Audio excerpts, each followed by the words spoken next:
Good evening and welcome, North American Dota fans. Here today for the match between Bullish on Gaming and Astronauts Esports. We're here for your third quarterfinals matchup of the week. I've got myself and the illustrious Chompix.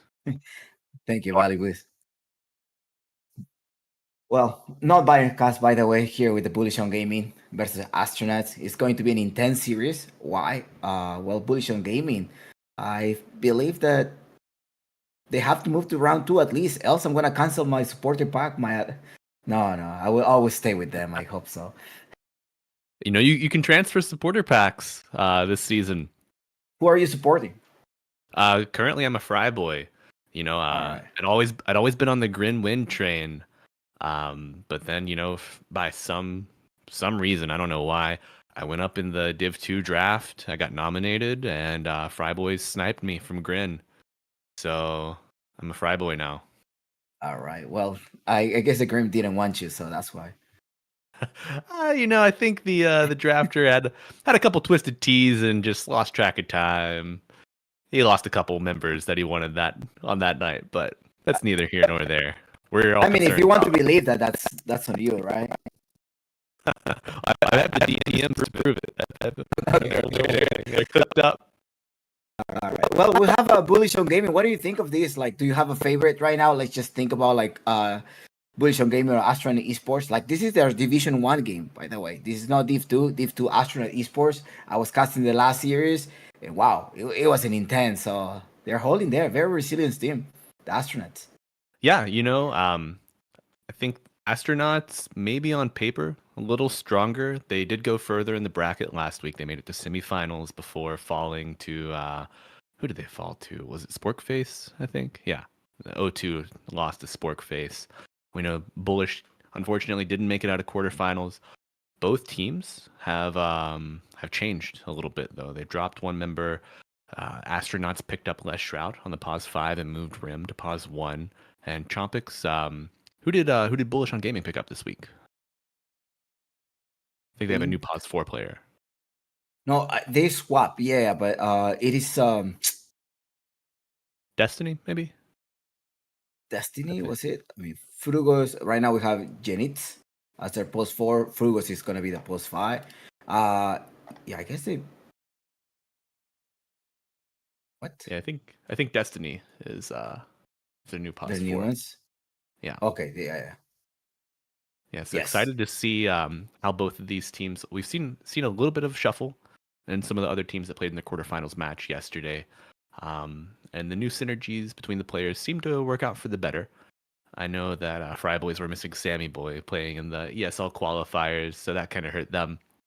But these teams this season, they're doing not really a lot of shuffling, just kind of picking up one member, dropping a member here or there. There are no more like 3 people out, 3 people in reshuffles, craziness. So I'm interested to see how maybe piece by piece they kind of level up and build that chemistry week to week. How do you like this model, Jopix? I think it's great just to promote more stability. Like, since the team owners also get to like play a role to be a manager, to be a Yeah. owner of a team. That's the perks of acquiring one team. Like, you don't get the situation in which you're forced to keep 3 of your team, your players, and then shuffle them around. So I think just like having an option to be able to trade in makes a better ecosystem for the long run of NADCL. Yeah, I'd definitely be inclined to agree with that. I really like the kind of club atmosphere that it builds. You have your club, like your like long-standing players. Hopefully, you get to draft them back the next season, unless someone better comes along. But lets you really kind of invest in players, in the supporters, and just kind of build that relationship over time. Absolutely. I mean, the more supporters, then the better the team. Like, the more money they get allocated, right, in terms of drafting. So if you want to Mhm. keep, like, I don't know, your superstar of that team, then you have to beat a lot of money on that player. Yeah, that's for certain. And after the first week, kind of going into week 2, I think after this week is finished, we'll have enough data to kind of find out who the real standout players on these teams are, and I'm looking forward to kind of analyzing that. We have a But coin flip already on the draft. The Bullish on Gaming won the coin toss, and they decided to go on a first pick. I feel like a lot of teams are going for a first pick. Astronaut, well, give me the Radiant side. I guess you want to secure what's at meta right now before the patch drops, which is going to be November 20th. So that's probably why, like, hey, first pick, lock down some type of a Spirit Breaker, maybe Grimstroke, or maybe even the Rubik from Frugos. Well, yeah, Frugos Rubik needs to be banned. yeah. So we're gonna go to take it to the draft, folks. We are getting ready to get our first wave of bans unleashed. you know, um, Yesterday we were trying to discuss like with this meta, it just feels so potent that do you ban for the meta? Do you ban for the respect picks? How do you feel about that, Chompix? I think right now you want to, like, at least in the first phase, you want to ban either Comfort Hero or a meta. I think just meta. I mean, if you're securing Bullish on Gaming, they want to have the first pick. I think they want to try to lock down this Spirit Breaker pick. That's probably going to be the call.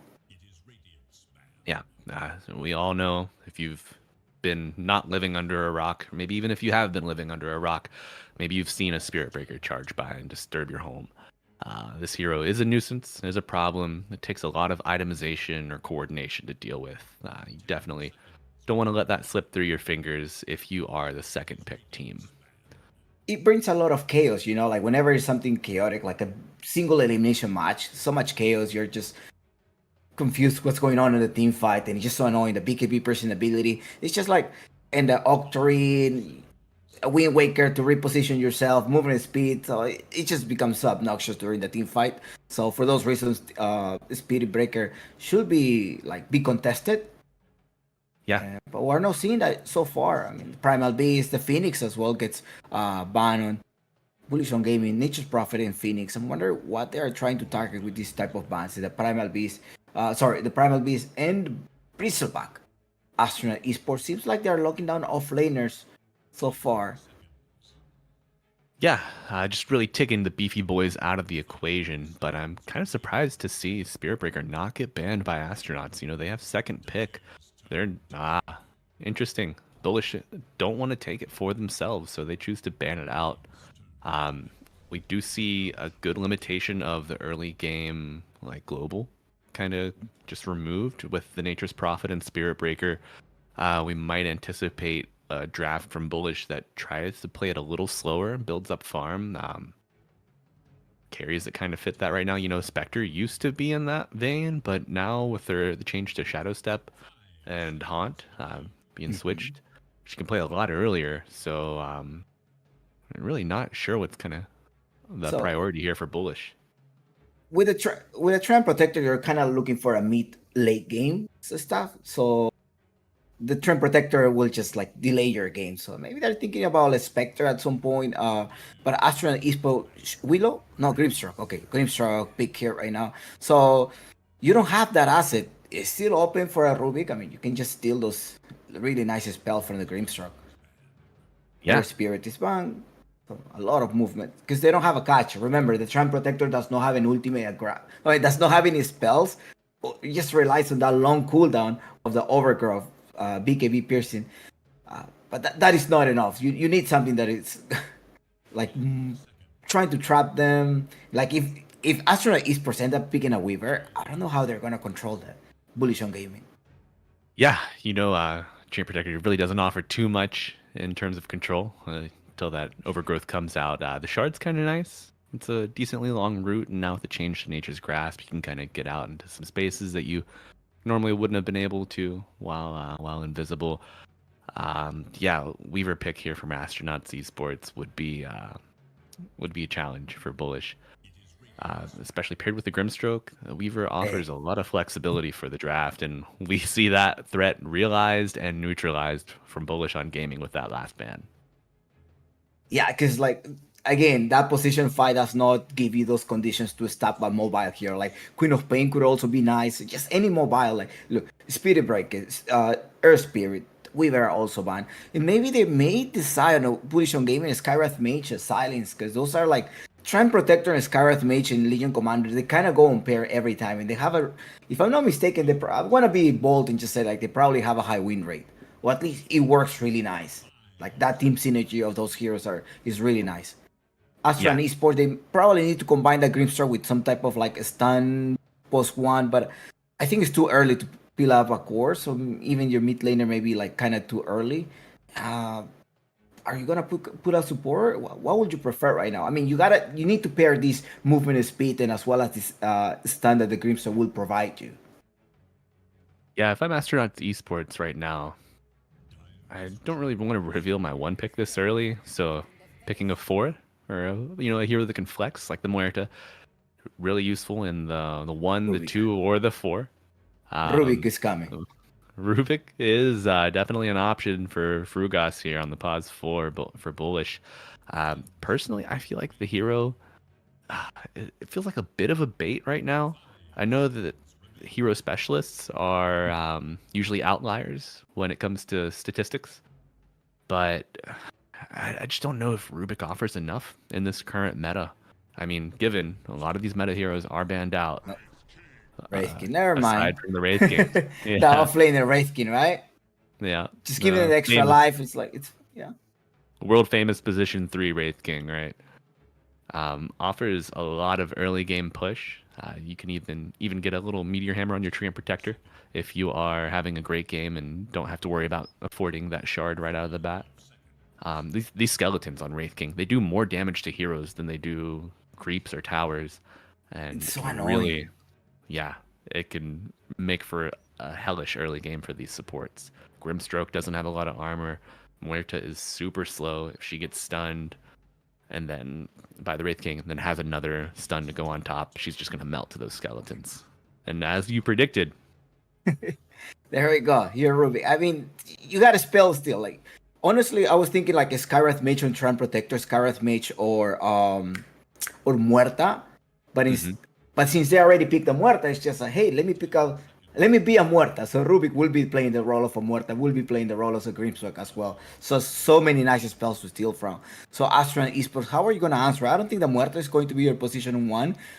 You may want to flex that, but I don't see it that way. So maybe try to pick out a little bit more mobile heroes or somebody that's gonna have to take care of the Wraithkin little skeletons. A TIE Hunter, no, there's a Rubik there. I don't think the TIE Hunter will be a Centaur. Is it banned? No, Tidehunter's still in the pool. That gives you enough staying power to just kind of walk down the lanes. Uh, Even a I think Shaker, they might want to go for like a little bit of a lockdown. Um, those are things that they can probably try to go for. yeah, if they're looking for a position 3 right now. I know that Muzi really likes his Pudge and plays a little bit of Sand King. Not a ton, but we see the Sand King cometh. Quite interesting. Seeing, I'm really not a big fan of the Sankin. I was thinking about Shaker because you have these little skeletons, and then the echo just amplifies, right? So many unit control, and it kind of like helps that. sure. Will the Sankin provide that kind of stuff with the epicenter later on, or the burst Ah, strike? yeah, they do have some tools to deal with the Skellies, the Riptide coming out from Naga Siren, the Caustic Finale. If you The have life enough stealer. armor, That's oh, double king comfort. yeah, Double King Comfort coming out in force here. Double King, great player, just reached 10K. Finally, not a 4-digit gamer anymore. He's graduated to 5 digits, and I feel that I will chase that until I die, probably. But When he was playing for typical NA, I always see like, oh, double king. Okay, there must be a life stealer pick at some point. yeah, and when you think of a life stealer pick, usually you're looking for a good vessel to infest for some initiation. Treant Protector kind of gives you that once he has shard, just get the tree walking, maybe find somebody unsuspecting. Wraith King doesn't really offer that until you have a blink.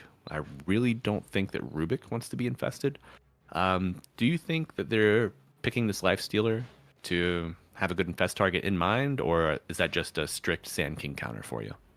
I think he's trying to get away from that Muerta's calling because he does silence Mm, you. You're gonna be able to escape. Same thing with the Grimstruck. So you have silence on Astronaut and Esports, Grimstruck and Muerta, and also Sankin to keep you locked down in place. So that little minute rage will help you escape. But the thing here is like you have a little bit of how are you gonna control these units, extra units for Naga Siren? They're looking down the pack, so it looks to me like an Ember Spirit kind of pick on Bullish on Gaming, maybe to try to control the Naga Siren. yeah. There is a Grimstroke and Muerta to silence you, but you're just kind of relying on the Trend Protect to help you out, or maybe the Rubik. Um, really Mark does curious. Mark does play a lot of Ember Spirit. That's his most played competitive hero. I think he has like a 53% rate on that. So could be a great vehicle for the Life Stealer. And as you mentioned, gives you that counter to Naga Siren. Dances around the Muerta. Really, you're just super concerned about a Burrow Strike initiation, maybe a Phantom kind of landing on you quickly. Oh, we see I the mean, Dazzle band coming out. that's yeah, typical mid laner, just AoE kind of spellish. Uh, well, let's not be deceived by that Rubik, because maybe it will be a flex pick in the mid lane. The Astronaut Esports, they do still have an ability to go for a Husker last pick if they decide to. I mean, that's also open. It just needs to depend what the bullish on game is going to pick. The Queen of Pain gets banned because they're still lacking of this lockdown of mobile heroes, and Puck and Queen of Pain are really good versus maybe in a Storm or an Ember Spirit. So we'll see what bullish on gaming decides to go right now. But Astra and Eastford can is Husker banned?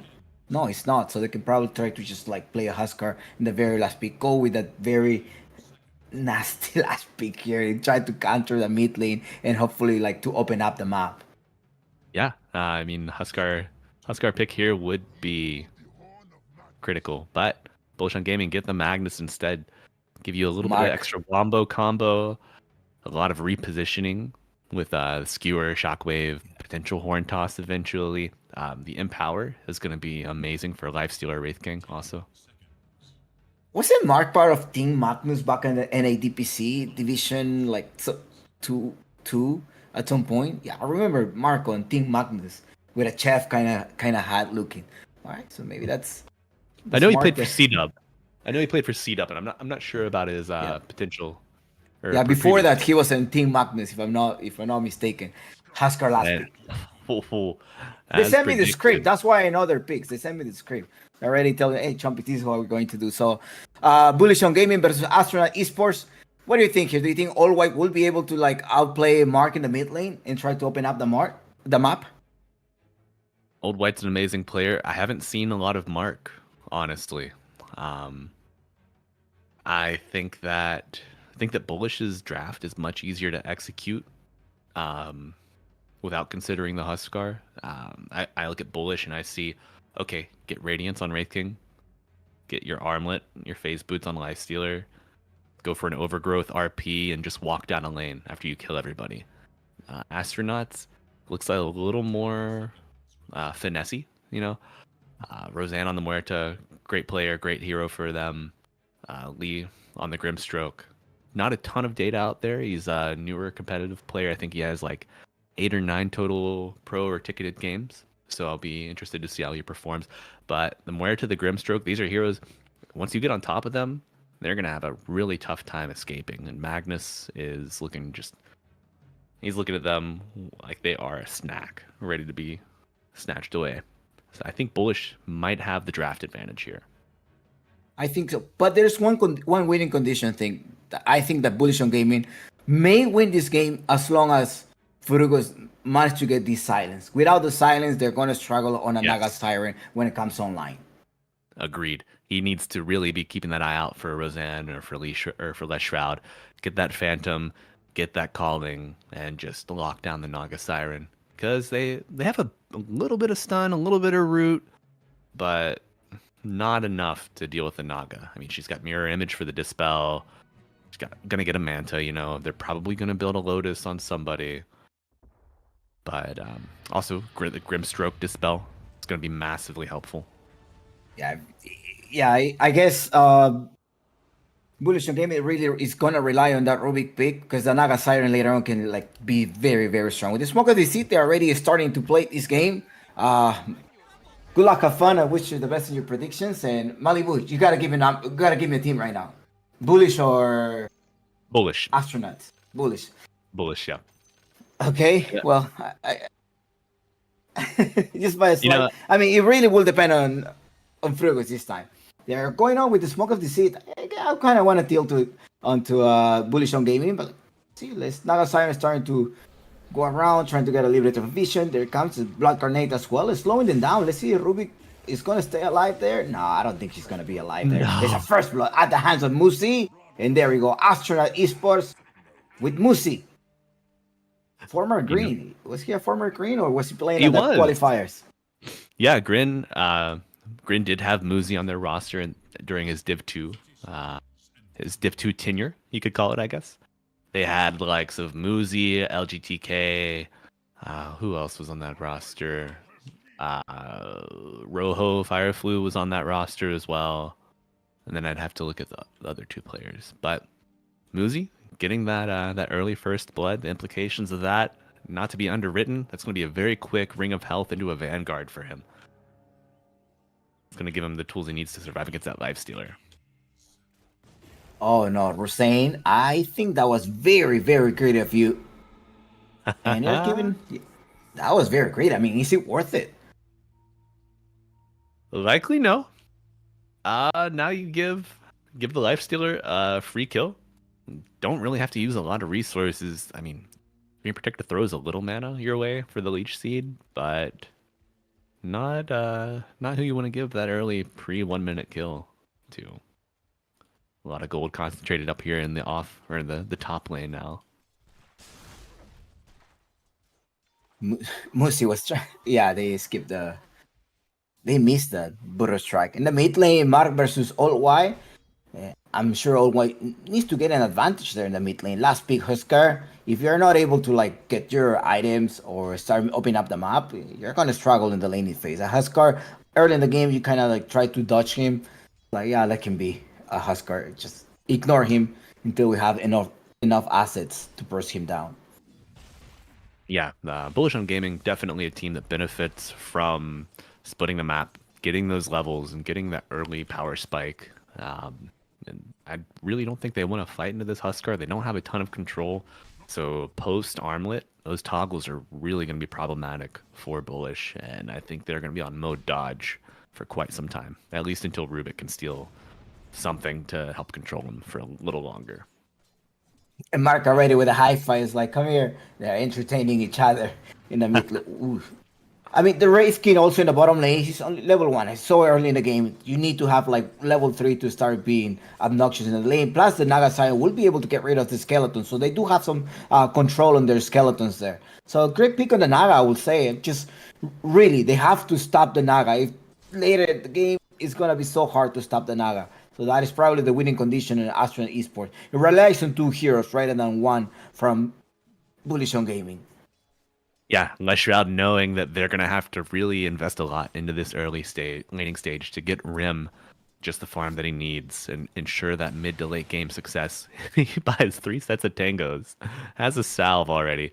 And Grimstroke, something that we often overlook, the accelerated damage on Stroke of Fate, the more units it hits, the harder it hits. So, I mean, if you have 4 to 5, 6 skellies out, you hit a wave with those skeletons and then to a hero, you're going to be doing a lot of damage. Yeah, this draft definitely is just depending on how well they're gonna execute it. Both of them, I mean, I'm sure they have their plans already. Whoever executes it better will take it. Absolutely, and we already see these skeletons just melting there in the bottom lane. But in the mid lane, C-Dub Mark getting a little use the low. fairy Uses the fire. fairy fire. He's gonna tick out. He's got 3 stacks left. Oh, that was not worth it. Action in the top lane. Muzi falling to Destiny on the Treant Protector. God, that's a lane with a lot of slow. You get the Ghoul You Frenzy. can't be that aggressive in the mid lane. I mean, Huskar versus Magnus, yes, you do have the lead, and they're gonna have to need some help from their supports. Musi up top with Rosane, just right click in the Life Stealer. The Life Stealer is fine. You have the sustainability from the Life Steal. So as long as he's hitting creeps, he'll be fine. Yeah. Yeah, it's Life Stealer not really too worried about the harass that comes out from the Caustic Finale. Muzi in danger here, but Roseanne able to cover their friend with the calling. Muzi able to burrow Who's strike rotating out. Mark? I mean, I cannot be in the lane, but at least let me try to secure a kill. Go with the skier, trying to get Rosane. Slow down a little bit, the right click damage and the body block as well.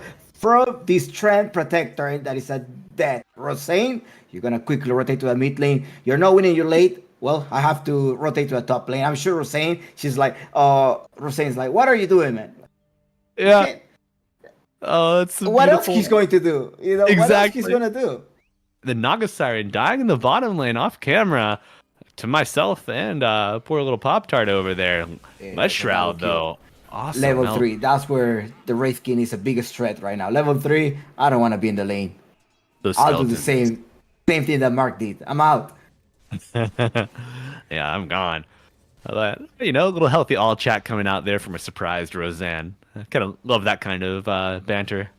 But Mark realizing an opportunity, making the most out of a tough mid lane matchup for himself. Oh my god. How about that Treant Protector? How? Straight a little too far away from his double king life stealer. Roseanne's back up in the top lane, came through the twin gate. Double king not really threatened. But 3 in terms heroes. of CS, 32-0. Well, not the nice in the bottom lane. Insane. Oh, Old White's going to lose his observer here. Oh my god, it expires before Frugas is able to deward it. That feels bad. We have the supports rotating up top already. Double king. Change target. Instead, decided to go in the green. He may stay alive, right? The one that Burrow does not stay strike. alive, it is going to be double king. Muzi happy to tank all of that damage with the recently acquired Vanguard. And they've got the siege wagon. They're ready to put some damage onto this tier 1 tower in the top lane. Force out some early usage of the living armor once Destiny gets level 4. -6 Furugus in the mid lane. Gets the double damage. Old White No ulting way. under the tower. Right Life clicking, then break. 2 levels ahead. Yeah, he's dead. Or Pushes him not. Didn't back. think And so. Roseanne with the beautiful dead shot. Gonna kill Mark. Goodbye, Mark. So sorry. Furugus maybe the next casualty as well. Yeah, that ultimate Oh, up yeah. in the air. Furugus, do you have any fire blast? Oh, he's dead. And double kill for All White. The last big Huskar coming in place. That's it's a tough start to this game. It feels a lot more one-sided than it looks. I mean, kill score 6-6, no towers have fallen, 1K net worth lead, nothing insurmountable yet. Honestly, it just could hand off. But But once again, you have the Naga. Look, 101, try and protect the versus. Okay, support versus support. What's going on? a beautiful ink swell, full duration, getting that stun on the Destiny, and Les Shroud not afraid to throw some spells out. Destiny gonna deny himself to the ancient stack here. That's a great play. But it managed to take the experience rune, didn't it? Yeah? Yeah, Destiny got it. I would have liked to see Les Shroud step up there, be a little more aggressive, but it's okay. You get the Treant Protector off the map a little more. He doesn't get an extra TP scroll upon death to those old. I miss that, where you just go feed to creep. No repercussions. Strike into the ink swell coming out here on top lane. Double King. The fear returning her back. Beautiful play coming out. Radiant here. Esports. Well done.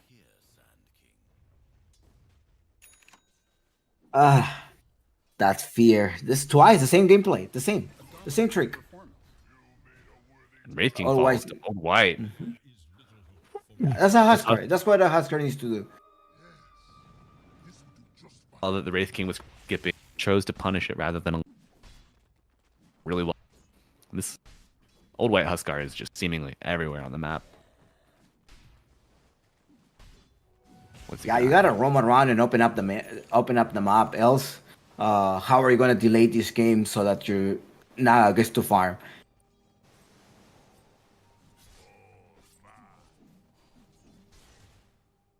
Okay, Always. Oh,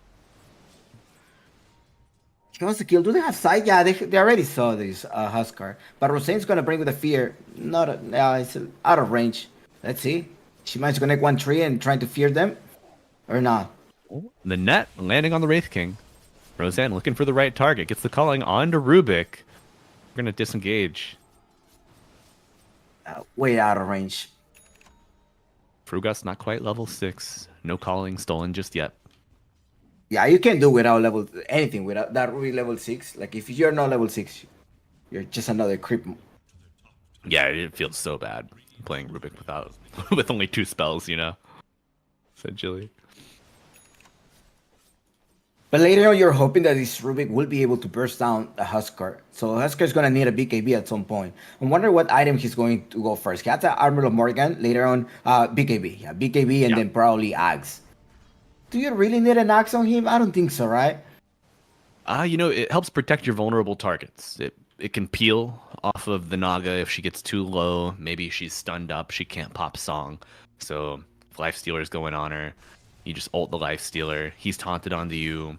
Wraith King's gonna hit like a truck later also. It's I kind of like it. Just the control that it offers. Top of the network is double king, even though he died twice. Surprising net worth.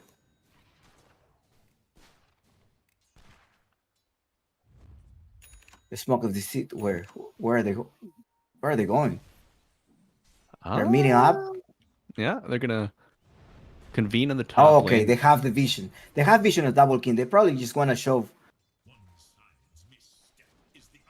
You know, he's there.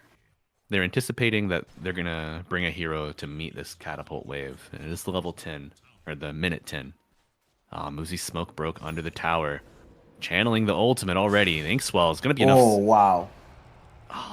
but the rage is gonna be used in a timely manner and gets Double King out of danger. Though, Bullish probably gonna lose this tier 1 tower top. Gonna help shrink the map, mirror the movement that's coming out from Bullish on the bottom side. Those skeletons with the catapult, amazing push timing. Mark is just like, what am I going to do right now? I can't be at the mid lane. Starting to rotate, trying to get a pick off with the smoke of the seed. They're gonna head to the top lane, trying to stop Musi, perhaps, or Rosane. You first gotta Double jump in King. one of the supports. Double King's infested into the Alpha Wolf right now. Being a bit of a distraction. One Gets of the the supports. beautiful skewer. Oh no. One support down. Soon to be a second one. Double King only needs to strike. Great call right there, but look in the bottom part, Husker going into the Wraithkin. Wraithkin loses the first life. Ram is going to be ready with the net at some point, make sure that he does not TP out. Right click damage before he TPs. And that is a dead Wraithkin. All the way on a mega kill. Oh no. Old White, dude. How do you deal with this guy?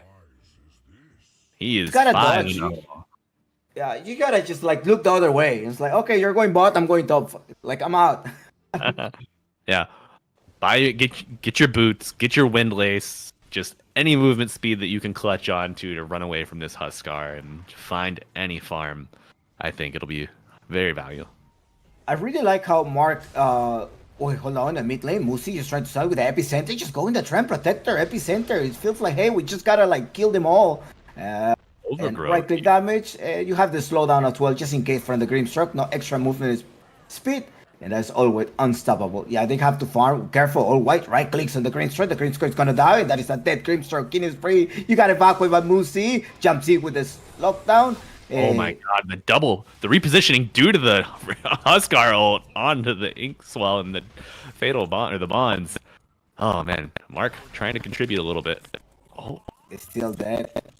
It's still dead, yeah. wait a second. Malibu up top, they were trying to keep Frugos alive. Who was Not enough. who was the lifestealer infested in? In the Rubik? Yes, it was in the room trying to keep him alive, but the DPS damage was way too much.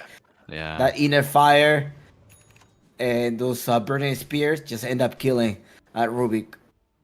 Yeah, I'd be surprised to not see some early game survivability items coming out. Maybe get you a raindrop, maybe get you a bracer. I mean, detracts from the amount that you can put up for that blink dagger or that force staff. But I mean, otherwise, the gold's just sitting in the bank unused. At least get a cloak. You're probably gonna want to get a glimmer eventually. Why not save yourself some damage now? I guess the Husker is gonna try to get the Roshan at some point, farm up top, get the vision, and like just go up top for 1 extra minute on their jungles, and then head to the nighttime to the pit. That's probably the call. Musi trying to get vision. Yes, right. Yeah. They took this. I mean, both teams took the offlane tower pretty early. Muzi playing the Sand King. It's a great hero to stretch the map out, cut the waves, drag them into camps, and they're gonna go for a smoke play here, hoping to They're set looking up for double king. Yeah, they want to get that kill before Roshan moves top. That way, Bullish on Gaming will be reeling from that loss, and they won't be able to Double contest the key. Huskar. Get closer. No. They're hunting in the mines. They have a brilliant high ground ward up on that spot in the mines up there. Double King stepping up to the wave. He's at the tier 2. The Inkswell comes out. Muzi channeling the ult blinks, but misses the stun. No, the rage was used. Yeah. Double King just predicting it and just seeing the future right before it happens, and he's able to walk away unscathed. That's the power of a life stealer. I mean, you have that minute BKB.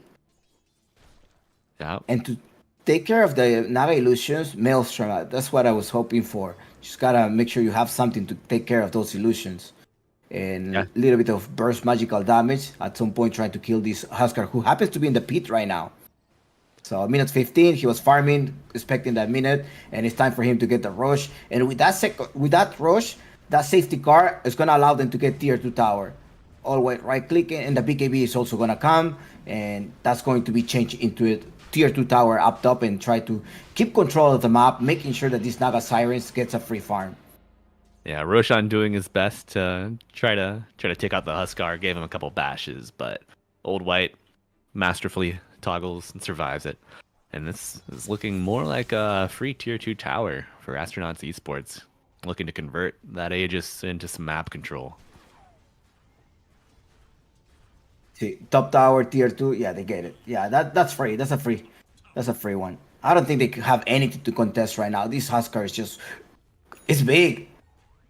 Yeah, you know, Bullish, they are really close to the Blink Dagger on the Magnus. I think they are just trying to buy time for that. They're anticipating that next item on the Huskar, and they can see it delivered under the tower, and they have plenty of vision. BKB is completed.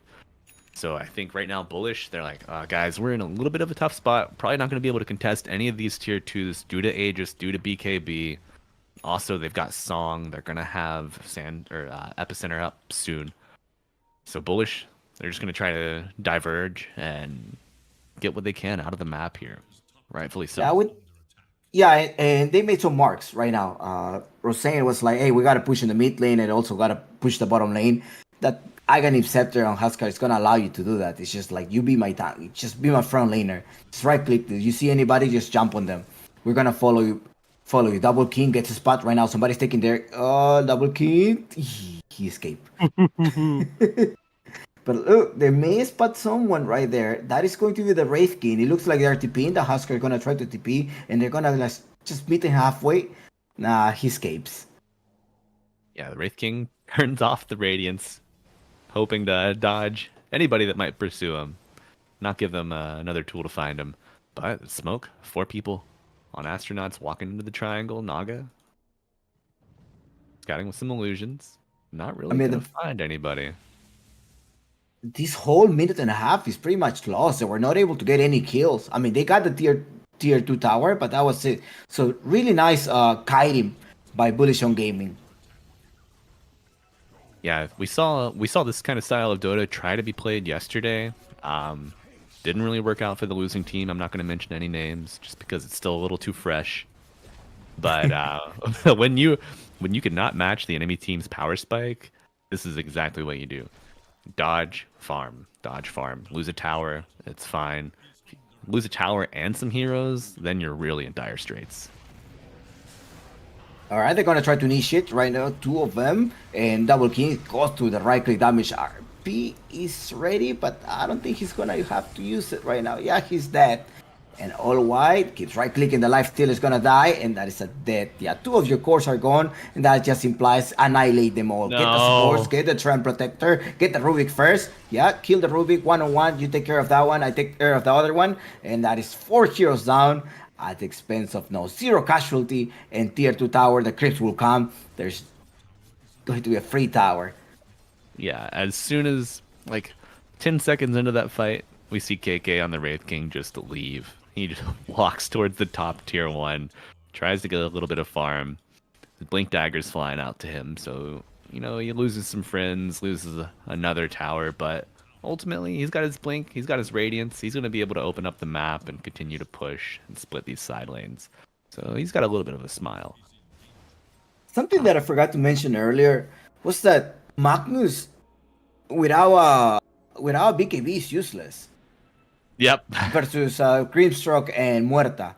You jumped in, you get the calling, just silence. Fear, immediately. Just use it. You can't do your combo unless you surprise the team, and you gotta surprise the support right now. Go with the smoke and DC, trying to get onto All White, but All White has the extra life, so I don't see the point going there. Epicenter goes in, Musi dies right now with the right click damage, get inside all of them. RP connection to RP. the Huskar, and they may be able to get him. Yes, they did. Jumping, be quiet. Gotta keep going on the Screamstroke right now. What are you talking about? We got this. It's a double kill. The Bullish on Gaming, they want to keep going. Gotta go for Rosé. I need the Muerta. TP in. Oh, gets a shockwave, but no. Not enough vision. Oh, Wraith Oh, King well. had this ready, you know. But brilliant shift of momentum coming out there from Bullish on Gaming. They really capitalize on the overextended Huskar, maybe a bit overconfident. They're able to kill Muzi before Huskar can get back into the fight with the Aegis. And now we're going to see Bullish make some return strikes at Astronauts, hoping to open up the map, maybe take an objective of their own. You don't have the RP. You spent it. You got a lot out of it. So you can't really take another 5-on-5 right away, but you might be able to take a skirmish here or there. We saw a great skewer player too coming out from Mark Magnus. Yeah, that surprise factor. You got to surprise Astronaut Esports. Like you say, right? They're kind of confident. They're like, hey, we're strong. I don't think they're going to come on us, but just get them out of position. And looks like that's going to be the recipe to take this first game. Yeah, absolutely. And, that all of that happened under an Astronaut Esports observer ward too, up on that high ground. Kind of surprising to see them get surprised like that under their vision. Don't you need a halberd at some point trying to stop the life stealer? Halberd would be good. The recent changes to BKB kind of make it a little weaker, and I think those changes reflect maybe in Rage also. So he's got level 4 Rage, he's got a BKB now. So Halberd, a good item, but maybe not as strong as it was. That's why the Huskar Ags is going to be impactful. It gives you that control, gives you it just locks him into place so that you can land that stun, so that you can land that ink swell, the fear on Deadshot. Dormi for Bullish on Gaming, yeah, markets this little shard, which gives you a shockwave, increases the range, and causes to return towards the caster's original cast location. Mm-hmm. Yeah, that's going to be a nightmare for these supports on Astronaut Esports. You already have like low movement speed on the Muerta, on the Grimstroke. If you have to get away from a double shockwave, you are just like pulling your hair out, like hoping for a force staff, hoping for anybody to glimmer you or get it out. We're going to see maybe a clash coming out here as Rim lands the net. KK is forced to BKB. Wait, he's going on what item? He wants an extra agility item? I guess he wants a Wraith Band. I think he's just trolling, right? I hope he's trolling. Let's see, if I'm Wraith King right now, I have my Blink, I have my BKB, I've got my Radiance. What do I want next? My Shard, my Ags, maybe? Because minute 25 is gonna double it, so maybe that's why. And it's like, yeah, I'm gonna build a big item, the Naganim Scepter, so it's just gonna allow him to scale up later on. Yeah, give you an extra armor. The minus armor that comes out from Riptide on Naga, it is impactful, especially when you have the Huskar pelting you with those spears. You know, that attack speed from Berserker's Blood makes him hit with great frequency. So any little armor pickup that you can get is going to be nice. And you will get a Satanic as well from All White. Looks like that's what he has on queue. Ooh. That's going to be a strong hero, and he's really going to love that Dispel the Satanic gives you too. Going to help you get out of the overgrowth, because they're probably... Yeah, the talent for overgrowth undispellable is no longer, unfortunately. That was a great talent. Deceit. They want to go on a pick off the supports. You have to go for the supports right now. Oh, and they're gonna find one. At least Muerta. Ooh. Nice. Blink into the stun. Old White in the vicinity might get reached out to next by Bullish. Mark. They have vision. Yes, they have vision of Huskar. They make all. I mean, there's no RP already. Yes, RP goes instantly, right-click damage as well, but Moose is going to come to the rescue. Goes with the Epicenter, but nice, stop the trap protector. He gets rooted! The Epicenter did not connect, and now All White is back to himself. Now you got to try to escape, got to keep right-clicking. Yes, from behind, it is going to be double kill, going to All White, BKB after BKB, but that is not enough, and All White is just old. He is gone. Now another one is going to be Ram. Come here, Ram. Ram, fishy, come here. No. Seeing the power of that BKB Life Stealer, able to chase the Naga and pressure just Rem to escape. No Heart of Terrace just yet. About 100 gold off.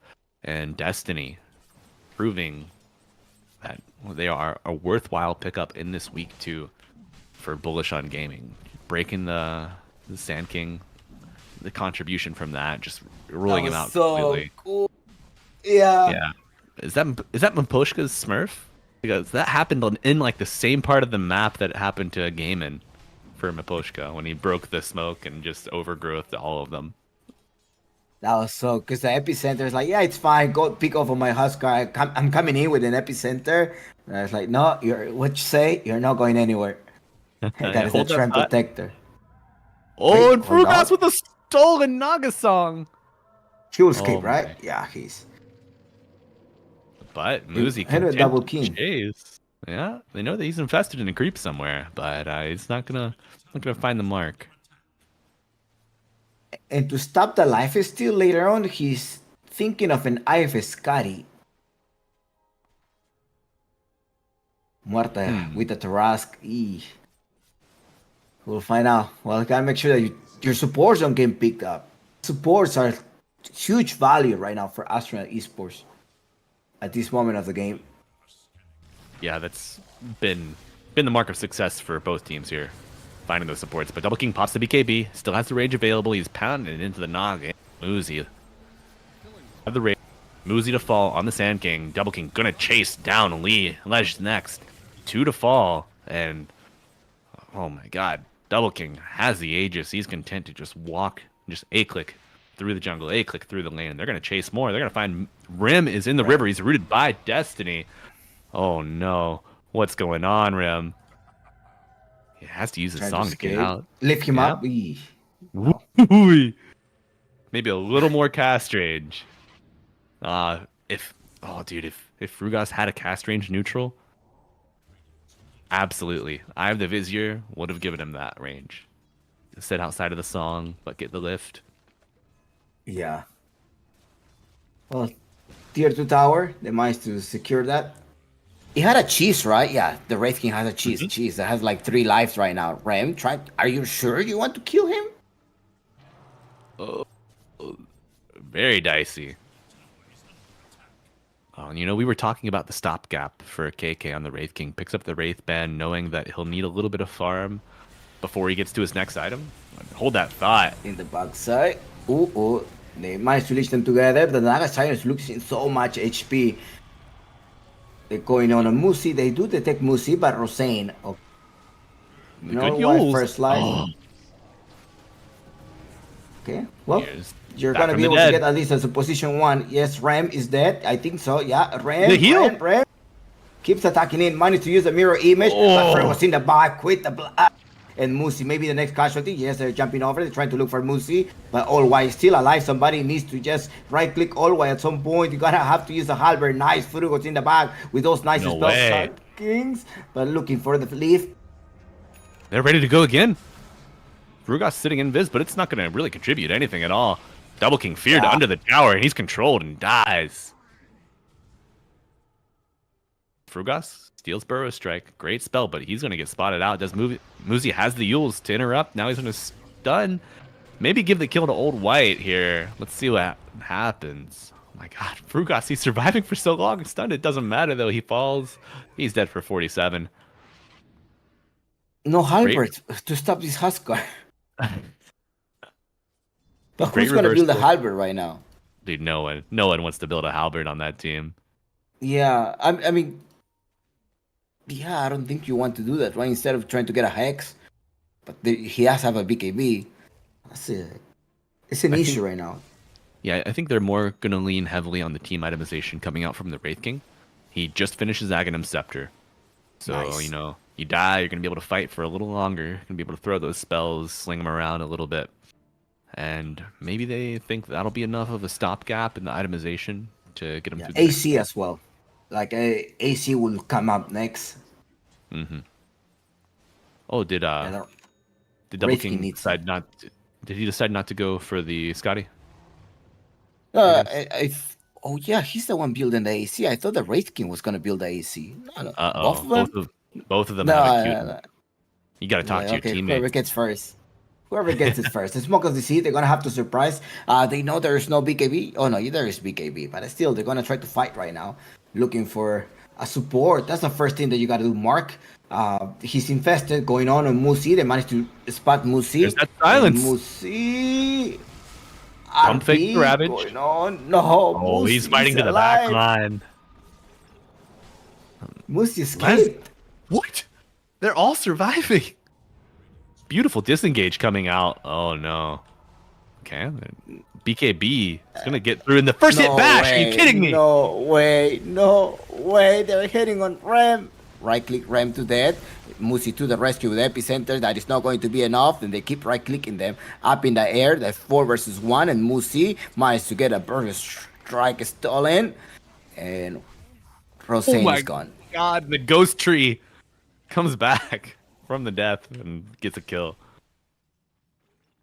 Oh no. We're seeing the power of the Bullish on gaming stampeding down the lanes, fighting them wherever they want. They're gonna take this tower with the empowered Life Stealer, empowered Wraith King, and the catapult behind them. Oh, Mark going for the blink forward. Mana has a lot of mobility. Yeah, Harpoon, Ogre Seal Totem, Blink Dagger. yeah. It's like you have to be a screen and a half away from Mark if you want to be safe. Wait, the Huskar really wanted to jump on him? No, I don't think so. I guess he did. What? Okay. I mean, Roseanne's was respawning at like 5 seconds. Could have TP'd in if Old White had caught anybody with the life break. Gives you a little bit of extra cast range, but as we saw, not enough to catch any of the Bullish on gaming squad. Valuable School Basher, by the way. Life Stealer. Oh yeah, Yeah, he's the one getting the AC. Maybe he needs more attack of his speed.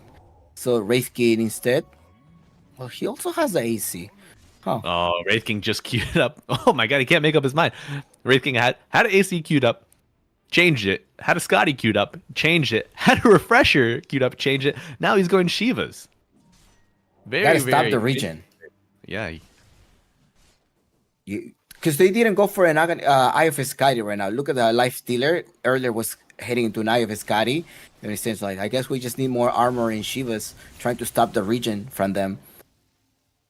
yeah. And Musi, Crimson Guard. Lifestealer queues up a Monkey King bar after his assault Curious, knowing that Rim decides to build a butterfly on the Naga. He saw that eagle song earlier. Interesting. It's almost like a game of chess here, observing the itemization come out. You know, seeing the thought process change back and forth.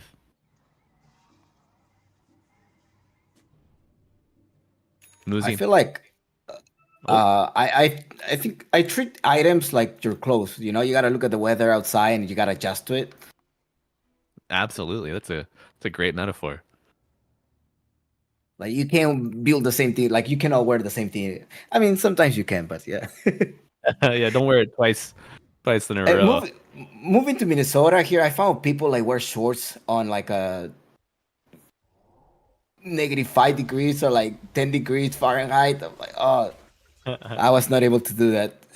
I still not able to do that. Nope. Back in Yeah, California, everything is sunny.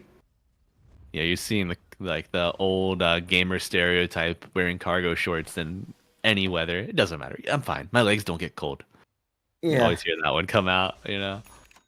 But What's speaking about changing your clothes for the weather, what do you think astronauts need to change to pull this game out in their favor? They're 12K net worth behind, even though the kill score is relatively close.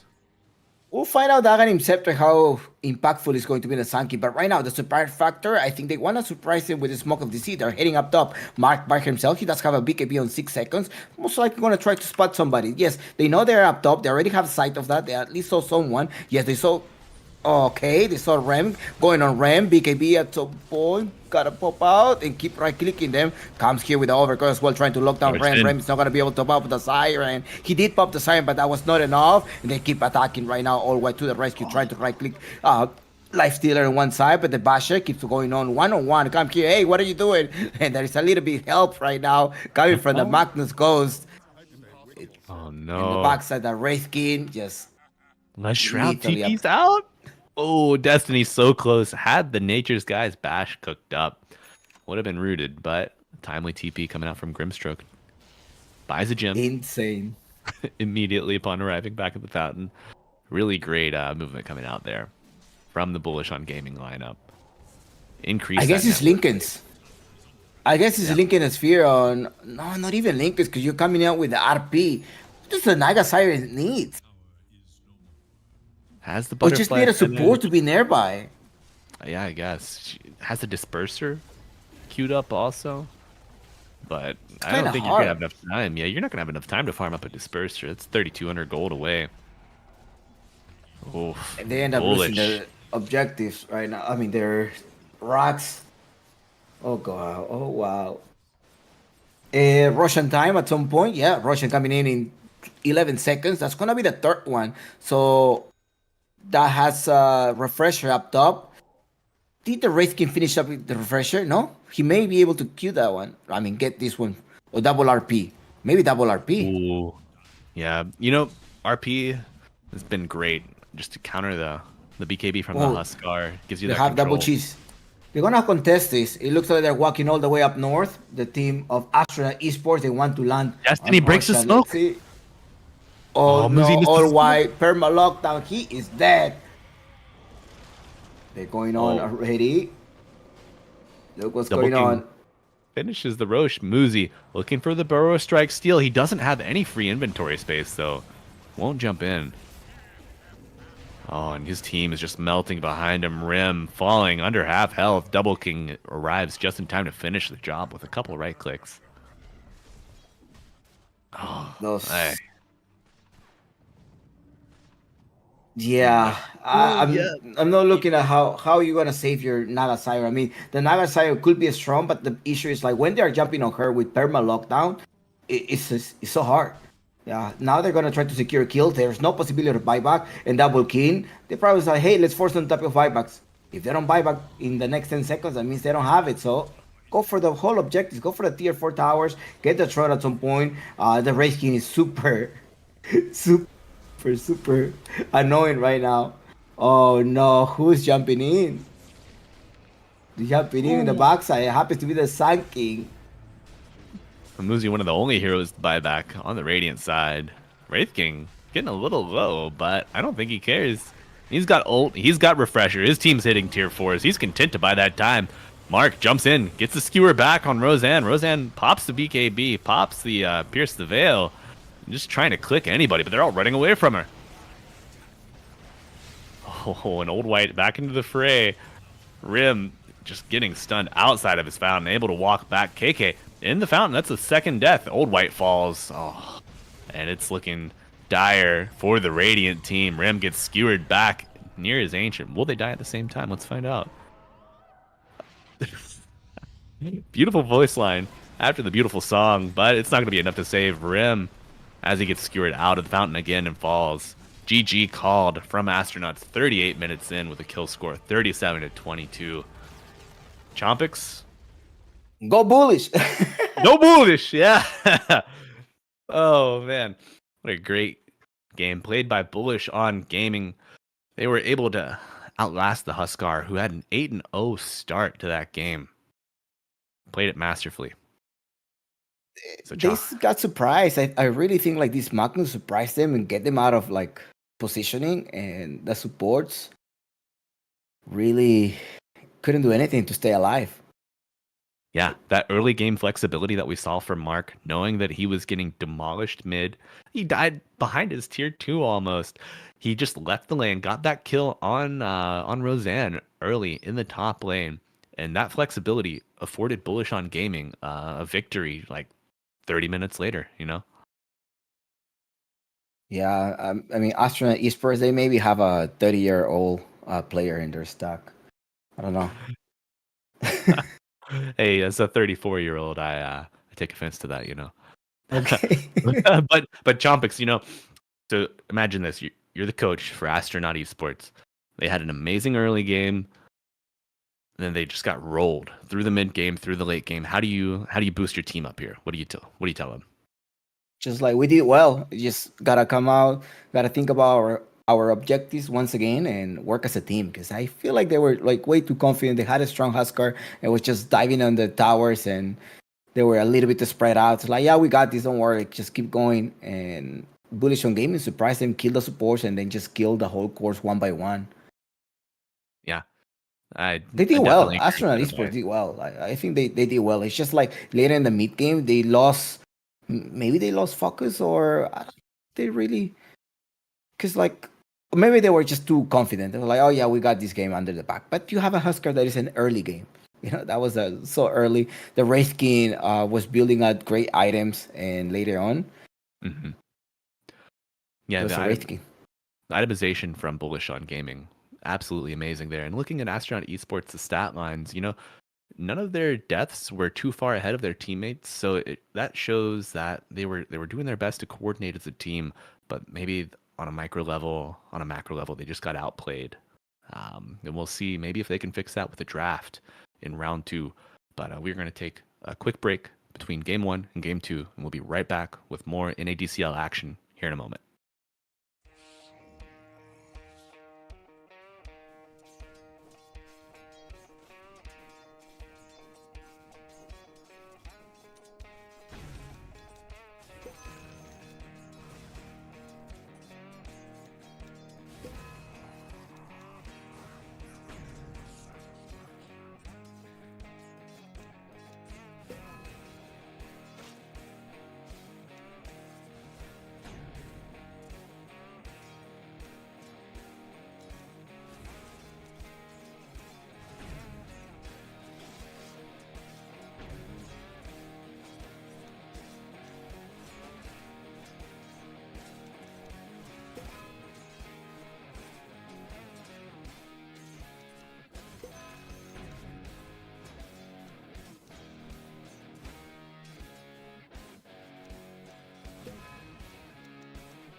All right, folks, welcome back. Chompix and I are here to sing you the sweet songs of Dota 2 and give you some predictions about match 2 of this best of 3 quarterfinals between Astronauts, Esports, and Bullish on Gaming. Chompix, welcome back. How do you feel after that first game? I feel like they need to think about their sunken pick.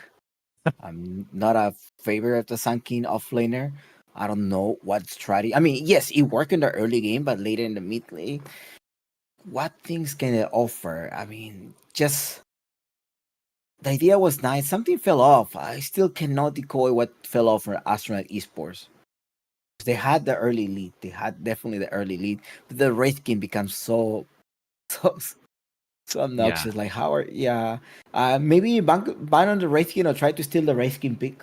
That's probably going to be the next uh contested hero in game 2. yeah. I don't feel who did they take first? They took Grimstroke first, right? Astronauts. They banned the Spirit Breaker and they picked Grimstroke first. I mean, Grimstroke's like a good hero right now, but when Wraith King's still in the pool, I think that's the no-brainer. I would have even preferred like maybe a Centaur over the Sand King. Gives you a lot more damage early on, and the disengage. Like if you're gonna pick a Naga, you have to account. Well, eventually the other team's gonna build a BKB. They're gonna be able to fight through Song. Maybe we either need another tool to get her out of there safely, or we just need more lockdown. Um, I don't think Muzi ever did. He ever finish that Aghanim Scepter? No. They didn't allow him to finish that. Oof. Yeah, that's a feels bad moment. You pick. I think the only reason that you pick Sand King right now is because of Aghanim Scepter, and if you don't get it, it's like, what am I doing here? Yeah. I mean, the teams are getting in the lobby right now, so it feels like they're gonna end up picking. And Bullish on Gaming decides to go on the Radiant side, and it is Astron that gets the first pick in this case. So I guess you Hmm. gotta jump into the broadcast channel. Come here, join us, Malibu, Oh, oh, Popstar, and oh, I. oh, oh! I'm coming! I'm coming! There you go. All right, I've So arrived. Radiant side for Bullish on Gaming, Radiant size, and first pick Astronaut. The Trend Protector, I don't think they. It's a big concern. The Trend Protector, first pick. So maybe Speed Breaker once again. Dark Willow, Grimstroke are probably the first pick options right now. I have. That's probably what they're going to do on the first pick. What do you think? Are they? Do you think they're gonna pick up this Trend Protector? Mm, I mean, they got the Treant Protector first last time, and what did it do for them? Oh wait, no, I'm so sorry. That was Bullish that got the Treant, and of course, um, they did so much with the Treant Protector. Broke at least 2 late game smokes. Got a couple great roots off. Um, Astronaut could pick it earlier. Steal it out from Bullish. I think it might be better than the Grimstroke they got. Um, you know, that is a hero that Les has played before on the position 5. The Kunkka banned out. First pick.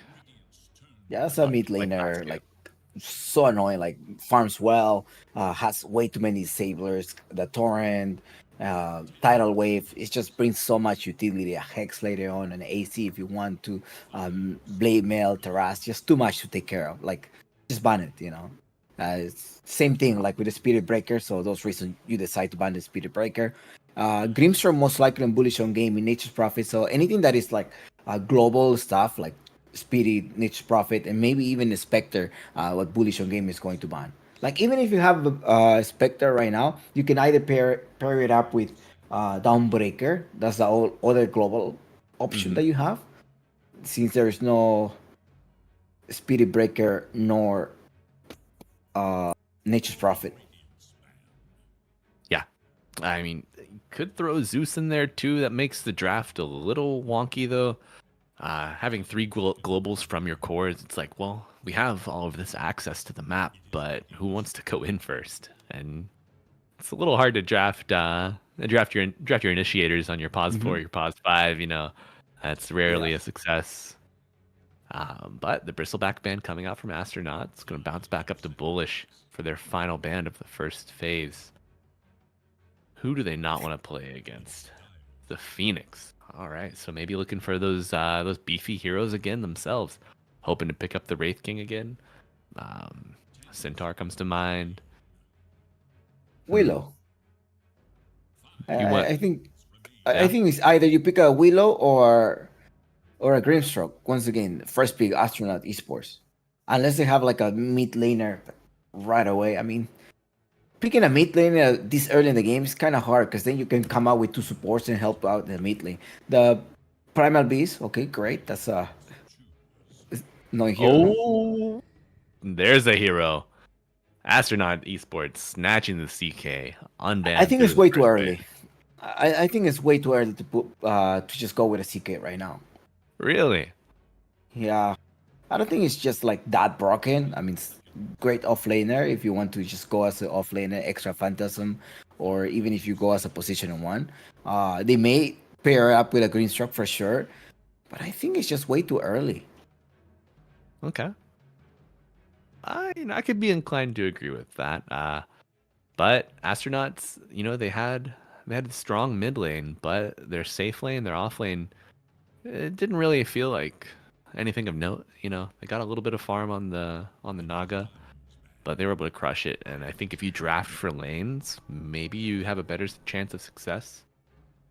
Wraithkin. This Wraithkin could be a flex.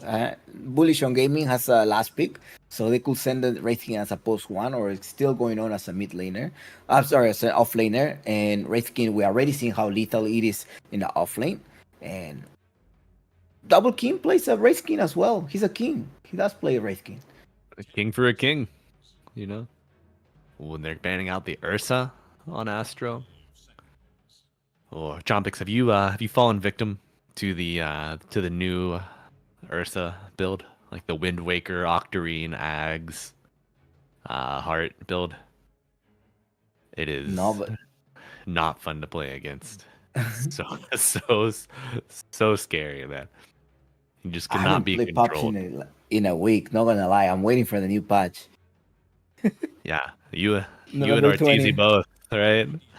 Waiting for a new. Okay, Grimstroke is banned. Surprisingly, I thought Astronaut Esport was gonna combine that Chaos Knight and Grimstone lethal lane. A Leech could come in as well. I mean, you need somebody that locks in place, right? So that Chaos Knight could just keep right clicking.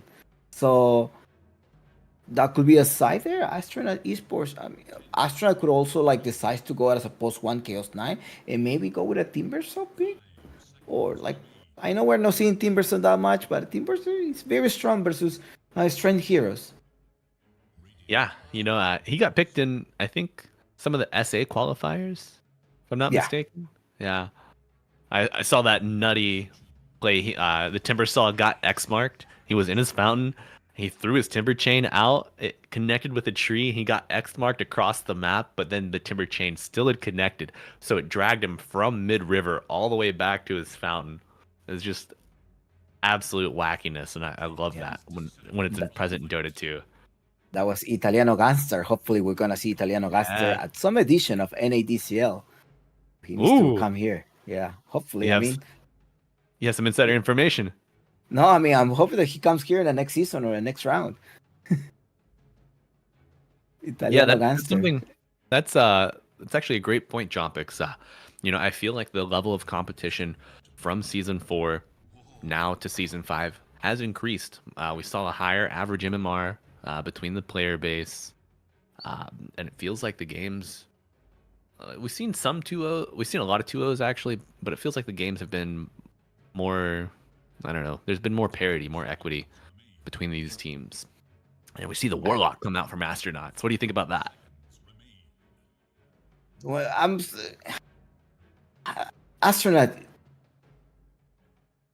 I'm I'm shocked, like I'm like, why is it? Where is the warlock coming into place? I mean, yes, the little skeleton, you connect them, and they're all little skeleton are gonna burst out. Yeah, that is also one idea, but I was thinking about a leech or somebody that's gonna like bring them closer. The ancient apparition could go as a position 4, could go as a 5 as well. Very little. It's gonna stop the heal, making sure that the Chaos Knight does not regen himself, like pretty much you're gonna be, instead of having a break, you're just not gonna be. It's pretty much like a break. The Ice Blast right now, the Chaos Knight is not gonna be able to regen.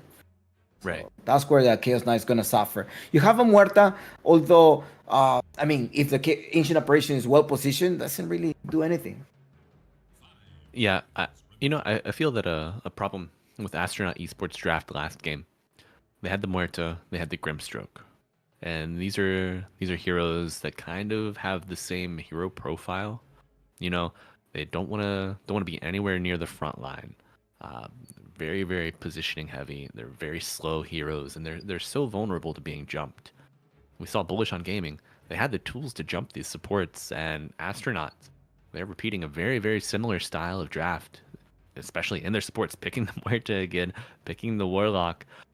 Perhaps we'll see a bit of a flex, and Muerta will shift to the position 1, maybe with the 3 CK and a 5 Warlock, and the position 4 could still be floating out there in the ether somewhere. But I think if astronauts try to approach this game with the same recipe, they're gonna get the same result. Storm Monkey Ooh. King, that's all meat. Oh my That's all god. meat. The Storm save somebody from this 2 second stun.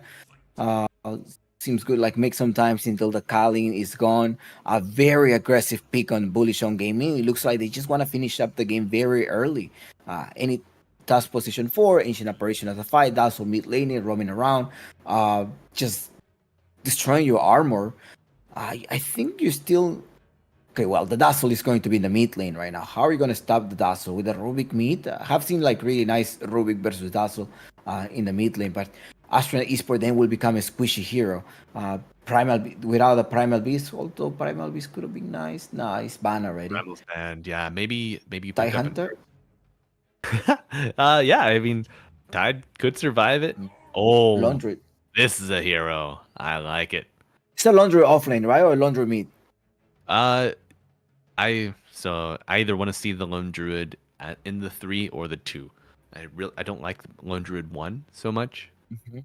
Um, we'll see. You still have the time to figure out if you want to flex it, because the Chaos Knight could be very comfortable in the 1 or the 3 right now. I don't like the pick of the laundry right now. I think like Bullish on Gaming have a way to jump all the way back and try to stop the laundry and just kill the lone.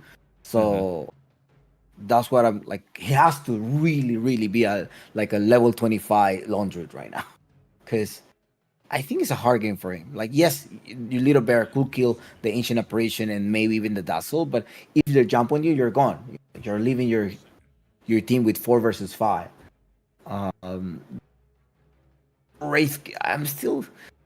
You're missing an offlaner right now, right? They're missing an offlaner, Bullish on gaming, or no? Wraithing will be the offlaner. Maybe a Monkey King? Do you think so? Like just going in, try to give the extra armor. You wanna fight? You wanna come with your bear? It's fine. I'm gonna give all my allies some extra armor to fight there, and being able to jump all the way in the back.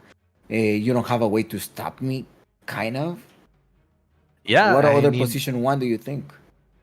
what other position 1 for which group? Sorry, A Bullish or gaming, or Bullish. maybe they just go with a Spectre. I mean, Spectre would be amazing. You have the global presence from the Ancient Apparition.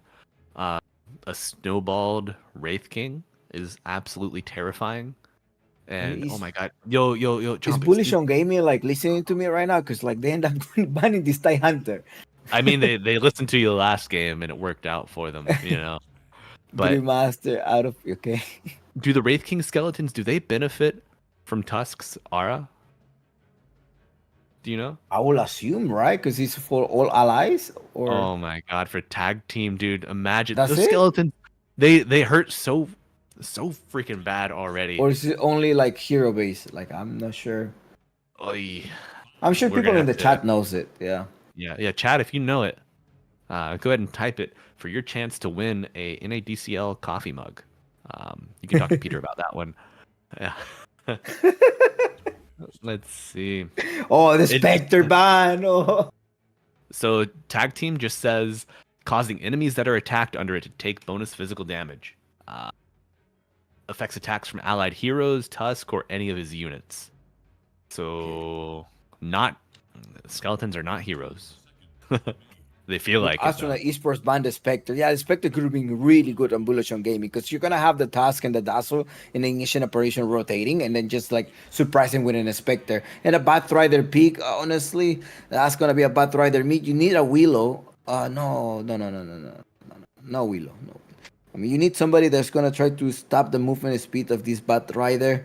Uh, You could go Astronaut position one, Esports. Lola. Slark. Yeah, Slark feels good against the bear. Life Kinda. Stealer once again. It's very strong, I guess. Yeah.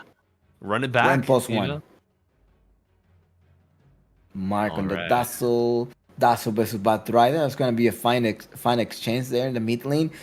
See the cycle in the off lane. Laundry and Rosane plus 4 and your Warlock. That's a really nice skin. I mean, it's a item. Yeah, the cold weather warlock, you know. Hell's frozen over and he's ready to have a snowball fight. Right? KK, great performance in the race game. Quite odd draft on Astronaut Esports. Once again, you're relying that all white will be able to stomp the mid lane. Mark on a Dazzle. Very confident Dazzle pick right now. Double Keen. I was thinking of an Slark, but maybe the Slark gets way too fear by Rosane and that also the Silly Bear. So Yeah, the double the fear is Rage very may be powerful. the place to go. Okay. But I mean, we saw Double King on the Lifestealer during the laning phase last game. He suffered, you know, he fell 2 or 3 times. The stun into the fear was super powerful. But I mean, even if astronauts throw that same situation back at him, he could cover just as well again, I think. True. But So what uh do you? but well, this Batrider needs to do really nice pick off if they want to win the game. Because the Yeah, lifesteal is gonna build some status resistance. That's what I feel like. Both of them going with the smoke of deceit. There's a couple of blood grenades, so definitely wants to contest this first blood and getting an extra lead. So maybe the Dazzle. If the Dazzle managed to get a couple of leads, that would be great for them. They're already testing some wards and all white place a ward in the mid lane. Well, look at this. What's going on up top? Bullish on gaming. Uh, oh, they are just gonna fly right by both you. ways. Yeah. Very symmetric. Look at the place of the ward and where they're positioning right now. Very symmetric. I love it. You know, I wonder if these observers are going to get scouted out. I'm a real big fan of placing the observer on the enemy side of the map in this mid lane. Yeah, they're trying to test it out. Like Musie's bear is like, okay, there's a ward right there. Oh yeah, he's going to Yeah, find that Musie's like, yep, immediately. it's there. Do they have a Okay. sentry? They do. They have 1 sentry on the Muerta, 2 on the Warlock. They're coming on. They're gonna come to protect that ward. They're like, hey, they working? Yeah, they're gonna protect that. Speaking of protecting, are you gonna be able to protect Double King? The first lockdown, 2 second stun. Oh no, that's Ooh. insane. Nicely done. But your rage to get you back to position. Great. That was so lucky to get just 2 second stun so far. The silence didn't connect. The calling was a little bit late. Yeah, it's unfortunate, but you know, if you want to win, you have to be able to shrug off these mistakes, these errors in execution. Just look for the next opportunity.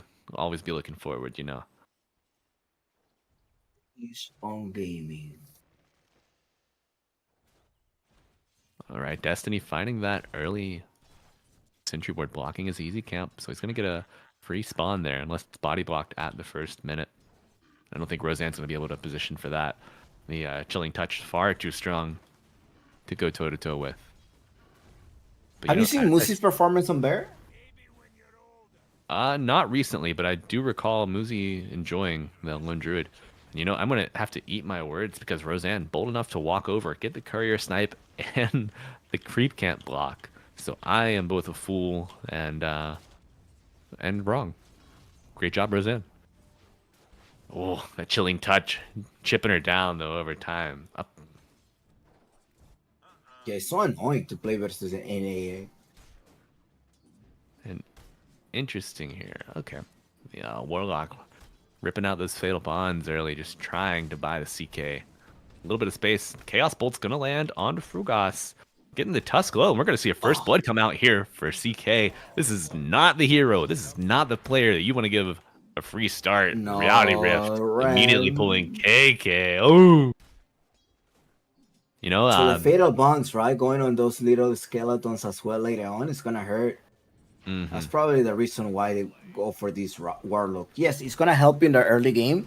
You have a Bat Rider as well to go in early. Bullish on gaming, they just gotta hold the laning phase. Just like take your time, slow Oh my down. It's fine. God. Don't be that aggressive. That's probably going to be the way to win this game as a Bullish of gaming fan. If you're a supporter of the Astronaut Esports, you gotta rely on Musi's gameplay. Yeah, Muzi's Barret is getting a little low in the bottom lane, but it's not going to be in too much danger. Able to get back to the pulled creep cap, farm that up a little bit.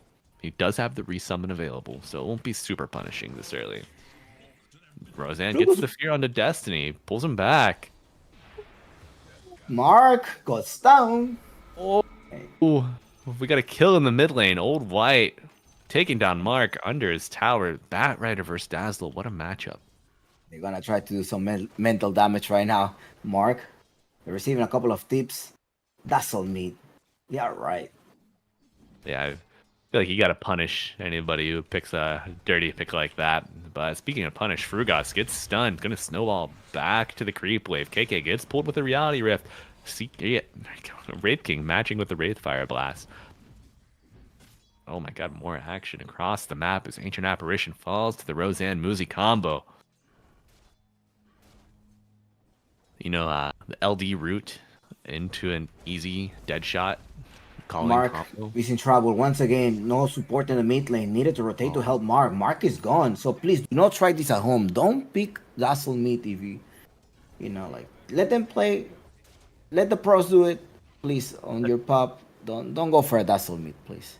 maybe Nor Turbo. offlaner Maybe. Lundred either. Please don't do that.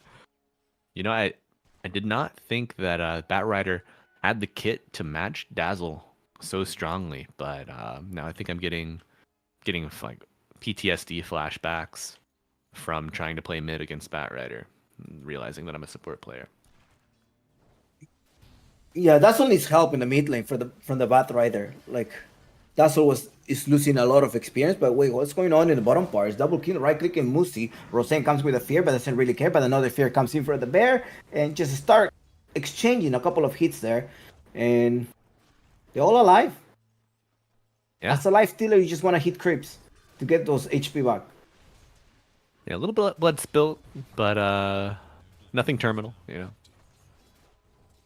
Ooh.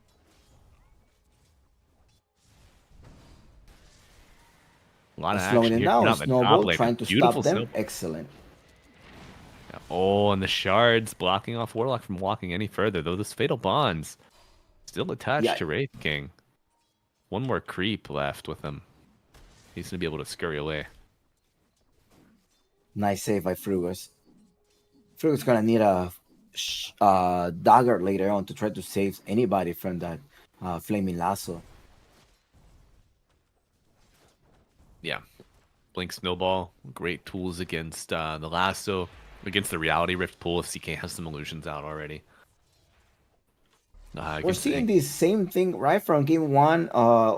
Mark getting 2 levels behind. yeah, and Dazzle doesn't really want to rotate as much as a Magnus does. You know, he needs those items. He needs the farm from the mid lane. As the creep camp stacked here in the high ground, but this is not how you want to be playing. Gonna have the catapult pushing into his lane, into his tier 1 tower too after Mark farms that up. Or Old White. Oh my god! Rotation coming out in the bottom lane. Lifestealer. Getting obliterated from Muzi, Les Shroud, and Power Roseanne. rune. Power rune? Yeah, you were trying to secure the power rune, right? Yes, you got it, but at what cost? Is Phil going to start right-clicking them? Oh no, it's on the killing spree, all white. Okay, he's gonna tick out to the poison touch. So, a little bit of cost benefit there. Get the double damage onto the dot. Given him. 377, that's nice gold. Yeah. In terms of CS score, creep score, 31-7, 31. The offlaners are leading that score. Yeah. Yeah, Wraith King hero does a good job, even with the pressure from the Warlock CK. You just gotta wait. I mean, Bullish on gaming, literally they have to like wait for late in the game. But how late though? Like you have the laundry. How late can you do? Because that becomes like strong bear. Yeah, it's oh man, oh my god, I was gonna mention the diffusal, and Muzi has a 7-minute diffusal on the bear. He uses the recall, the return, to get him back from Fountain immediately, so you don't have to wait on the delivery. This is gonna be powerful. Gets the fear into the diffusal use, but it's not gonna be enough to keep him around. Oh To my slow god, them down. Roseanne hits the dead shot into the upheaval. Destiny's gonna have no chance of survival. But But across at the what map, cost? yeah, you pay for pay for a pause 5 with your pause 1. That is not the result you want.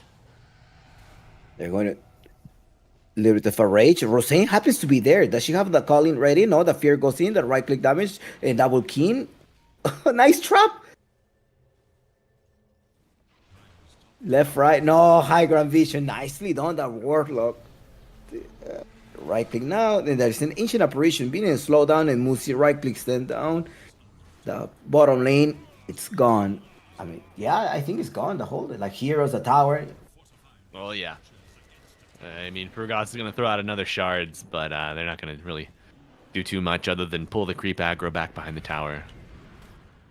They've Flaming got Lance another is ready. wave. Oh, Yes. No need to. You gotta wait for a second life. Now there is the time to pull them. yeah, man. Come He's gonna pull here. back. He's dead. 210. Astronaut Esports with the lead. Oh, in the bottom part, double king. You gotta be careful. The tower didn't go down yet, but I guess okay. There was no creep wave, but they have to push it. 3 of them. Okay, 4 of them are gonna rotate to the bottom lane. At least 3 is still there. Ancient Apparition, level 5. No Ice Blast threat just yet, but he's going to be stacking these camps. Able to get 2 camps stacked on the minute for his cores later. Hopefully the Bat Rider doesn't find them. Double King still defending this tower. Really, really value play coming out from Radiant here. Securing this tower, just giving them access to this part of the map for that much longer. Astronaut Esports not able to really pressure it down for anything.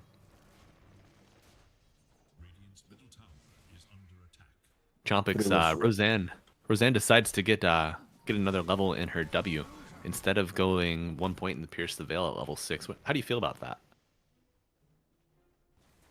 There's some magical damage, right? So maybe she just wants to silence and protect the life stealer. I mean, physical damage, muerta. It's the Wraith King and the Life Stealer, I guess. Dazzle clicks, but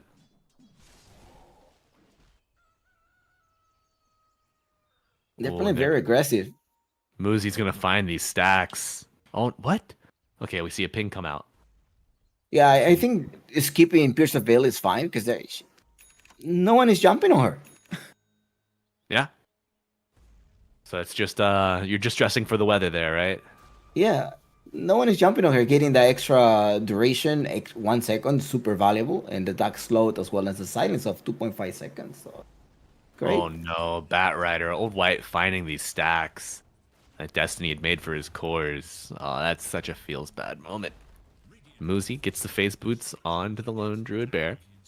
And they're hoping to take this tier 1 with the arrival of the catapult. Can they keep it healthy enough?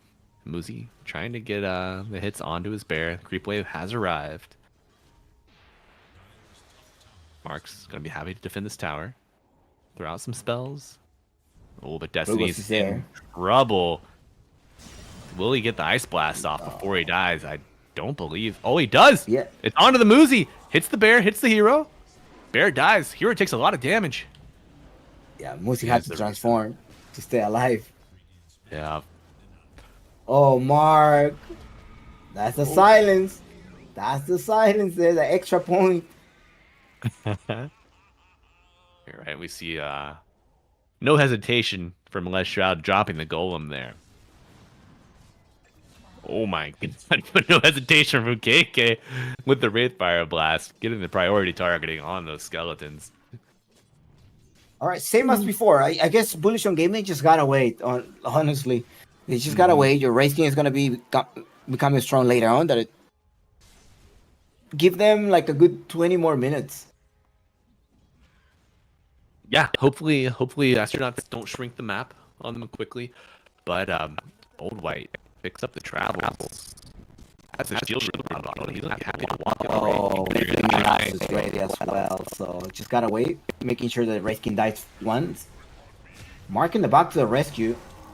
Ouch. Beautiful play coming out from Bullish. Expertly using the Wraith King ult to bait the enemy mid here. Right? He just didn't get caught out. But Bullish on Gaming respond in a timely manner. Able to get something out of that. Get a kill onto the Bat Rider. I think that's his second death of the second death of the game.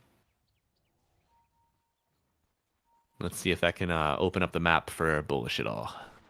I mean, previously on game one, same advantage, Bullish on Gaming were able to kite them and make more room for Life Stealer to farm. They have the lasso available. This repositioning coming out from the flame break Once and again. the eventual dead shot. Oh no. I think all White's dead. Yeah. Tusk With the walking back place. to the fire. What is he doing? Oh, the grave Trying to coming get out. healed. Yeah. You know, I Up saw him top, walk. the bear versus the Wraith King. Wraith King doesn't have an extra life. Gotta be careful. Gotta run away. No, Chompy, I'm not running away. I'm killing Musi. Come here, bear. And Musi's in trouble. The Wraith Blast. Oh no! That's unfortunate. The resummon coming out before the hero dies. The bear is on cooldown for almost 2 minutes. He didn't Really have gotta mana think. for the Wraith Blast. It's fine. There was another blast coming in. Yeah. Multiple blast sites. That You know, allows him to get half the radiance. I mean, one item. yeah, the Sacred Relic, the more costly of the 2 items for that Radiance.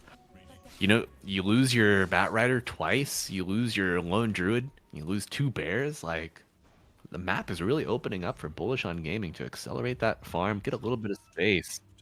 Be hard pressed A to see plus. how astronauts respond here. I just realized that Destiny had wrote their name backwards. It's like, who's Destiny? This is Unit said. What the hell is that? It's like, is Destiny playing? Mm-hmm. All White once again. Oh, don't tell me that's gonna be a 3 deaths. Gets the Okay, lasso no. off though.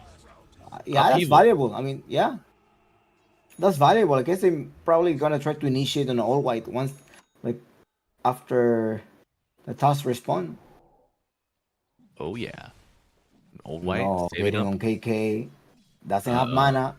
He does not have any mana. Ult's still on cooldown for a while. Great Fatal Bonds onto all of the skeletons. KK gonna fall. Yeah, Chaotic offering skeletons, made. Fatal Bonds, lethal, right? They deal so much damage. It's like 500 burst. Oh How much yeah. burst is that? It's let's see. Sheer damage 20%. It just does not feel good. That's for certain. And then the skeletons, how much health do they have? Oh, it's not. Doesn't say. Unfortunate. We'll have to go in the test and figure that out later. But yeah, Bullish finding some space on the map here. They're gonna find Old White No, outside Old of the White. map. Beautiful snowball into the punch. The Nice blast is coming, blaster. just in case. We're having a little Insane. party. Ooh. 2 hero dead shot coming out. It's fine. Great Block. shards. Oh yeah. Gotta expect a Yeah. harpoon on Muzi next, I think. No lasso. The Bat Rider should not be showing up in the map. Yeah. And he's so close to that BKB also. I think, I don't know if he anticipated Bullish to be that far up on the map, you know? Maybe he's still playing a little overconfident.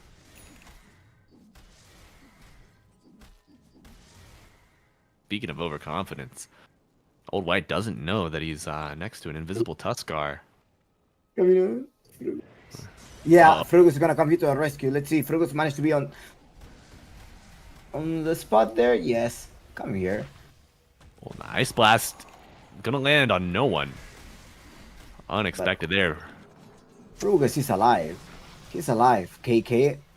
At least the Warlock will be going down. Yes, the first casualty. The next one may be Ram. There's a stun. Red skin. Keeps going on with the right click damage. Is dark. Mark. And Mark gets that Aghanim Scepter, and he's gonna start hitting like a truck. You know, the Shadow Wave going out to all of those targets. Auto attack following. Makes it super, super easy to renew that poison touch. And I mean, you cycle that bad juju, you get 2 poison touches out on targets, and the increase in DPS is just so hard to deal with as the Astronaut Esports lineup. With The anybody, Bat really. Rider already lost impact, right? Yes. Yeah, he is the rolling bus has effectively been stopped. You know, he does have the BKB, so I might have to eat my words here. Doesn't have lasso for 10 seconds, so he can't really threaten the Dazzle who stepped up to farm. But he I have might a be able feeling to the Chaos threaten. Knight is not strong yet. I mean, you're a carry, boss one. I feel like he's not strong at all. Once the blast comes in, he doesn't regen at all. He's got to use this lasso here to secure that Okay. kill. Yeah. Well, there's no blast right now, so it's fine. Oh, and Ancient Apparition falling in the bottom lane. Damn. It's just action happening everywhere. So let's take a second to reflect here. Both sides down 1 or 2 towers each, and action happening here in the mid. What do you see, Chompix? Anybody gonna die? Nah, they're still alive. Musi says no. Hold on, trying to burst the mana. Oh my With the mana god. burst out, no, he's still alive. The golem coming through as well. Gotta be careful, cause it is going to be Mark. It's With Mark all the right-click way down, damage. baby. Yeah. Double King also joined. No casualties for the Bullish on gaming. They want to continue going here. Ram managed to get a slowdown. The Snowball coming in as well. Try to block them with the Archer. No, Warlocks punching the first one and going on, and that is a dead Chaos Knight. Gotta continue. Gotta take this tower. You gotta get the tower. Yeah, take the tower. Free. Bullish on gaming. Yeah, They gotta we've go and walk like a bull. A stampede. exactly stampede down this road. Let everyone be caught in their path. They have that Desolator finished on Lifestealer. 2 or 4 charges. Already getting those early. Could be a lot of minus armor. As that stacks up between that and the bad Juju. I really like that synergy. It's going to be a lot easier for them to take towers and take fights. Opening up this map more and more. Absolutely. Plastic comes minute 20. He's just waiting with the cutters right now. With Oh, that, I love free this so shard. much, man. Oh, they're getting another courier here to make it even easier for him. Oh, but Ancient Apparition, where's your courier going, buddy? You're making it hard on Mark. You gotta send it back. Oh, is he? No. Whew. He lives. He got Oh it. my god. And Lifestealer gets the shard. Gets access to the open wound spell. I think So 10 more valuable. minutes and Bullish will take it. If Take the Astronaut game. is not able, yeah, if Astronaut is not able to like stop this farming pattern from Bullish on gaming, the Bullish will have it. Like they are becoming so strong, they're risking getting the items, and you're not gonna be able to kill them. We already saw in the previous team fight. Yeah. We're seeing some really scary timings come out from Bullish here. We have the shard and a blink dagger on the dazzle, so he's gonna be able to get in and control anybody he wants. That means they're going to be able to take out that Warlock before he's a threat, before he can get off the Golem. No shard on the Wraith King, but of course, open wounds given for free to the Lifestealer. And we're going to see some wounds inflicted on Old Going White all here the in the way. top lane. The blast will come through and kill All White. Let's see, All White, gotta be careful your movement. Oh! Never mind. Ah! He jinxed it. Bullish on He gaming saw it script. coming. He saw it coming. There was a huge ward in the middle. Ah, nice. We love our vision, you know. Old White surviving that has to use his BKB though. That But was the his... laundry is in trouble. You know that? No, Ooh. it's not. What is he doing? Okay, I... Russian. Daytime, take the rush. Neither team has vision super close to the pit, but Bullish on Gaming going to be able to see behind them and see far in front. I don't think Astronauts have the tools to respond to this. And certainly not as Roshan falls in like 30 seconds flat. This is beautiful timing here coming out from Bullish on Gaming. They have a net worth advantage finally, 2k up, even though they don't have a ton of map control. The kill score so even, but they have that Deso.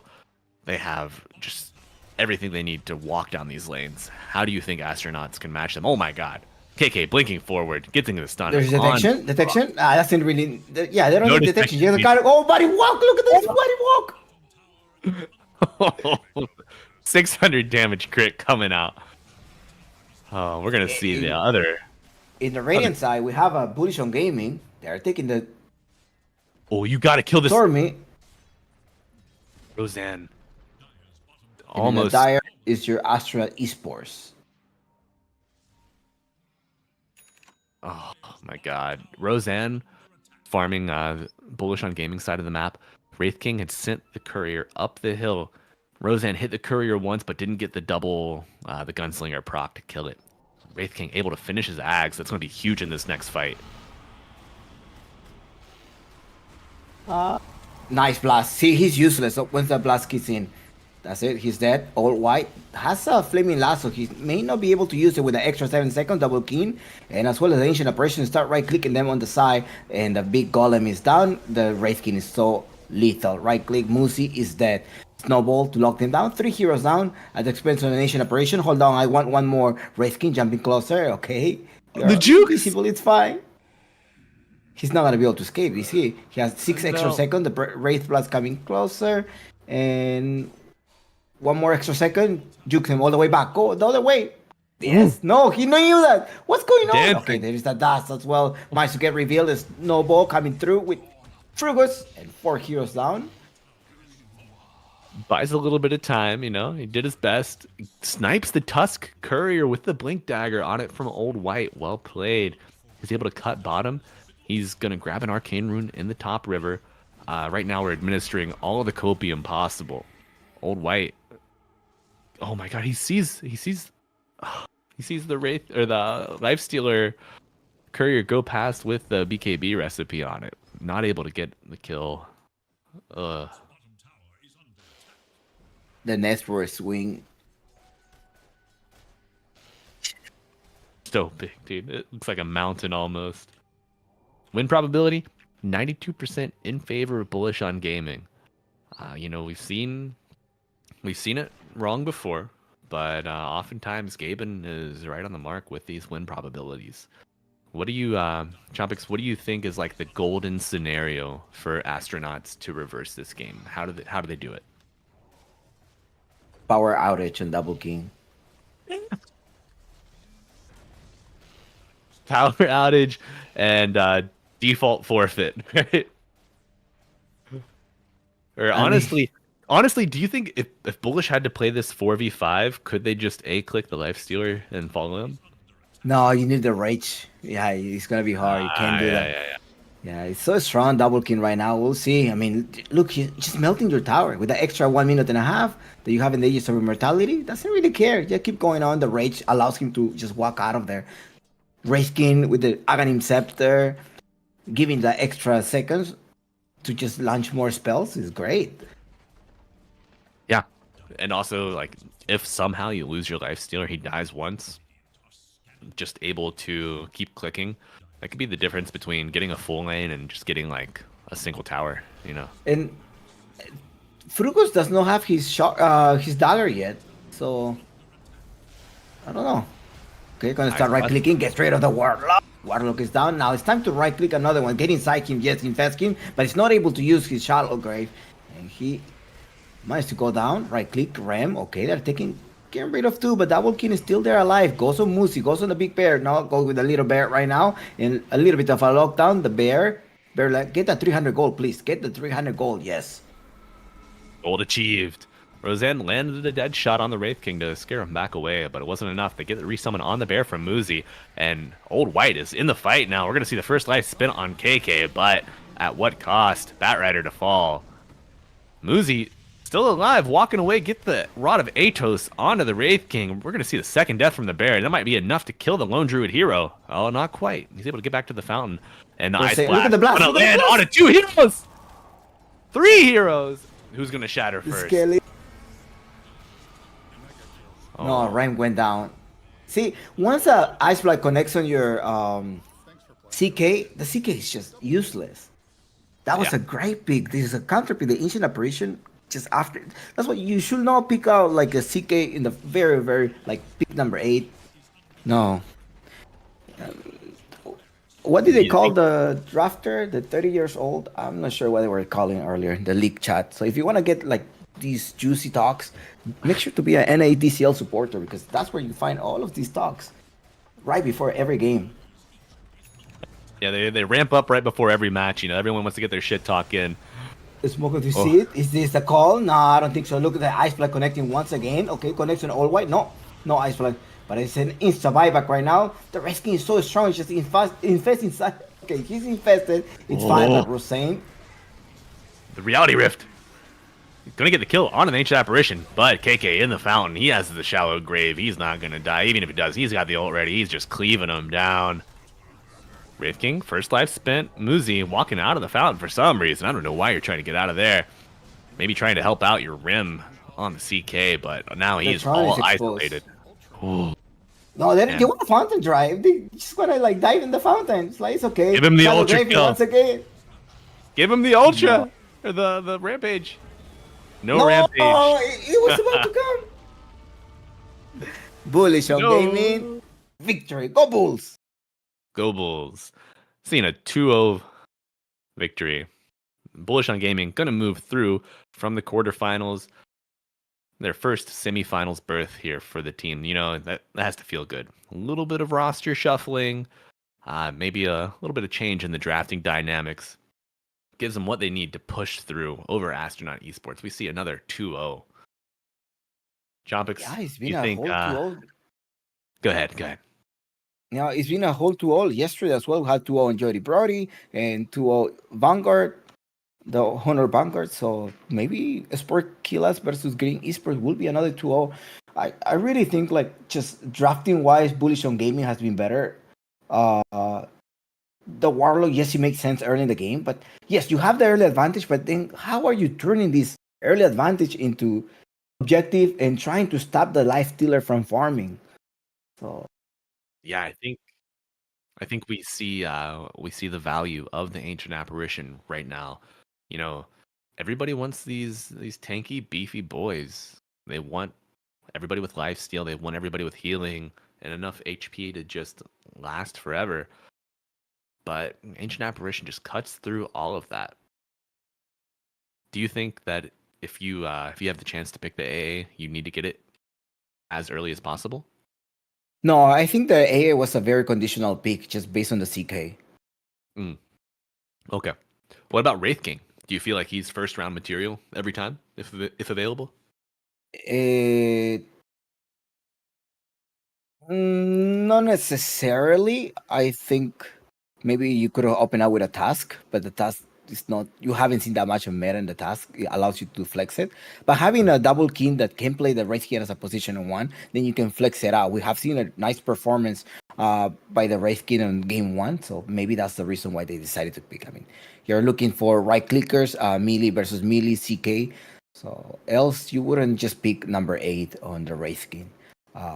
but they were able to draft really nice around what Astronaut was proposing. They knew they had to just wait on the early game. Astronaut Esports had a better laning phase, but late in the mid game, they were not able to just turn that advantage that they had. We saw the Batrider dying twice, right, consecutively, right? Yeah, that And was. I think that having double or old king, old white. Sorry, old king, double king, old white. Yeah, die twice. That was like the it guillotine slowed them falling. down, right? Yeah, exactly. That was the shift in momentum that Bullish really needed. Um, and then they lost Muzi between the Bat Rider deaths, and he like gave two bears away, and then his hero died. Yeah, Um, I thought Frugo was going on a dagger right away, but he decided to build a solar crest, just give more armor, making sure like the Wraithkin and the Lifestealer are dealing more damage, allow them to just give the extra movement and speed if they needed to. So and to just jump on Musi, which he played a really nice laundry, yeah, yeah, the Lone Druid. but I don't know, like you didn't have much of a pick off other than you Bat Rider. Yeah, I mean, we saw like the early fight bottom around the Radiant Tier 1 when we had the Lone Druid, we had the Warlock, we had the Muerta. There was a lot of good happening there, but then they had the travels on the bat, and then the bat just died twice. Yeah, So they didn't even get tower control, right? Map control. The laundry. I will often will see whenever there's a bear, just demolish all the towers. absolutely, and also something I noticed, Rim was holding the Chaos Knight ultimate Phantasm. Usually when I see this hero in a game, you're using Phantasm on cooldown to accelerate your farm and Hmm. just going, expanding, like splitting the map, pushing it out that way you can farm safely. But that wasn't a behavior that I observed, and I think it may have been a mistake on the part of the Dire there. Nice. Gotcha. Okay, Yeah. So, Jompix, let's go ahead and take a look at the bracket, see where we've been so far and where we're going next. looking at the bracket. What do we have? All right. So, as observed yesterday, a series of 2-0s. The Yodi Brody Nexus moving past Instinct, Honor Vanguard pushing past Fry Boys, just shrugging them off, getting to the semifinals. I'm looking forward to that matchup tomorrow. And how do you think this matchup went? And then Grin and Sportface are going to go. Green and a sport face. Just go with the pattern. 2-0. 2-0? 2-0. Go with the pattern. First pattern. So it's going to be 0 green and the sports face kill is 2. Yeah, exactly. I love that. Oh, okay. So you heard it I from. think Bobby Teach is a great mid laner versus Rojo, who's an uprising star so far. Yeah. I think Bobby Teach should have an advantage there in the mid lane, just in terms of experience. Well, You so have you say Flea that. on Green Sports though. Yeah, you say that, but Rojo played with San King Gomez in the qualifiers, so got a lot of high level reps very, very recently in this past week. It might be enough to kind of help elevate his game to match Babitic in that mid lane.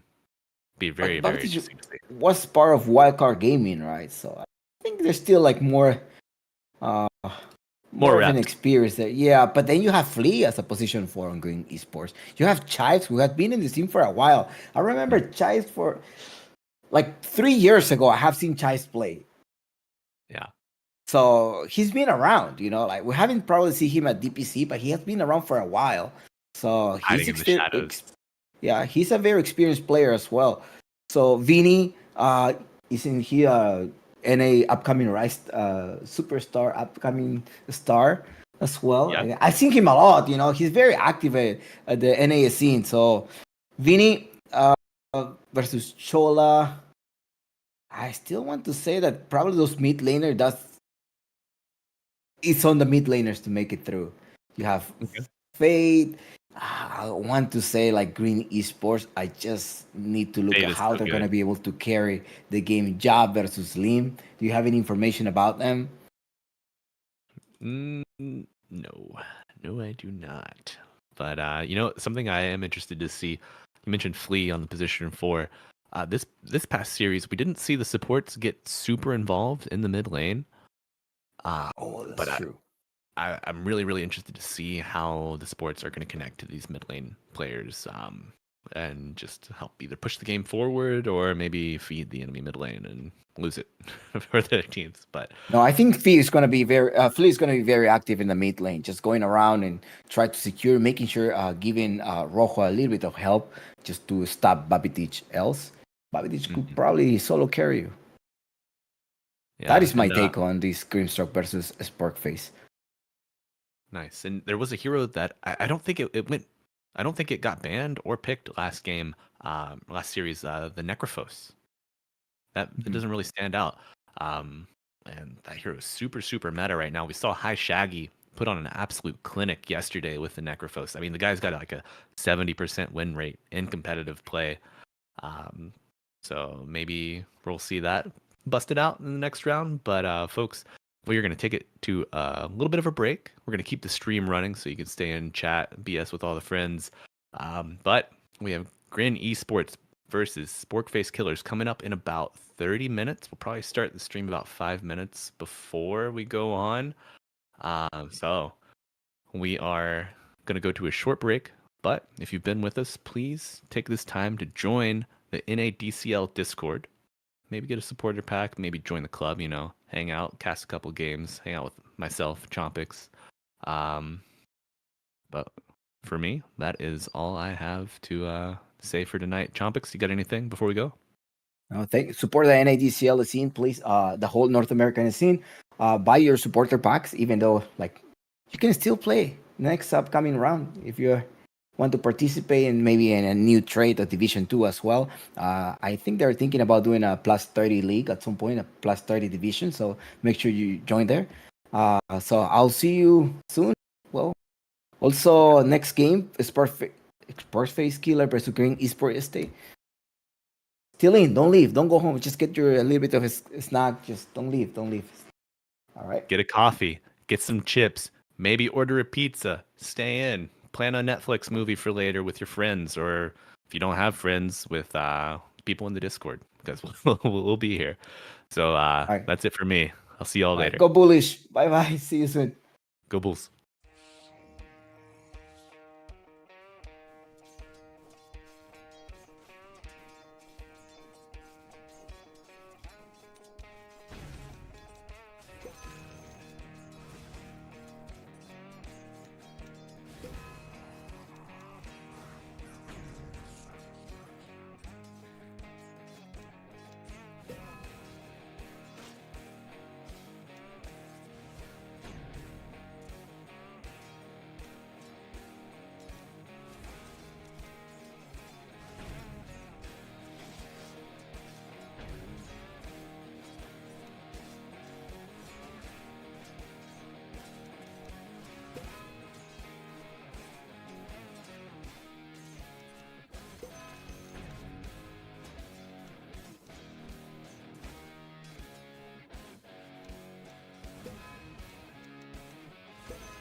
Hello, Dota fans. Welcome back to NADCL.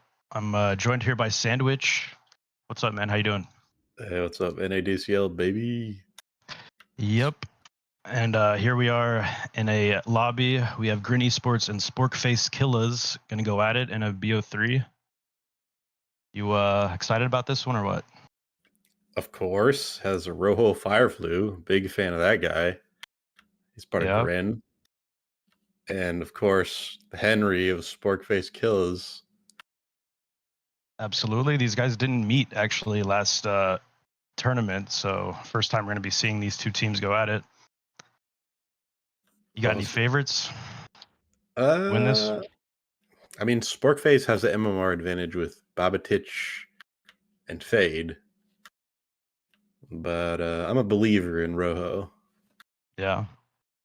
We'll have to see how it goes. He was in Sand King Gomez for the ESL Kuala Lumpur, whatever. Yeah, his lone druid actually looked really good. I'm wondering if they'll pick that up this series at all. I also really like Liam because he always has those like goofy profile pictures with like weird faces in them. Yeah, I don't even know what that's from, but I've seen I see that all the time. I don't know what it is. It's just fucking like it speaks to me. Looks like Fade has like a Warcraft 3 avatar or something as his profile. Where? What are you seeing? Oh, the archer or maybe or something like that. Babatich? Fade? Is that Fade? Yeah. But yeah, we need a couple minutes, I guess, before this lobby starts. So just looking at their past drafts, I see Sporkface Killers, they really valued this support invoker for Henry. I wonder if this will go through. Seemed really comfortable on it. They pretty much picked it every game until it was banned. Sportface Killers, they actually went to the grand finals against Yodi Brody Nexus. So Didn't they get clapped 2-0? Is that how it went down? Yeah, seems so. Is Invoker worth banning though? To me, I feel like it isn't. Well, see, they did. I guess they didn't ban it. In game 2, they did not ban the Henry Invoker. So yeah, I don't know if it's worth a ban. But like, I keep hearing Invoker's very strong as a support. I don't really play it, but I mean, people say it's more strong as a support than a mid right now. Anyway, we're going into the draft now. So let's see how this goes.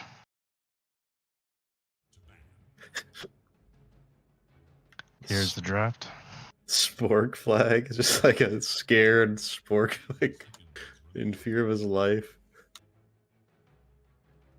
Half of his face. Just like cut in half. Coming out with the Phoenix first ban. I mean, I feel like this hero is super strong. It's been like in the ESL quals a lot, so I'm not surprised at all that they value this ban first. Bristle ban? Of course. Not against SMD. Bristle's just one of those insane heroes right now. You don't want to deal with. Yeah, I can see that. So they react with a Nature's Prophet ban after the Primal ban, and then they go for the Spirit Breaker ban. So pretty good logic here on both sides for their bans. Yeah. You do a lot of stats for many teams now, right? Yeah, I dabble in analysis and stats. So is this all kind of lining up with your research? Well, yeah, I mean, all these heroes are pretty much broken in their own right, so pretty much that's what all teams are doing, are banning like the broken heroes and then kind of picking something broken and then banning more broken heroes. I mean, this patch is not very diverse in that way, where you can you're not allowed to be too creative. Pretty much have to go by the book or kind of choose your own poison kind of thing. So what makes them broken, do you think? Well, Fearbreaker just has this global presence that can also just destroy waves. Once you get Ags, I mean, it's a BKB piercing stun. I mean, you can kill waves just straight up. So wave clear, super important. Also, BKB piercing stuff, very important. They're also going with the Brewmaster ban. So Brilliant Protector gets out first. Let's see how Grin Esports follows. They insta pick Chaos Knight. We know about this hero from our Turbo games. We've seen this hero before. Pretty much pick this hero and you can win any game. I Yeah. feel really good about Grin's draft with CK, but I've said that before, and then the team lost. I mean, CK is not. I mean, it's not like it's an insta win. You still got to play well, but Stream Protector I think is okay against it because you have the root, the AOE root. But I mean, Chaos Knight can just go Manta, BKB, and just get out of it. So what do you think about this? Vinny drafting? He might be the lowest MMR person on Grin, possibly. I don't know. But Bobatich, who's drafting for Spork? Is that Bobatich? It's Fade. Oh, okay. Yeah. So he's one of the highest MMR people on the team. So it's a kind of a MMR discrepancy in the draft captain role. Yeah, and Fade was a Division 1 player, I think, on Felt. So he has like good experience in highly competitive environment. Vinny, I don't think so. I think he's played for some teams, but I don't think he ever got to DPC. But, that guy, Vinny is always egging people on in like Gen chat and all that shit in League chat. He's like always trying to stir shit up, you know? Well, people got to make their mark somehow, I guess. So they go with the Kunkka, which is another extremely broken hero. So, I mean, Vinny's doing a pretty good job in this draft so far. Have to be interested to see what Sporkface does to counter this. AA, that's a smart pickup. I mean, you get the Ice Blast on these, strength tanky cores is very good and very value. Have you ever used a Spork before? Not in a long time. Maybe when I was like a child. I don't go around trying to find sporks. I feel like they're always plastic sporks. I don't really use plastic utensils, so I want to get like a really nice metal spork. Yeah. It's like a box set of sporks, like specially decorated. What are sporks for anyway? Are they for like peas or something? It's like soups, salads. Soups. Yeah. You can use it for anything. Salads. I feel like it's just a worse fork. And you could just use a spoon for anything you don't use a fork with. That's neither here nor there. We got the Centaur Warrunner pick up here. Very value pick that's been picked a lot. You have the ulti to kind of disengage from these fights. I mean, Kunkka has the water park eventually. You can kind of disengage from that fight pretty easily with Centaur ulti. So they took the Invoker from Henry. I think that's smart. It's likely a Rojo Fireflu hero. He's very comfortable on it, but you never know. I mean, there could be some player that plays Invoker. I don't know if Flea plays Invoker 4, but I wouldn't doubt if he knows how. But it's likely mid. That means they're picking their 4 last, which is kind of strange. Grin Esports lineup is kind of flex, besides the Witch Doctor. I really like their Huskar. What the hell? Insta Huskar. So they're assuming that's an Invoker mid, I think. What the H? That's kind of crazy. I don't know. It's a Bobatich hero. He played this with me in Combine when I was playing Oracle, and we lost. So, but I mean, I was playing Oracle, so it's guaranteed loss. I'm not 8K, so maybe I made some mistakes. You're pretty good, man. Thank you. So we got the last rounds of bans coming out. Sporkface ban out Shadow Demon, I guess, to kind of protect Huskar, because Huskar wants to jump in and stuff, and Shadow Demon will kind of mess that all up. Good. What's up? It's okay. Because there's like keeping Huskar alive, like an Oracle Dazzle kind of thing. But I don't know if they can even pick that here. They need what do they Dazzle's need? banned, so it can't be a Dazzle. Sporkface need a carry. On the side of Green Esports, they either need a carry or an offlane, but I don't know. I think it's actually they need a 4 if it is Invoker mid. Right now I'm thinking it's Chaos Knight carry, Kunkka offlane, Invoker mid, but it's Spectre also kind of still in. flex. Spectre, very good hero, could definitely work for Sporkface. They ban out the Luna, last ban for Grin. It's Muerta still in. What do you think about Muerta for Grin? I could see like a Grin 4, like a Muerta 4. Yeah, I feel like that might be I could see interesting. it. It's a strong laner, and especially with Kunkka, it'll make whatever carry they pick pretty bad, have a bad time. I think our AoE silence is just way too strong right now. Like little circular ghosts walking in a line. Oh yeah, it's an insane ability. I always get a little bit pissed off when I have to play against that. Just like Not fun. A little bit not fun. Because I mean, you have to be in the center to not be silenced, and if you go anywhere near the edge, you're gonna get insta silence, and it lingers for like 0.3 seconds or something. And the thing, like the actual ability lingers for 15, 20 seconds. Slow. Forever. It's like an attack speed slow and a movement speed slow, I think. It's broken, man. Yeah, I'm hoping this letter patch really changes things up. I mean, it's a letter patch, so it's not gonna be too different, but hopefully some things, like they need to buff some things that are like not picked at all, and then kind of nerf things that are like picked every game. So hopefully that works out. Do you know when the patch is coming out? Yeah, Monday. This coming Monday, the 20th.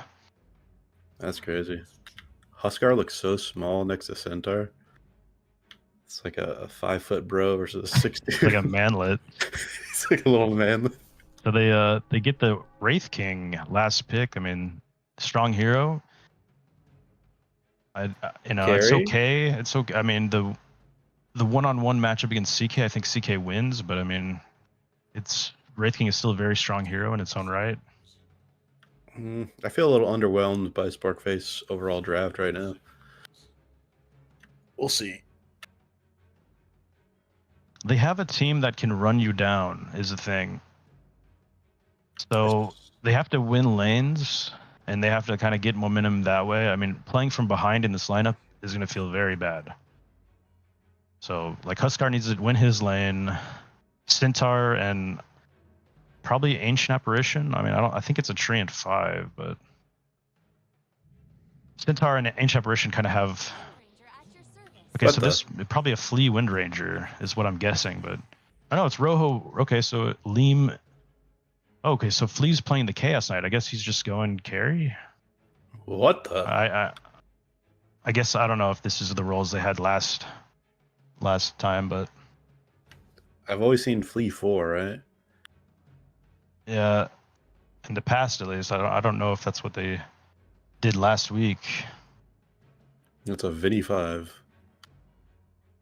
Yeah, so they are switching up the lanes. So Flea is playing the carry. Leem is the 4 Invoker. We got Vinny on the 5 Witch Doctor, 3 Chives, Kunkka mid, Rojo Fireflu, Wind Ranger against the Babatich. Huskar, the Fade on Centaur Warrior, got the Ancient Apparition, and I don't know which one's going where. Let me see if I can figure that out real quick. Babatich. That is a scary tree. It's like a. It's a cold set. Yeah. Kind of reminds me of like Spirited Away a little bit, or like Princess Mononoke. So it is a 4. It's a 4 Ancient Apparition, and a 5 Treant Protector. you ever Yeah. seen Princess Mononoke? No. Well, maybe. I don't know. It's been a while. You're not a weeb. Not in the slightest. But here we go. The game started. Let's see if there's any level 1 smokes. We do have a... See, this is a cool... I like this by the Dire here. They're doing this smoke right to the Dire jungle, tier 1. I like this move a lot. A little aggro. Looks like they'll meet. They might meet. They might just meet here. Folks, watch and see. Oh, damn. They're dodging each other a bit. Are they gonna find the ancient apparition on the end? Fleet goes on to Bobbich. Hits him up. There's a torrent coming out. Bobbich might fall here. He does. Flea running away is running low on HP as well. And he's getting hit again. There's one right click and it'll be done. The AA picking up that kill. 1-on-1 so far. Leem running low. Chola hitting him up. He's got the Q going on. The little root things are coming through, and it's going to get the Invoker. Wow. Damn, that A is little bit of action. Some NA action right there. NA action, Love to see baby. You want to hear my weeb story? What happened? So at Turbo TI, I'm hanging with PPD, of course, and I started talking to this like college kid about anime, like whatever, Jujutsu Kaisen, and PPD's like, "All right, guys, see ya." So immediately just walks away. I'm not gonna entertain this. He wasn't having it. Wasn't having it. I think there was 3 runes that went to... Or did they do 50-50?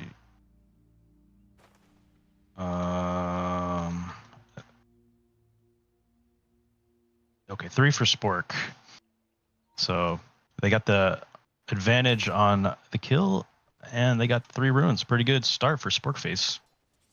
I'm actually excited to see Flea carry. I want to see... Like, he said he can play any role, I think. Oh, yeah, that was he said it, yeah. I believe he's him. He's a 10K player. He can play whatever he wants. Especially in this league. How does he play? Like, can he actually play 10K at every role? I don't know if it's 10K every role, but, you know, he has a great understanding of Dota, I'm sure. Yeah, I'm excited to see this because this ain't no pub. These are all very good players. That's true. So we'll see. This mid matchup, I'm interested in seeing who comes up on top. I mean, I guess it's more of a wash. Like, they both should get their farm. Because, I mean, with the Wind Ranger, you can kind of run away from the onslaught of the Huskar oppression.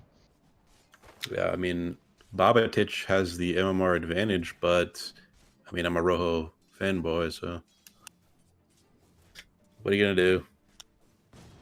I'm sure Rojo's seen many a Huskar in a pub, so he's probably got a good understanding of this matchup. Seen many of...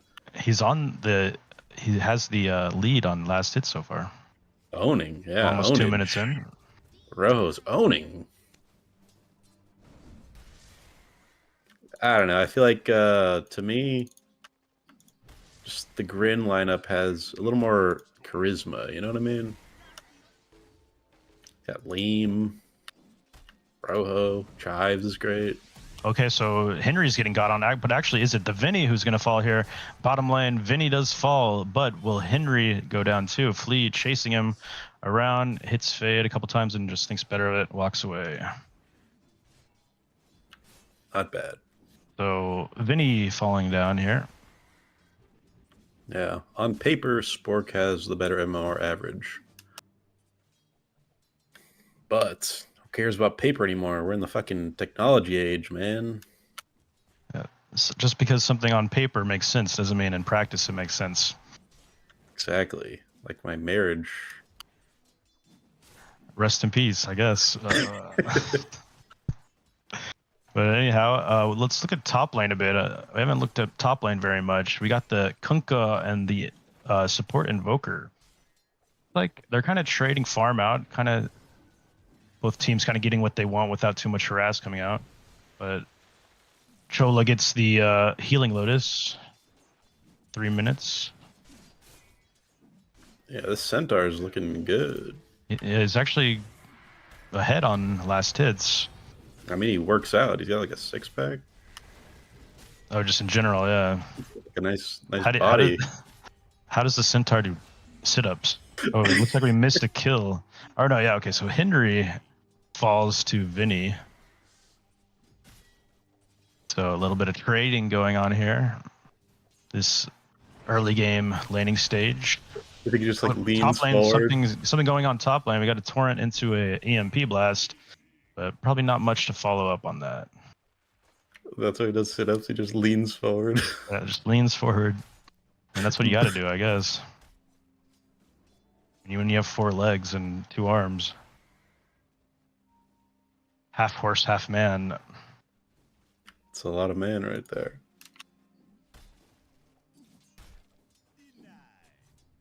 So it's Jaw on the Wraith King. This is the new pickup, right? This is a new pickup for Green Esports. Yes. Or no, Sportface. I actually had the pleasure of playing with Jaw in Division 2, but he was playing off lane. I think he told us his main role is carry. So How'd you guys do, by the way? we won our first game, and it was fun. Here we go, a torrent out onto the Wraith King. He's gonna take some damage. He had a stick going on, so he should be fine. Come on, Chives. Smacks Chives with the Wraith Fire Blast. Mid lane. Ja. Oh, there might be something going down on mid lane. Looks like maybe nothing. They're just gonna run at about 200 HP. But can Babatich get this kill on Rojo? And he does. No, solo kill mid. That's pretty brutal. That's a Huskar. That's Huskar for you. Remember when you were playing Huskar versus me and I owned you? No, you were playing Huskar against me. Oh, right. Tango. It was the opposite. Yeah, it's not a fun thing there. I killed you 3 times and you rage quit the game. Yeah, I didn't want to play that out, dude. I was bored. You just got bored immediately. Yeah, you were like level 9 and I was level 6 or something. But it was turbo, so what can you do?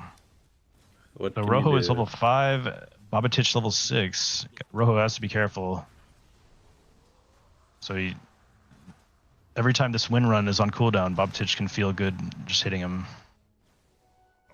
Yeah, rip Rojo.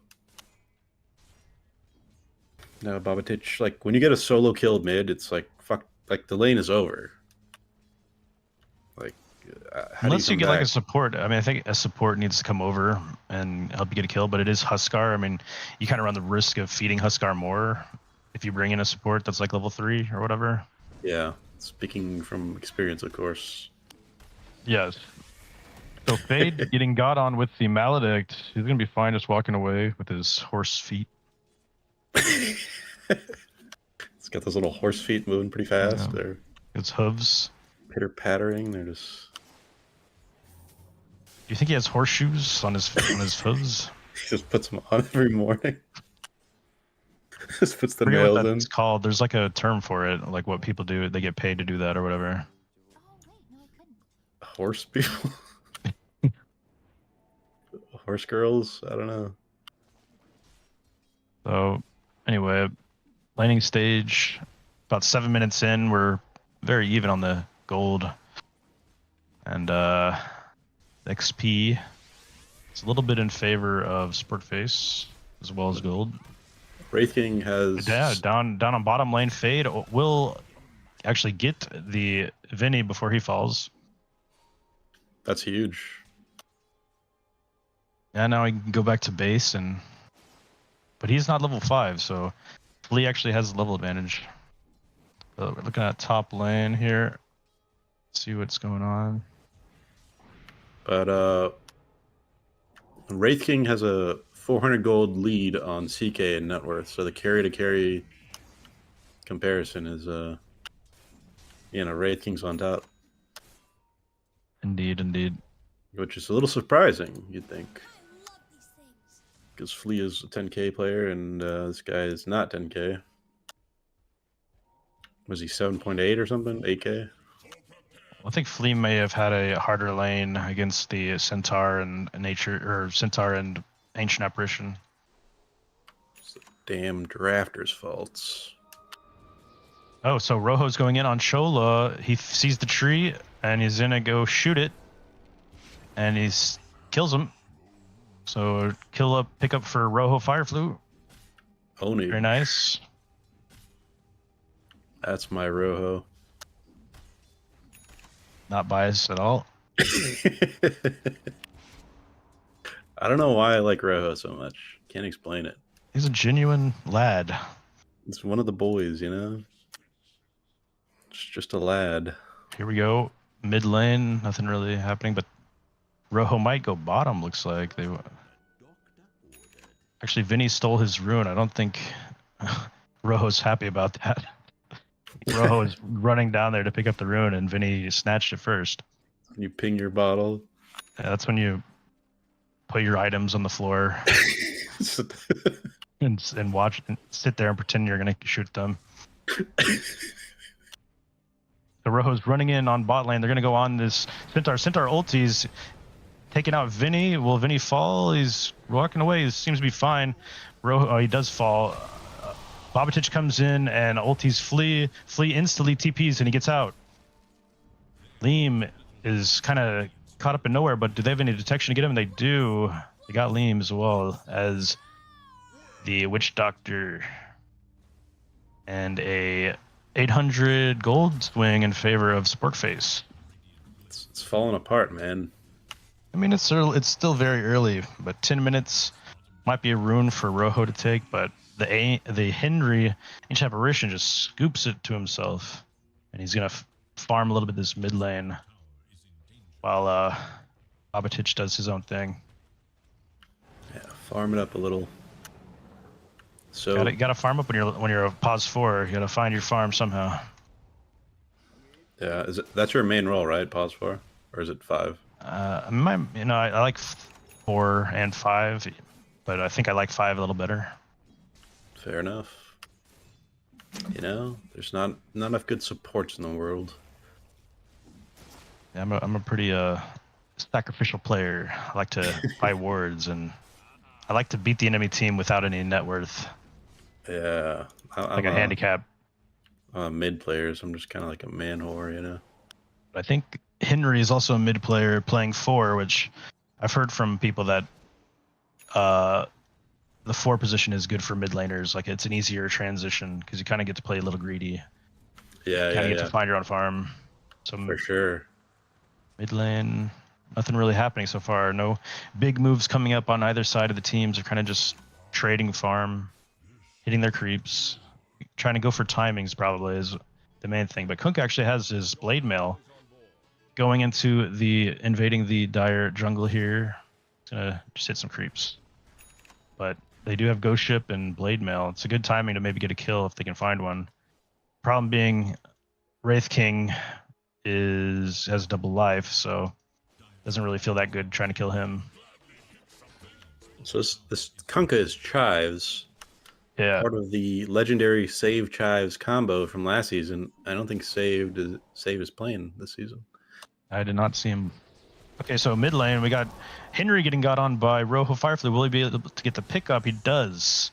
It's a little bit of a juicy action for Rojo here. But Babatich goes in, ultis the Rojo. He's disarmed. He's running towards that DD. Can he get it? But he's kind of low. He's kind of dropping, but will he survive? He survives on 30 HP. And he has the DD to spare. Rojo coming through. Coming through with the woo. He's coming through, this man. This is why I'm a Rojo fan. He's just, look at that, like 10 It was all HP. calculated, dude. It was his blood pressure didn't rise one iota. It's just totally calm. Not one iota. Oh.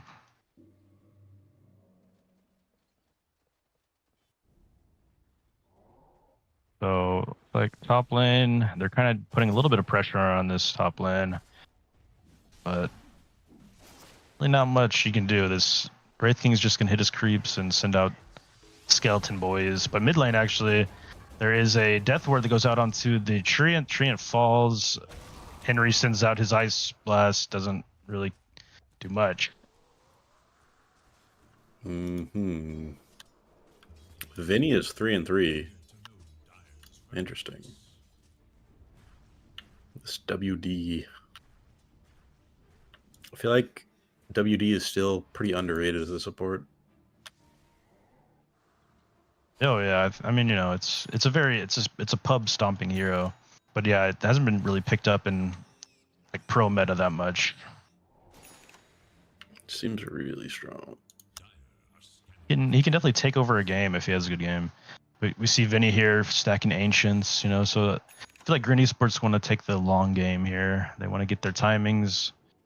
But Rojo is gonna waltz in here. Babatic is he got two shackles connected.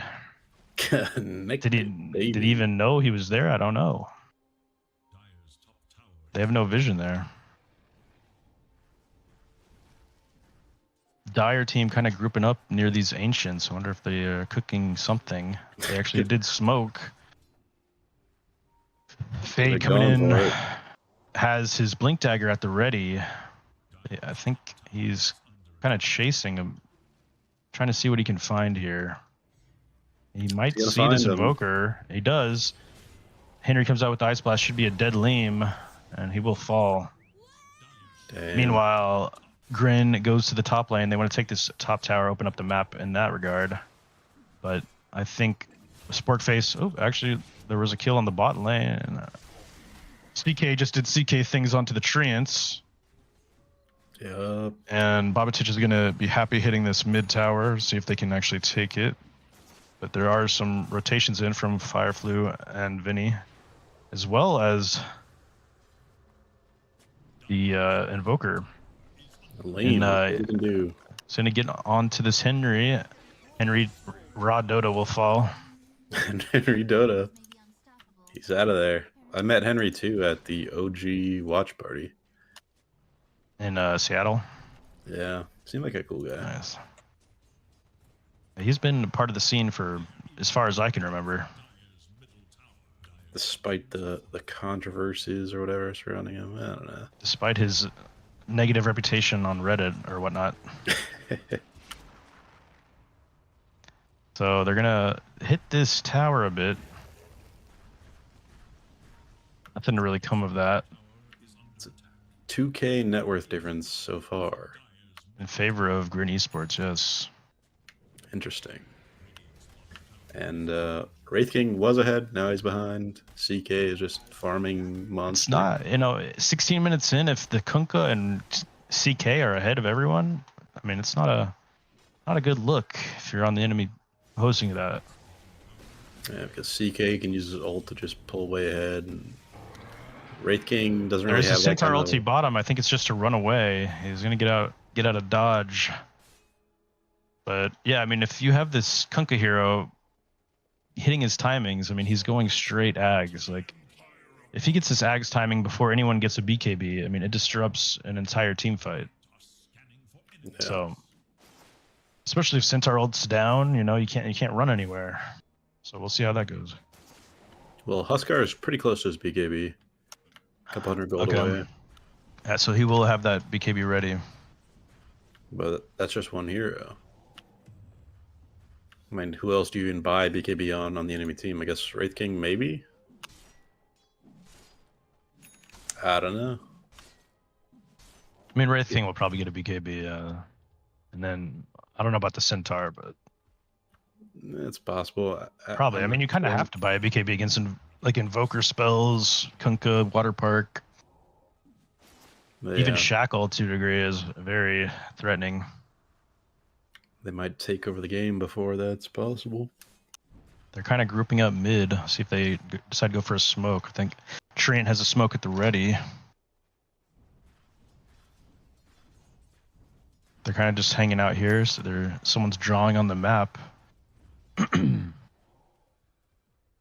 And they smoke up on 3. They're going to walk bottom. Babatic gets the illusion rune. They're drawing some stuff in the bottom lane here. See if they can find anything. They're going to found Flea. The dodge or the stun doesn't come through. They hit him with the A blast. They're just going to hit him up and he should fall pretty easily. Flea down.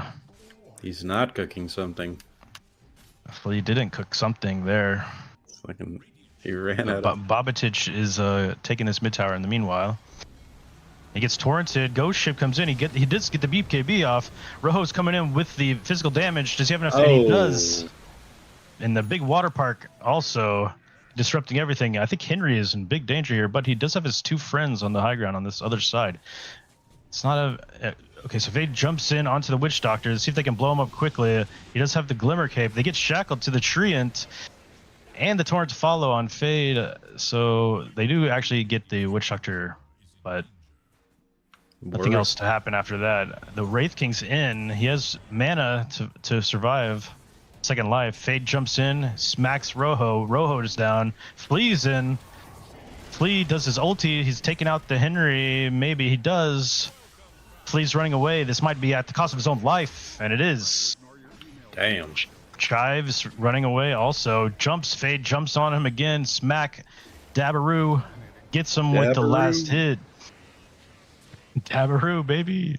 Yabba Dabaroo. And they're gonna run away. They're gonna run away after a very good team fight for them. Very, very good. Yeah, that swung the game right there. It's a very big gold swing in their favor. Still even though as far as gold goes, but definitely helps them out a lot because they were kind of on the back foot there before that happened.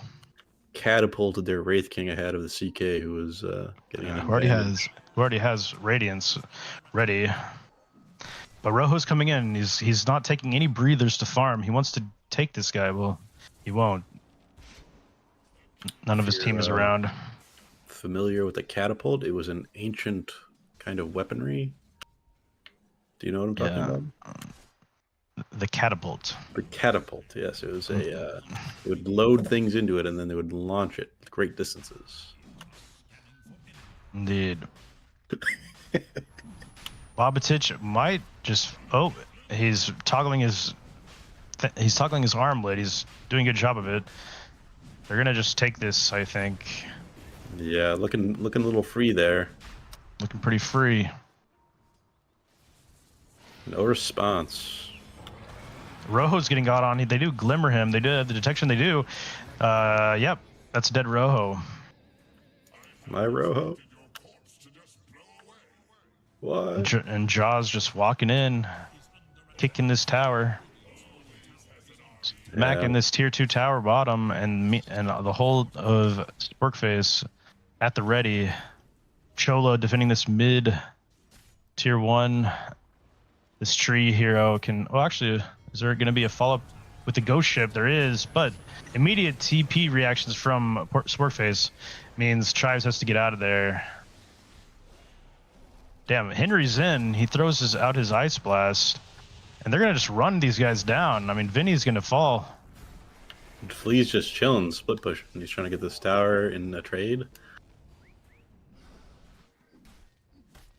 I mean, what else can he do? Not much you can do. Ults to take the tower.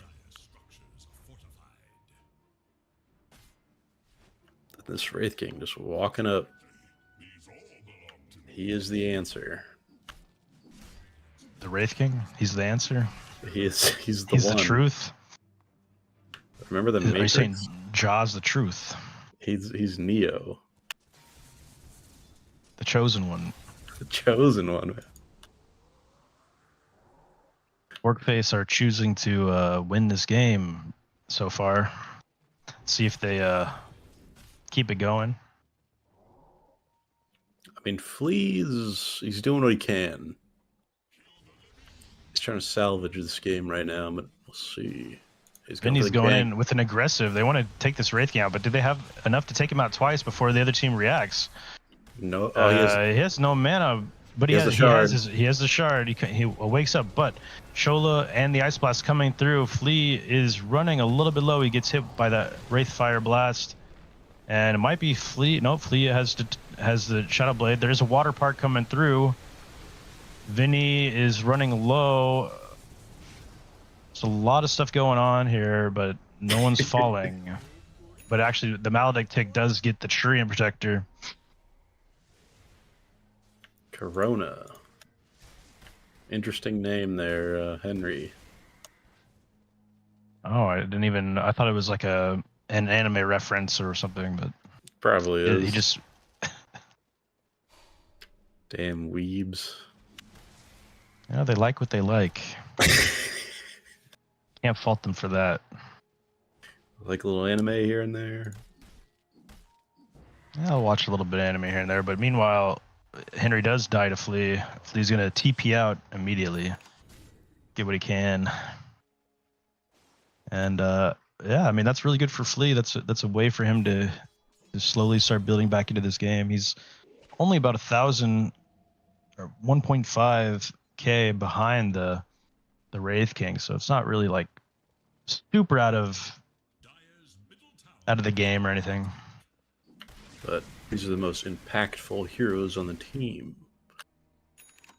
But you do have the Chives Kunkka also building into his BKB.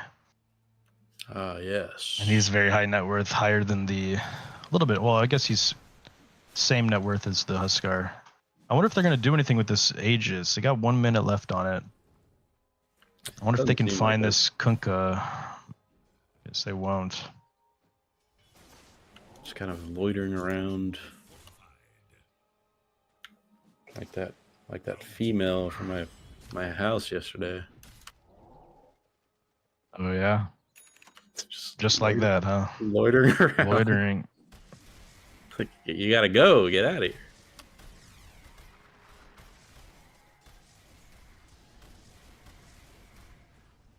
$40 seconds left on Aegis. Going Ditch. top lane.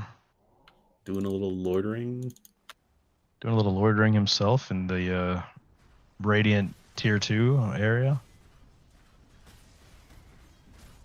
Tier 2? Tier 1, that's what I said.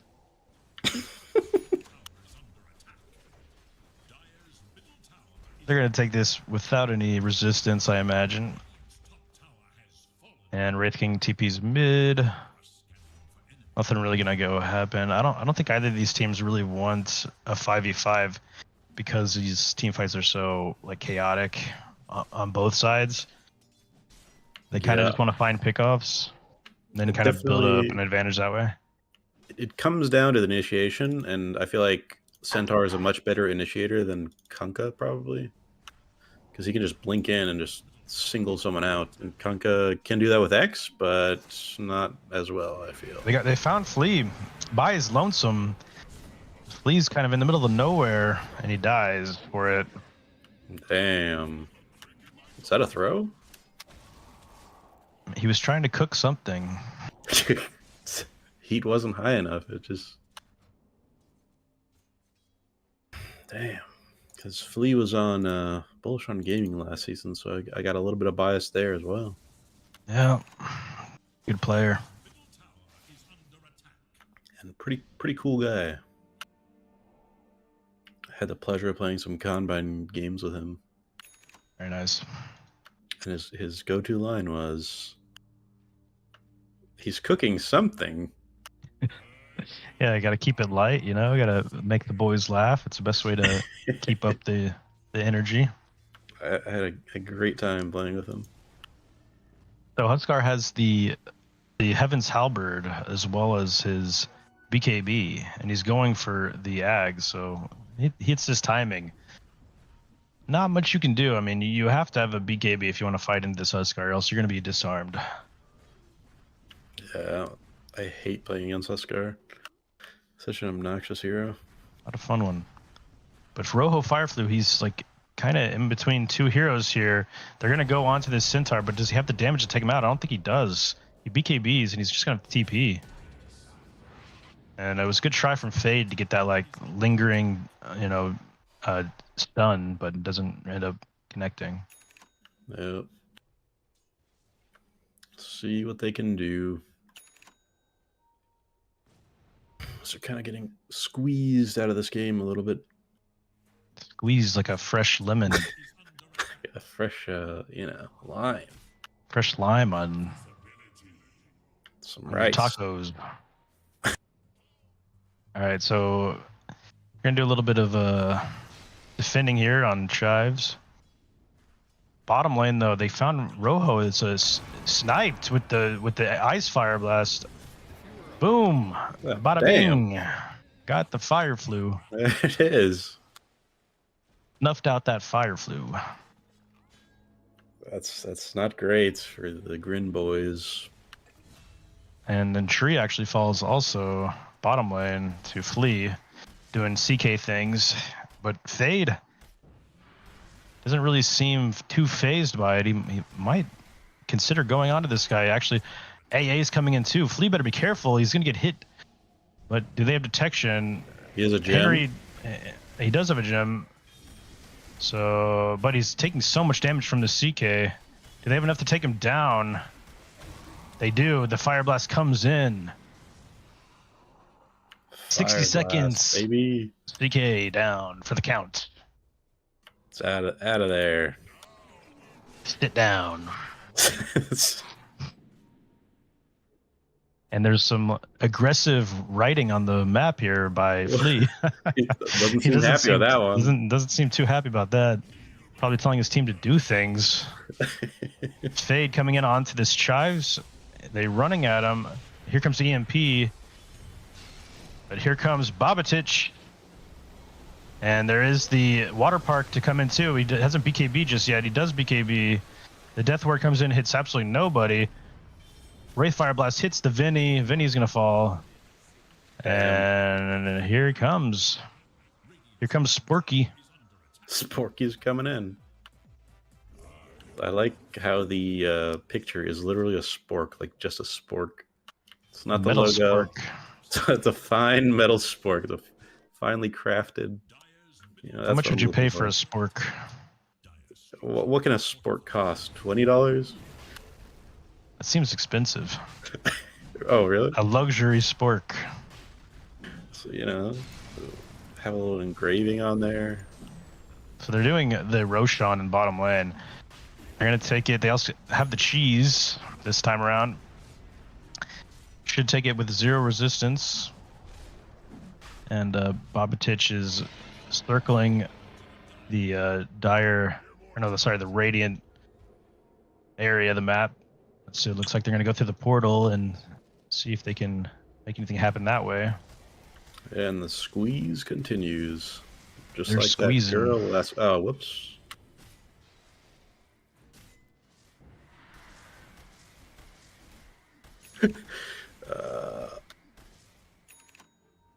And here we go. We got the Huskar with the Ags completed. 30 minutes. It's a very, very good timing. Very excellent, yes, indeed. Very good timing for Sporkface to just squeeze this game out of existence. They keep squeezing. They just... Flea's running around with his Silver Edge. Does he decide to go on this guy? He actually pulls him in with the EMP. It's not going to matter because he has another life anyway. They're going to take it down his first life, or will they? He's turning around on Flea. Flea dies. That's not good. 70 seconds down for the count. And they're going to go on. They got the Rojo as well. The Death Ward comes out, is doing a little bit of damage, but then the Treant Protector gets him with the root, but they're on Fire Flu as well. The other end of the map, do they get him down? And they're going to get him. Huskar dies with Aegis. They're going to go on Leem. Here comes the water park thing again, and he blinks out of the torrent, running aggressively onto this Kunkka. Tier 4s. Are they going to be able to take this guy out? It's the last one standing. He Bit does of a dive here. He's using his torrent storm to get on him. He's doing also the water park. A lot of stuff coming out. See what they can do. But they seem cool, calm, and collected, standing in their enemy's base. They don't really care. That's a very big dive, really. But Spade jumps in, and his torrent storms out. But he does have the Centaur ulti. Runs away. Babatich has the cheese at the ready. And looks like Vinny's TPing aggressively onto this tier 2, but he does use his BKB. It's not going to be of any consequence here. Do you draw on the map much when you play? Yeah, I draw. Do a little drawing here and there. Do a little circling, whatnot. I They're gonna never. pull Fade in. They're gonna actually get Fade. Comes in with the Ice Blast 2 onto Flea. Fade kinda big. falls. Vinny gets shot by the stun. There is a Ghost Ship that falls out. There's a Death Ward that is completely useless. Gets one shot by the Wraith King. But he gets shackled. Rojo Fireflu is gonna BKB and get the heck out of there. He's gone. Flea's just kind of sitting around here. I think Flea's bored. He's doing the onboard. He's doing the board right now. He's getting an Ags next. Like a last ditch effort to do something, to cook something. He's gonna cook something. I mean, I'm a Flea Rojo It's believer. 11K advantage here. But the last fight actually was in favor of Green Esports. They got 1,000 gold upswing on their part. So it's not out of the. I mean, if they take another great fight and get another like 1,000 gold upswing, I mean, it's possible they can get back into this game. But you know, I think Sporkface sees that they did just kind of throw a little bit, so they're gonna just back off and chill, wait for their Fade to come back. They're probably gonna wait the next Aegis actually. Yeah. There's no reason to rush. Shameless Huskar pickers. No, he's like 11K MMR for a reason. Yeah, I gotta play Huskar more. Yep, spam Huskar and the sniper. Sniper is so bad. I just play it because it's like brain dead and kind of fun. But So Flea's out here by himself again. I think the Dire team just circled around him. They're sniffing him out. doing a little sniff. No harm in that. They actually jump forward aggressively onto Flea. They actually see him. They ulti. They didn't catch him with the dust though.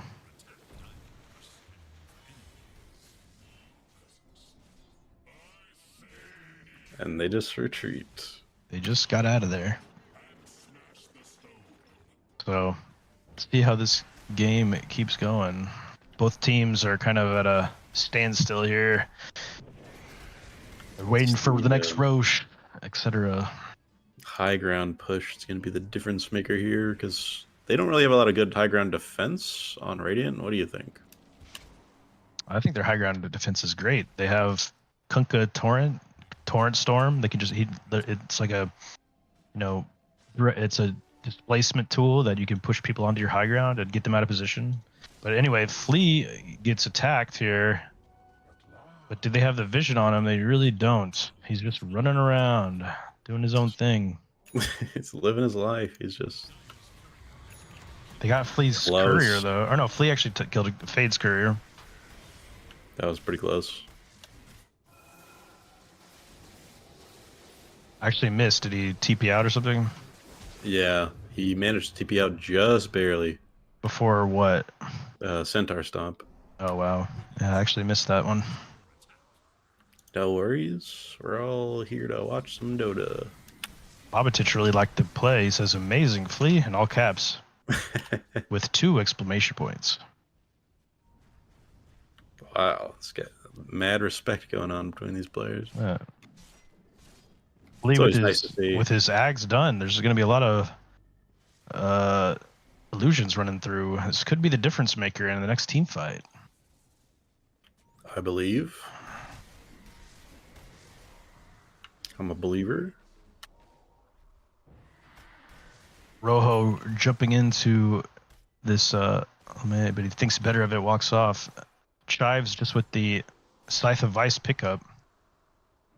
There's a lot of passive gameplay going on, just kind of dodging each other and not wanting to commit to fights. But here it is. Moment of truth. They found Bobatich. He does get his BKB off. Is there a Torrent Storm to follow? He does do the water park thing. They get the Treant, but Wraith King joins the fight, is taking out Vinny if he can. Vinny jumps up at the board, but at the back end, Fade gets the Invoker, and Vinny falls as well. So not the greatest fight here coming from Grin Esports. Not looking great. They try to take out this Huskar, but he's so tanky. He has 4k HP. It's hard to take him down. Yep. But they do have good high ground in their own right, as long as they have their cooldowns. No, it's 5v3 right now, so it's Not looking too hot. But a nice shackle coming out. Can they take out this Bobatich? Looks like he's gonna fall. They're gonna get. They do get them hexes. Is there enough? Oh, and he does fall. Oh my god! He's still alive though with the ghost, and he's gonna jump off. Does he have enough to actually take out this Kunkka? Chives better get to the well quickly, but on the back end they get the flea. Damn. So a lot of like displaced fights going on. Like there's like 2 team fights happening at once in like different areas of the map. Did you know Flea stands for Francis Lee? I didn't know that. Yes. What's his name? Yeah. F. Lee. Yes, sir.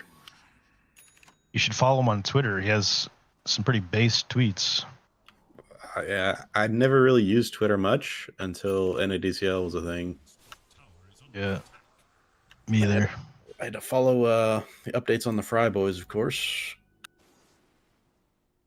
Of course. Got to figure out what cartoon character they're using on their next comic or whatever. Well, they have a pelican. They have a ring-tailed lemur. So 2 new characters. Very cool. See what kind of hijinks they get into in the next episode. Are they going to take the fries? Are they not going to take the fries? It's up to you, really. Will the Fry Boy himself share his fries ever? I don't think so. I don't think he's sharing those fries, man. Are they curly fries? Are they? I think they're regular old fries, long cut, not even crinkled. So I guess the Roshan is up. I wonder if they just beeline it to Roche. I don't think Grin Esports can really contest at all. It almost feels like they're just waiting to lose at this point. They've tried. They just have to take a high ground fight, you know. Yeah. That's pretty much their only hope. They can't. I don't think they can fight out the base. They tried it a few times. It didn't really work. Yeah. This is gonna have a free ag, so I wonder who they give the ags to. Well, not the Wraith King actually. The Wraith King actually has ag's blessing. What the? Yeah. What the H? So they give the ags to Trent, maybe. And he does. He instantly eats it. They're just gonna have vision out the wazoo. You're right out of that wazoo. It's getting shoved out of that wazoo. See where he decides to start placing his eyes in the forest things.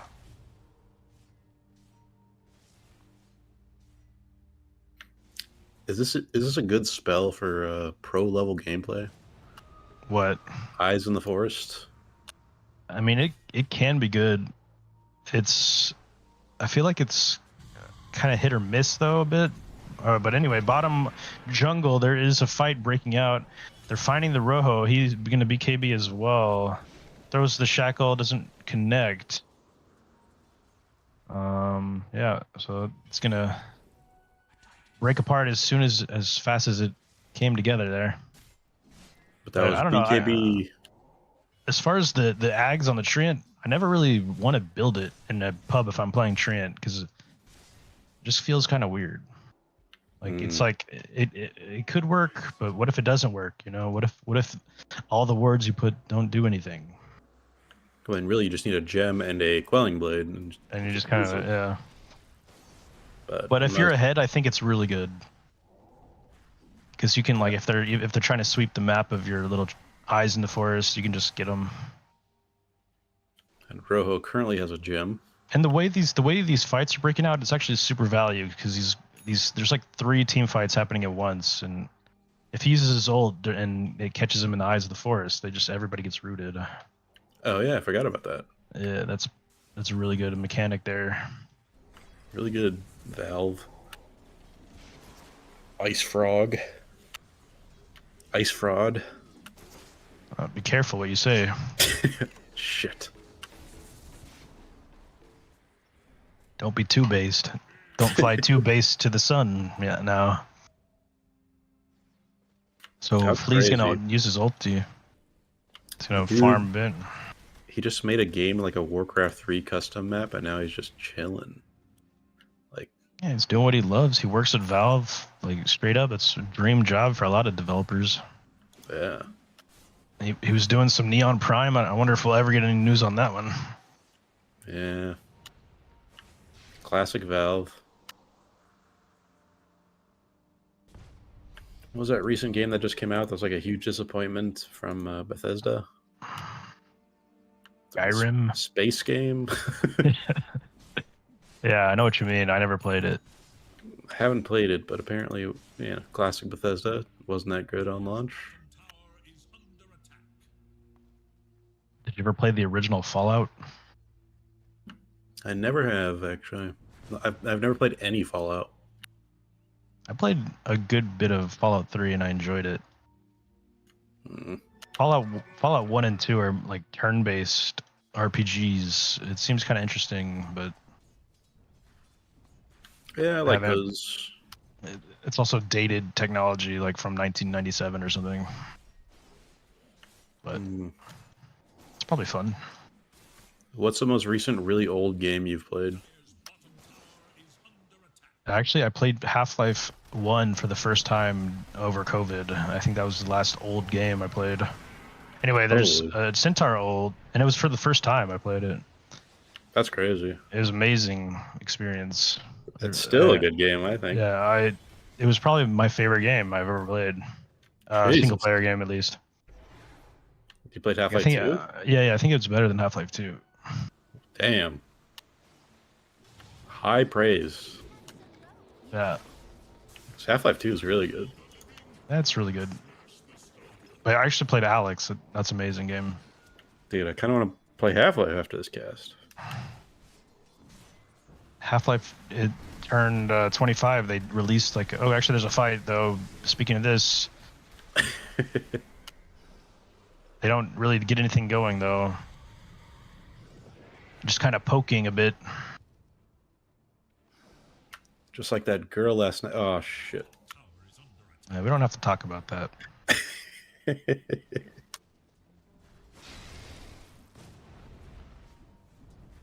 So they're kind of just doing their own thing, you know, chilling. I feel like if you are the dyer, you're just like completely chilling. Chilling extremely hard. You don't want to you don't want to make any mistakes though also. They're just playing it really safe. Yeah. So you're kind of hard chilling. You're probably even waiting to the next Roche. Jeez. When is that? I don't. It's It's gonna be a in bit. 2 minutes and 30 seconds actually.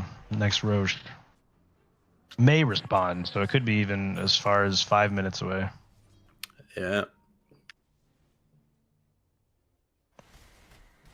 And, Rojo though, is he gonna find a fade? But 2 upgraded boots of travel come on him, and he's gonna jump on the Rojo with the Ags. He's taunted. They're gonna get this Rojo. They do. He does have buyback, but he does die. My Rojo? Not my Rojo. Doesn't have to be like this, Rojo. Yeah, it is what it is. So with this kill, are they gonna be doing any pushing? I wonder. I feel like they would, right? Just to force the buyback, maybe?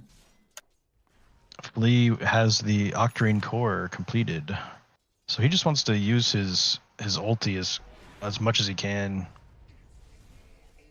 He's actually doing pretty well keeping up And with he's farm. gonna die if he has detection. Oh no! Considering the circumstances, Philly's keeping up pretty well. That is true. He's second on the net worth graph, but there's an ice blast that comes through onto the Chives. They get the flea. They're gonna hit Chives, and he goes down. And Bobatich going in. They actually had a coconut blast coming on, and the death ward. Are they gonna take? Is he gonna get? Oh no, he uses Jeez. his cheese. He should be fine. Absolutely perfect. Is it Gouda? Is it Swiss? What is that? Probably Brie. It's probably a little brie in there. Munster cheese. I think that's Not a my fan favorite. of Munster. Not a fan of You Munster. don't like Munster cheese? I maybe had it because I had it at Wendy's. I don't think that was the best Munster cheese ever. Anyway, so there's a big fight coming out. They actually get the Leem. They're gonna get Ja, but he has an extra life. 2 buybacks on the Invoker and the Kunkka. They're gonna get. Are they gonna get this? They actually do get the Huskar. Huskar tries to jump away, but he's gonna fall inevitably. No buybacks. So on two buybacks on the Invoker and the Kunkka. See if they decide to push some momentum forward. Flea's going in. He's like, let's go, boys. He is cooking something. He's just gonna cook that camp. He's gonna cook it up with his Midas. Are you a good cook? I can make some scrambled eggs really nice. I can make a good sandwich. Oh yeah? Yeah. Turkey sandwich. Speaking of sandwich. Maybe a little ham. So there is a 3-man smoke on the side of Radiant. They're gonna walk into the dire jungle here. This is I looking want to see if they can find something. pretty ballsy. Lee's just gonna hit this. Enrage. He's gonna hit this tier 2. There is an ice blast coming in from Henry. Connects, but not much else happens there. There's a Centaur ulti. What's the deal with that? They're gonna go on to Vinny maybe. He's here kind of alone, but the tornado kind of helps him out, saves him. Flea is saying, "Get out of there, guys. We're not cooking anything there." This feels much closer than it should feel. I feel like with 30,000 almost net worth difference. Yeah, that's much closer. But I feel like any team can win at any moment.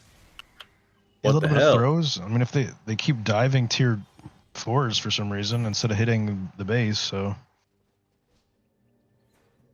Bobatich jumping on Flea. Flea actually gets caught. This is not looking good for Mr. Flea, and he will die. He does have buyback, but not a greatest thing to get caught out there. He's got caught out a few times this game, and I feel like It's his team's fault, of course. maybe I don't know. I don't want to be a critic of Flea. Never. But he has got caught out a few times. Also playing a role he's not specialized in like his 4. Yeah, that's what I was asking. Like, is he? Like, what's his carry MMR? What does he rank up in? So Wraith King just died to the Death Ward straight out. Bobatich shared the load there of the Sunstrike damage. Centaur jumps in aggressively, gets on to Leem. Bobatich jumps away, doesn't want to. Well, actually gets taken back by the X mark. Flea coming in with his ulti. Rojo might actually take down Bobatich on the backside. But no, it looks like Rojo will be the one to fall. Damn, that was quick. He went from 100 to 0 in like 2 seconds, or like half a second. That's all it takes in Dota. That's all it takes. It's actually kind of insane how like the difference between a win and a loss is a second or 2. Like, True. if you're lagging behind, you're not in the right position, even 1 second behind, it could cost you a game. So it looks like there is him ready here. Roshan is ready. Can you see what I'm writing on the map? No. I can't see it. Okay. It's okay. I think the viewers could see it. Ah, fair enough. I think you could write on the map too if you wanted to. You ever written on a map before? Draw like some chalk.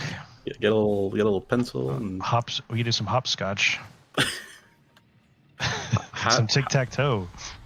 How do I So write Flea on the actually map? getting caught out again. He has. I don't know if he has buyback. He might. No, he doesn't. He does not. He does not have buyback. That's it. He's Game? 200 gold away from buyback. They need to go out and get these bounties. They have to. They have to get their boy the bounties. 45K lead. It's 100 seconds. It's 100 seconds. It's way too long. If I'm a support player or even an offlaner, I'm beelining it to these bounties to get my carry buyback gold. I think it's just over. Yeah. I mean, yeah. 53-minute game. Rojo's not going to give up without a fight, though. He's on the Babatich. Actually, Babatich does fall, but he does have Aegis. They're on the Chives now, and he might fall. He does. And they're going to go on to the Vinny. Vinny will inevitably fall, yes. The Ghost Ship comes out, but it's just not enough. They do take out the first life, but then he jumps onto the Leam, and he will fall as well. It's game over. It's truly game over. And GG's by Flea is called Game 1, going the way of Sporkface Killers. Very strong team. Very scary team. They came second place for a reason. Second place in the last tournament, yes. And yeah, looking good on Sporkface Killers. Yeah. That Huskar pickup was paid out dividends. Many dividends. 10x, you could say. 10x. It's quite a I mean, good they were quite ahead of that game. 16 But I think, to 38. not sure if we're taking a little break before the next game. But okay. Yeah. So what would you think about that? Do you think Green Esports have it in them to come back in the next game? I'm unsure about the Flea carry because look at Jaw's score, 17-0-10. It almost speaks to difference in carries, which I feel like it shouldn't, but it does. So I don't know. Yeah, they might want to put Leam back on pause 1. Maybe they had a little bit of an experiment that went awry, but we'll see if Flea wants to come back and play pause 1 again in the next game coming up in about 5 minutes. We'll go to a little bit of a break now, but I'll see you guys in just a little bit. Thanks for tuning in.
Welcome back, Dota fans, NA Dota fans. We are about to get into the game 2 of Sportface Killers versus Green Esports. I'm JMac, joined by Sandwich again. What's up, man? Hello. What's up, dude? So yeah, what'd you think about that game 1? It was actually pretty close, but then Sporkface just kind of edged him out. Edging. Indeed. The Flea CK didn't really pan out in the way they wanted to. Yeah, he got caught out pretty often. The Bobatich Huskar pick. Last pick Huskar, I believe. It's a Was that a surprise. last pick? I don't know if it actually wasn't last pick. They last picked the... Okay, it was last pick Huskar. Yeah, so I wonder if that's worthy of a ban now, maybe, on the side of Green Esports? Or at least have a better answer to it, maybe. It probably is worthy of a ban, but where would they ban it? Not first ban, then.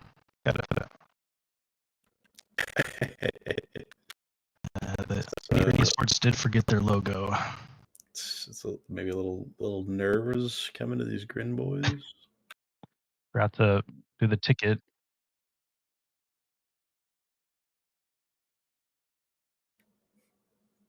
They banned Primal. Primal first banned.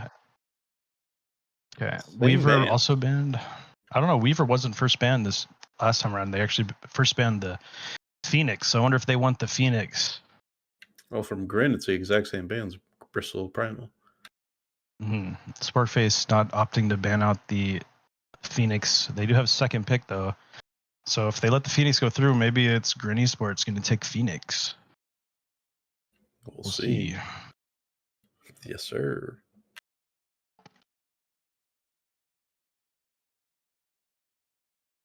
They're taking their time on this ban. They're going to go ahead and take out the Dark Willow, Insta Wraith King first ban or third.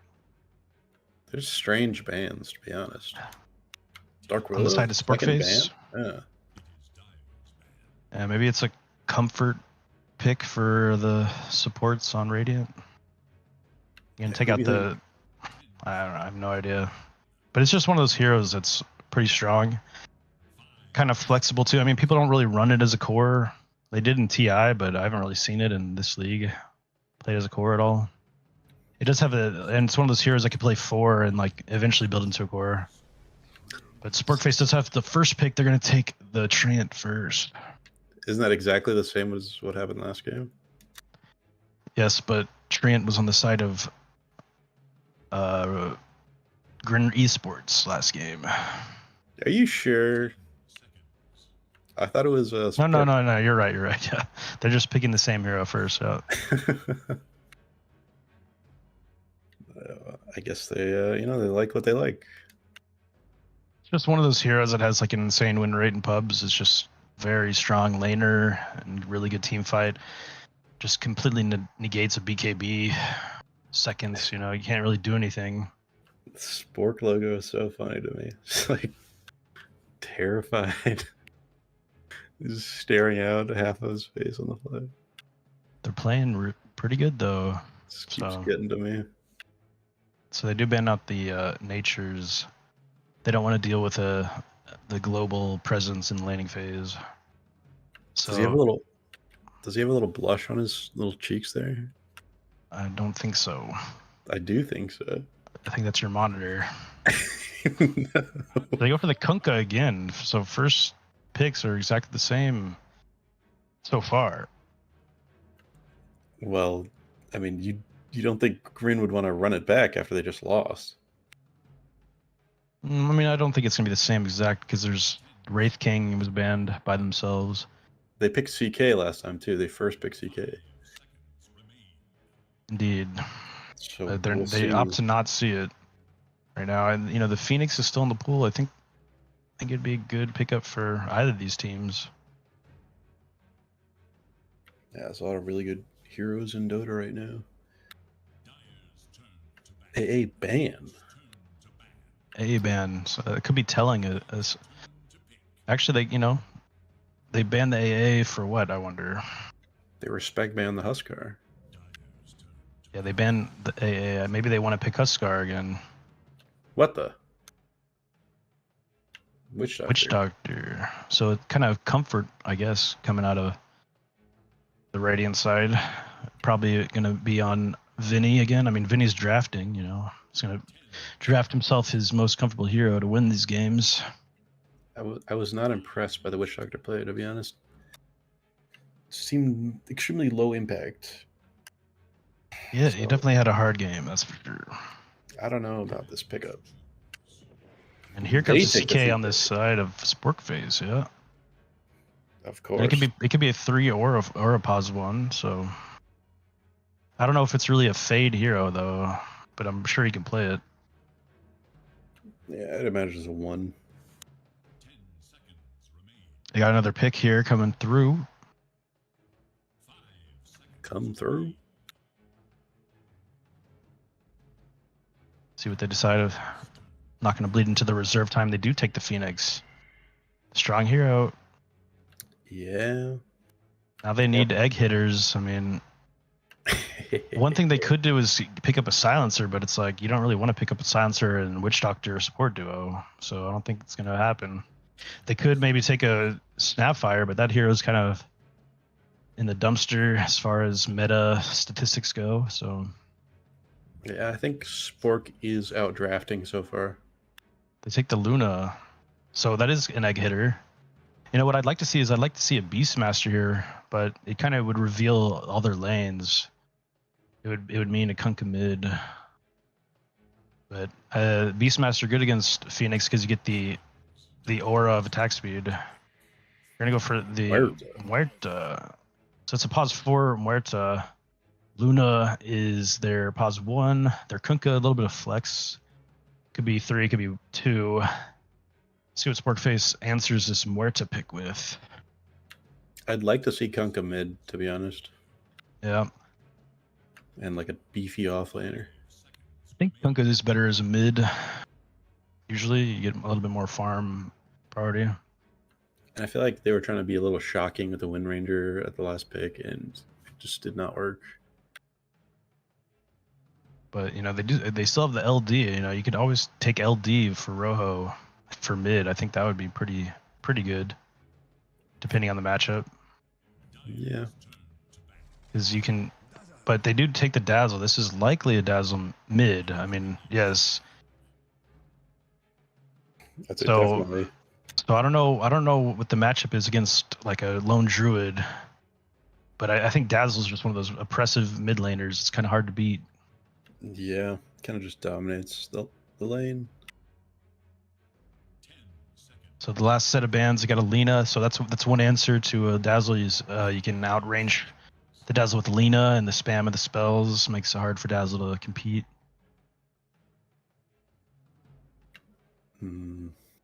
But so really, Green Esports needs a mid or an off lane. So they do decide to take out Fade's Centaur. They don't want to deal with that again. How crazy would an axe be for Grin? I think that'd be nuts and also good. It could work. I mean, you are against a Dazzle, but I don't know if like Dazzle mid, if you're really that scared of Shallow Grave. The Dazzle's just doing damage, crazy damage. It's mostly for team fights later. Yeah, I mean it could work. It's probably good against CK illusions, as long as the axe doesn't die immediately. That's the problem. So last 2 bands coming out. I wonder what they're going to be. I don't know what they can really pick on Grin at this point. On Grin, well, they either need a mid or an offlane. Probably a mid, because I don't think you want to do Kunkka into Dazzle. They're going to ban out TA. True. So they are going mid next. If they're banning mid, they could go Sniper against Dazzle. Actually, I think Dazzle actually outranges Sniper at level 1. I think you're right.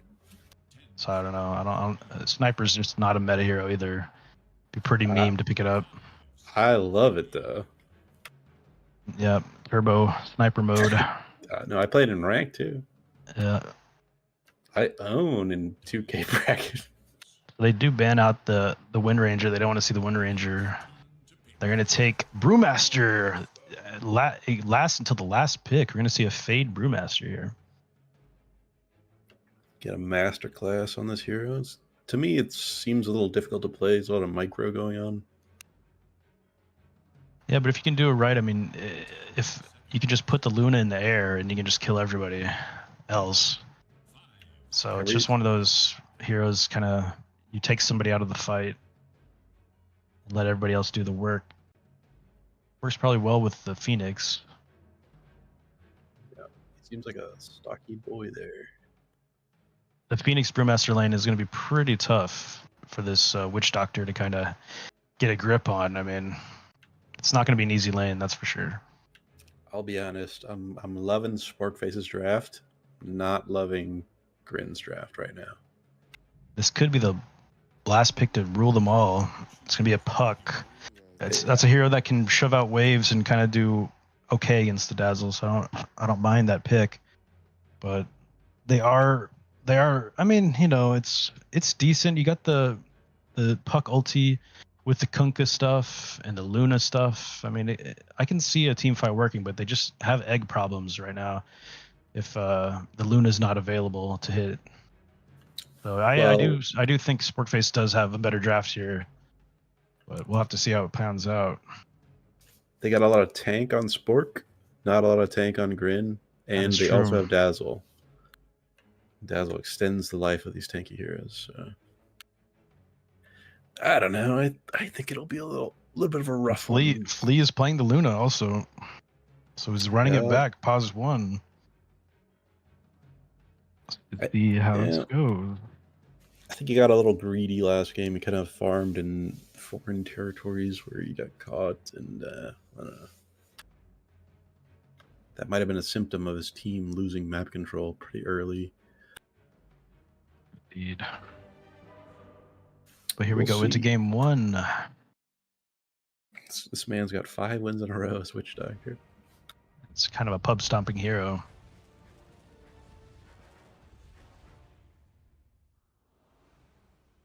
So let's see if there's any level 1 smokes coming out, and Sporkface does go again. They're going to go straight down mid this time. Going to get probably some vision and see if the two teams clash in bottom lane. Looks like they're both kind of have the same idea here. They're going straight for each other.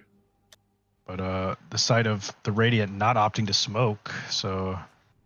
Zero care on their side. But they're going to meet pretty similar timings here. They kind of feel like something's going on, though. They know, but Vinny's just going to get caught out here in the open. Blood Grenade comes out. Muerta stuff gets thrown out. They do get a stun onto the Muerta. They're going to hit her a bit. Oh, and yeah, it's going to be a dead Muerta. Vinny might be the second to fall. Trying to just run away. They don't want to fight this.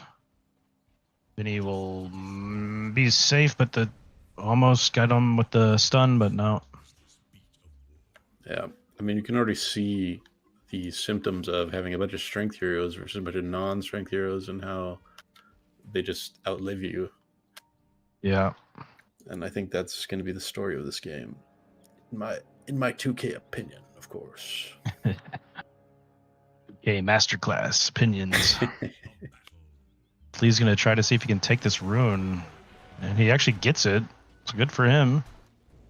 And it's going to be 2-on-2 for bounty runes, looks like. But Flea is like taking some damage here. He's going to get another... No, he's going to miss on the Forge Spirit, Fire Spirit thing.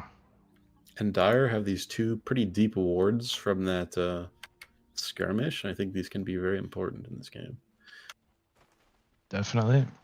But so what Fade did right there was block the camp, so the Dire creeps meet at the tower. I'm guessing they just don't really want to fight into a Luna much, because Luna can just kind of click you. Oh, and there's a death in the mid lane. What the? Titch got Rojo. That's terrible. It's not a good start. My Rojo. Hopefully you don't have to say that a lot this game, but there's a start. Flea getting got on a bit, getting a little damage picked up on him, so Fade's really happy with how the lane is right now, right in front of his tower. Just gonna get some last hits, but I want to take a look at this mid lane a bit, see how this matchup's going. The puck shouldn't die that quick, I don't think, but maybe there's outplayed a little bit. That's kind of oh And jeez. Flea actually gets taken down. Or no, No, Jaw. that It's was actually Jaw. yeah, that's the last game. Jaw got taken down by the Tidebringer. Oh, it's a little compensation.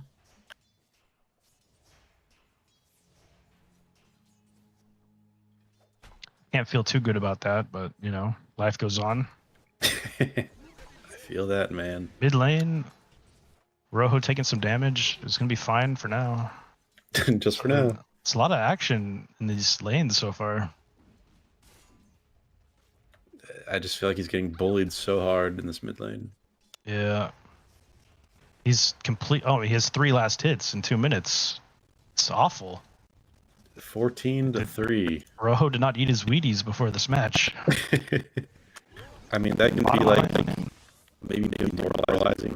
Last game, a 53-minute game, you know, Yeah. playing your ass off, and you just end up losing.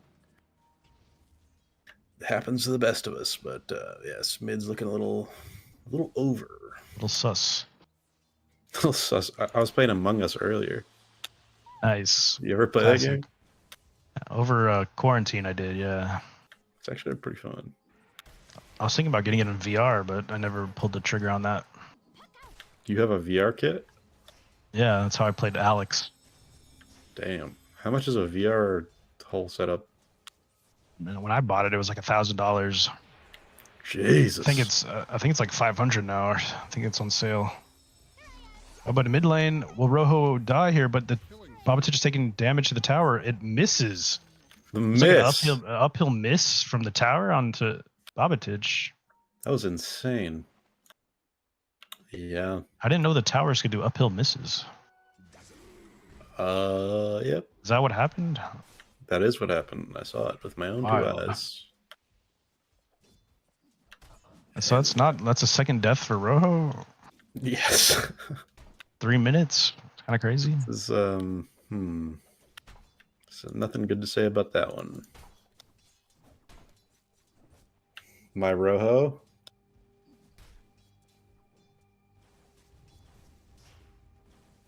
Dewarding on Babatich. Looks like they're gonna go on to Vinny here. They're gonna dive in. They're gonna get this Vinny. Uses his, but he gets this lamb. Thunder clapped his ass. Will Rojo get this? No. Babatich denies the water rune. He's gonna get the top one though. Bringing in Liam to help him out because he absolutely needs it. He absolutely does. But Babatich is not backing down. He doesn't care that there's 2 people in his lane. He's not backing down at all. He's just going forward, tanking damage shots from the tower, and then high-fiving. He's giving him the fucking high five. He gives the tip. Gives the tip to Liam. He's like, "Yeah, I saw you. Nice impact, brother." Yeah, this happens in mid lanes, like one death, and it's just so over. Especially a similar skill level. Ola goes down to the bottom lane. It looks like they might want to do something to the Luna here. Babatich level 5 to level 4 fire flu. He's almost level 6, almost 2 levels advantage. Yeah, damn. They're gonna go on Flea though. Flea instantly TPs. Can he make it out? But in the meanwhile, Puck dies too, and they get the Flea before he can TP out. Not looking good. This might not be a 53-minute game. Well, when I saw the draft, I imagined it wouldn't be. Can't feel good if you're on the Radiant right now. Yeah, but it's all about moral or fortitude, whatever. So on the top lane, they're gonna go on to Liam. He just throws Ghost Spirits out, but he's really tanking a lot of damage from these right clicks. But Jaw is also taking some damage, but he's got a stick, so he's fine. 6-minute runes are coming out in the mid lane, and Babatic is bullying Rohu. He's like, no, you're not taking this. Trying to get it. He does actually get the haste rune on Babatic, and he's just running in. It's like, probably a hello, death. hello. Nice Another to meet you. kill. While Ja got kills in the and got killed in the top lane, also traded for the Muerta, and Flea is just in the top lane. Got stuck. He got stopped by the tree. Tree planted a tree, and Flea is just stuck. Why is? I guess does he want to go down, or I don't know what's happening. What's here. going on here? What is it? Why is he just standing still?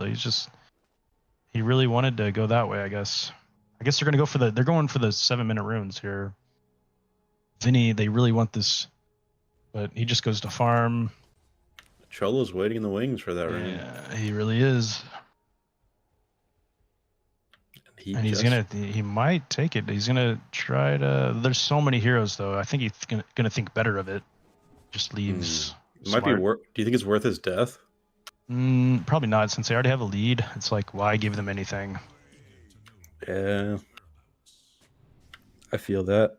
I mean, you can just trade. I mean, maybe at 14 minutes it'd be good, but Chives gets thrown on. Ja throws out the stun. Chola hitting him. Chives is taking some damage, but Vinny comes in with the Maledict.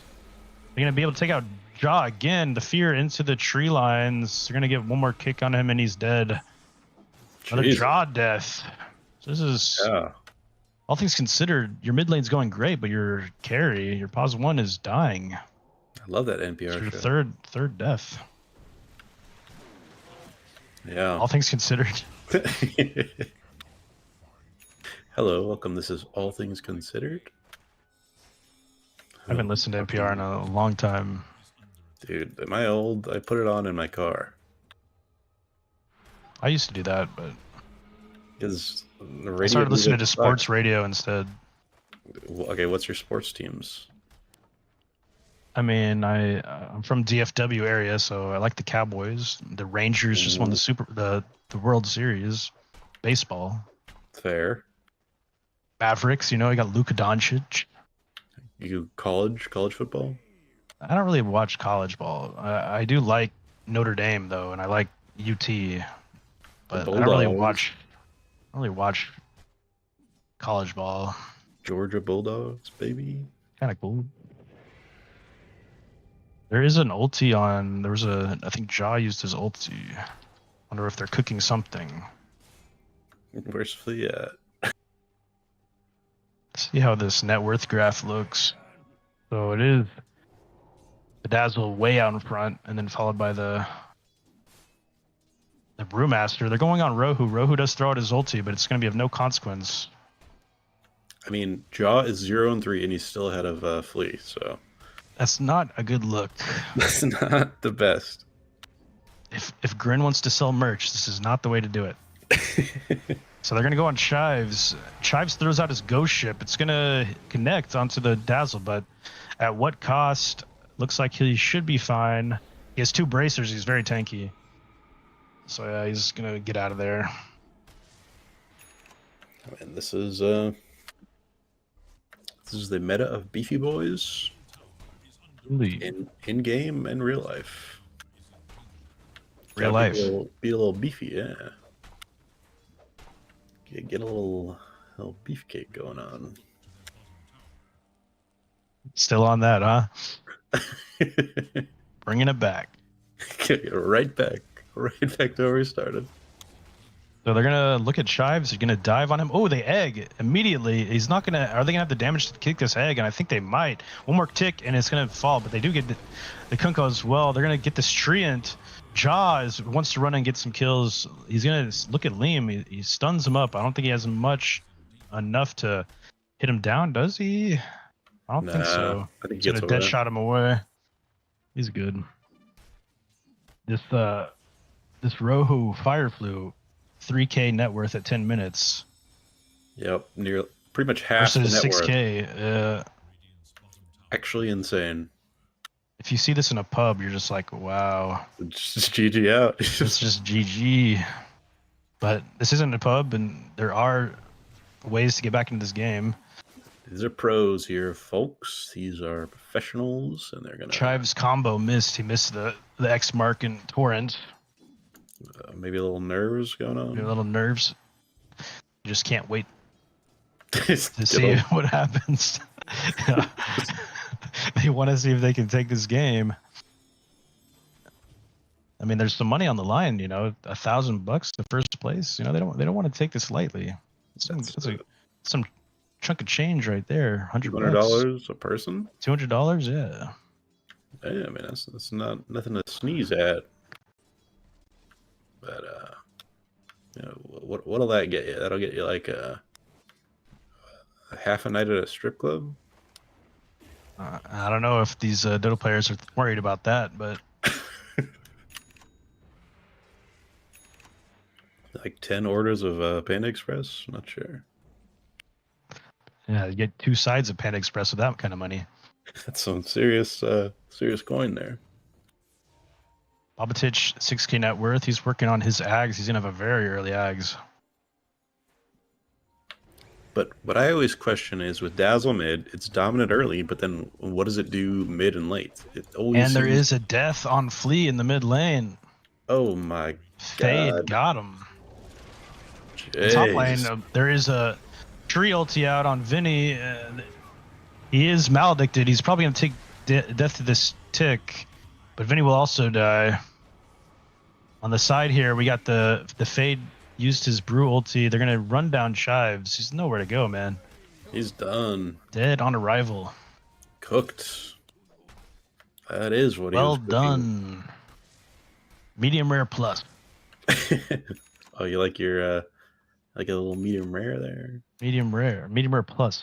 You know, you say that little plus. Going to a Michelin star restaurant.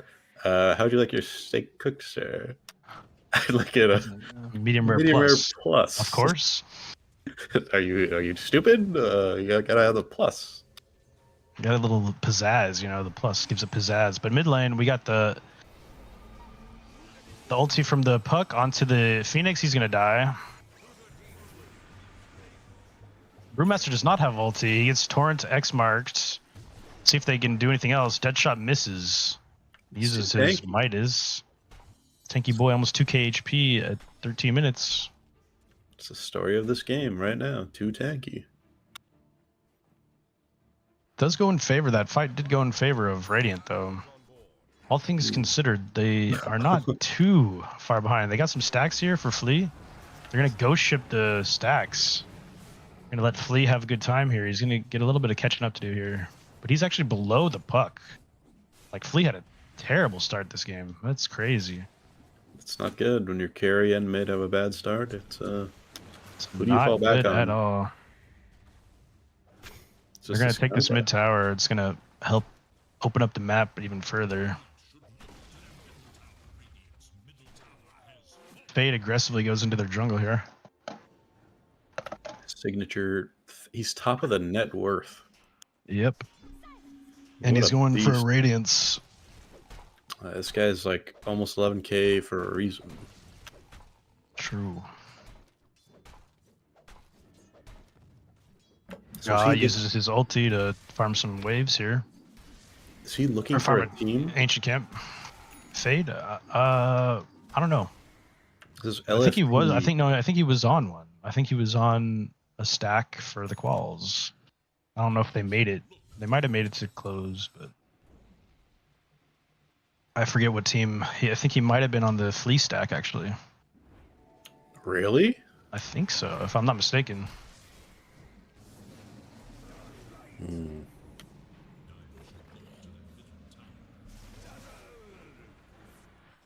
Yeah, I kind of wanna check that out. I do have the. I have some info about it. You are Let me look correct. it up. You are right. Yes, yes. So I don't know. Pomoka. I don't know if that team like continues on further since they missed out on the event, but you know. Let's see. Anyway, they're going down. Not much happening. I think both teams realize they just need to kind of farm up more to really do anything. You got Yeah. the Echo Saber coming out on Jaw. He's pretty farmed. The longer this goes without a team fight in favor of Radiant, the worse it gets. Yeah. They go on Fleet in the top lane. He really doesn't have anywhere to go. He's just gonna fall. I mean, you're just showing on a lane there with no allies behind you. You're gonna get punished. It seems like a similar story as last game. He just kind of gets caught out. And on the back line, did they find anybody? No. Got a tip out onto the Dazzle from his own teammate. 5-1. And he has an Ags, 16 minutes with Treads, Bracer. Not bad. He also has another Ogre Axe coming out too. I guess he might be going for a quick BKB, I imagine. Because you don't really, there is a lot of like magic stuff happening on the Radiant side you don't want to deal with. A lot of silence and stuns. I don't know what else he would go for besides Halberd. That doesn't seem good. It's gotta be BKB. But he won't let us know. Not yet. Not yet. He's keeping us guessing. He's giving us a little guessing game here. He's holding the tier 2 token. So smoke out onto the Brewmaster and the Phoenix. They're gonna look towards this top lane. They see Chives and they see Vinny. And a good ward, I think, spotted him out. Just trying to look for him. Oh boy, this is not looking good. He's getting completely wrapped around. Babatich sees him. Doesn't have the Ag shard yet though, so I think he gets out. Yeah, Ghost Ship comes out. He's also gonna, but he gets rooted by the tree and he's gonna die on Chives. Damn. And they're gonna keep going further into their. They're actually they're just gonna catch Flea. Flea's just casually farming these ancients, but he's gonna get out. He actually got out. That's really good for Flea. Nice. Could have been detrimental. But now he might fall further behind on farm. Babatich gets the DD rune. I wonder what he's going to cook with this. He bottled it up. They're going to take the top tier. They're going to take top tier 1. Meantime, he is going for the Black King bar. We're at 5k at 18 minutes. Puck finally finished his Witchblade. It's a little damage, but he's getting caught out by Fade. Fade shoots him with the Spear Vessel ultis. They're just going to take out this Rojo. Damn. And the rich get richer. As it goes. As it goes in real life. Yep. Vinny running like in a psycho play with his Glimmer Cape gets through, but he's going to hit him with the Maledict. Oh, nice Maledict, nice stun. He's going to get both of them. What a play by Vinny. God. Sometimes fortune favors the bold, and it sure did there. This man. That was a play of this game so far. He snuck past him with his Glimmer Cape, waltzed through, and was able to get a perfect coconut with the Death Ward. And that's a huge gold swing of 1.5k, almost 1.6k gold swing in the favor of Radiant. That's just like, you know, it's little breadcrumbs, but it's what you need to get back in this game. Yeah, I think without that play, this game is just done. Showing some life here on the Radiant Grin Esports side, and they're feeling good about that one. Maybe Vinny has some confidence. Got to get, you know, in Dota, just like any sport, just like anything, you know, you need some confidence. Sometimes like a good play like that really helps you out. Boost the morale of the team. Rohu's going to jump in aggressively to get this region rune, but he might be at the cost of his life. And is it? He's going to use it. I mean, nothing really happens coming of it, but at least he lives. Yep. Skunka kind of waiting the side here. I wonder what he's cooking there. Cooking some scrambled eggs. He's looking for this Brewmaster. He's gonna ghost ship maybe? No, he doesn't ghost ship. They're just kind of tickling each other a bit. Just a little tickle. Little tickle. Little Tidebringer action. They're gonna stack the Ancients again here. It looks like there is gonna be a clash here. We have Screen Protector going in with the Phoenix. Brewmaster first. Brewmaster does have ulti. He's gonna opt to use it, and there's gonna be a bit of a chase here, I'm sure. Yeah, they're going for this. He sees Chives. Can he lift him in time or throw anything? He doesn't. Wow. I'm surprised he didn't get him there. Yeah, it's kind of surprising, but maybe he just couldn't see him. They actually get him. He doesn't have an ulti anymore. Rojo comes in through with the ulti. Are they gonna get? Is he gonna push this envelope? But Jaw comes in, takes out the Muerta. He might fall, but if he, no, he's gonna be fine. He's gonna take out Vinny first. Rojo is kind of caught out as well. Dies to Jaw again. Triple kill on Jaw. It's not looking good for Chives either. Chives uses the blade mail as a last ditch effort to live, but Babatich with the BKB. He's actually might be getting taken down by Flea here. He uses a shallow grave. Flea is gonna try to hit him. He does get him with the last final Q, but dies. Gives a mega kill streak to Jaw. Wow. 1 for 5. Not a good trade. Not a good trade. I mean, it's a 3k gold change in the favor of Sporkface Killers. Not what you want to see. Not what you want to see. 12 kills to 21. Yep, that's sorry, Grin fans. And frequently I'm a fan of Rojo, my Rojo. But sometimes you might, at this rate, you might not get that Rojo interview you really want.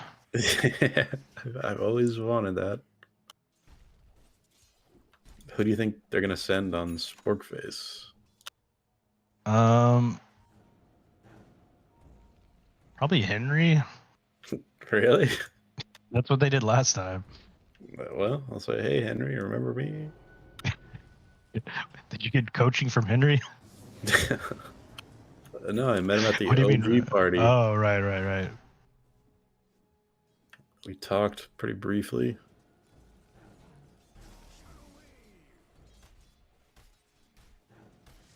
He was hanging out with someone for a while. I can't remember who.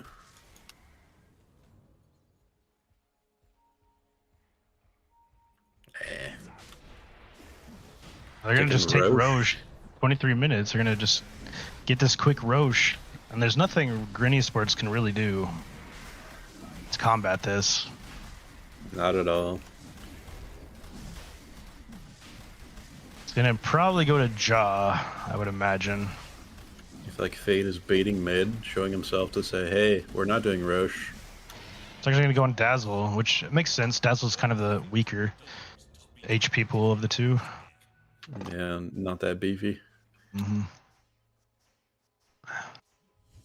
Not as much armor. It's really running away from Grid right now. You know, Sporkface, they want to get to that grand finals again. They got something to prove.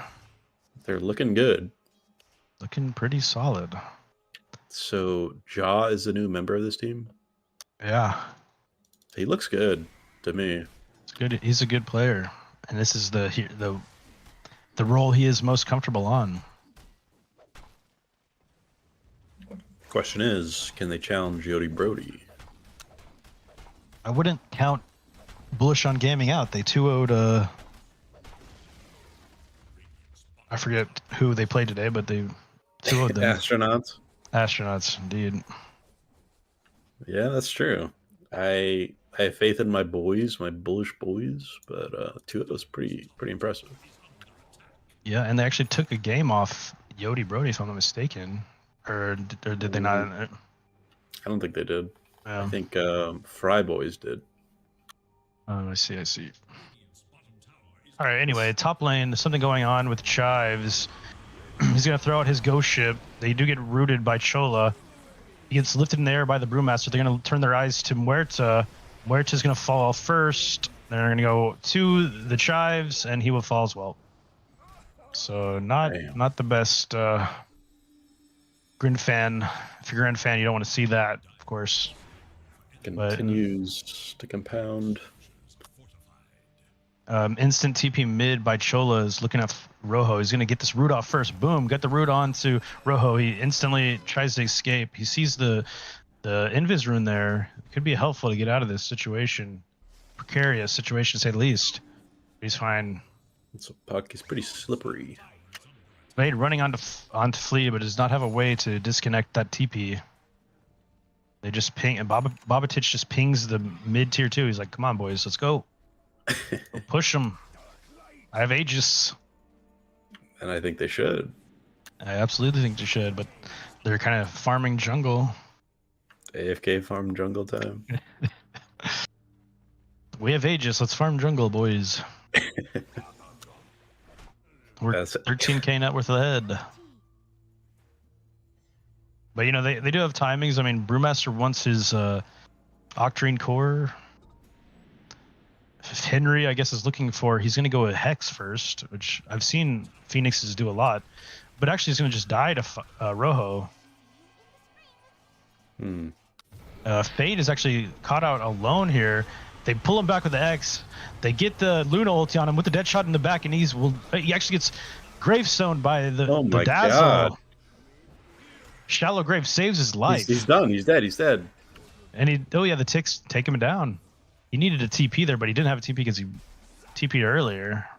Yeah, this is what Grin needs. They need these. It's an opening. It's a bit of an opening here, and they actually see Bobatich. He has 2 lives, but can they take him out twice? I think they can if he has no help. Jaw coming in, though. He's going to look at Flea. Flea BKBs instantly, but he's running out of HP from all this physical damage. Bobatich also BKBs. Jaw looking around. He sees Rojo. They're looking their eyes to Rojo. Can he get out with his blink? He does not get out on the blink. Voice lines coming out by Bobatich. Voice lines. Well, bringing it right back around. I mean, Grenade Esports, all things considered, did go ahead in the gold exchange there because they got the kill onto the Brew. But they see Chives, and they're going to go aggressively on the Chives. Shoots out the dead shot, gets Jaw out of there. They use the calling, so should be enough to ward them away. Flea. Actually, they do get an X mark onto the Jaw. He has no BKB. Can they get another kill on this guy? Hits him with the stun. He's Do they have any way? There's X mark, but it's just not enough range. And Bobatich actually has DD here. This is actually going to be crazy. He gets the Hex onto the Flea with the ulti egg and the Ag shard. That's a dead Flea. That is one dead Flea. Do you have a dog? I don't. I used to when I was a kid. I don't have one currently. Never had a problem with fleas though. It's brutal. If that's what you mean.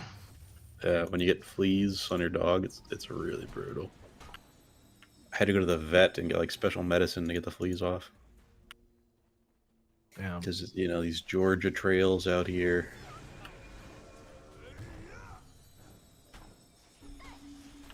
Rojo kind of running around. I think Rojo's trying to kill waves to kind of, you know, ward off them from entering their base.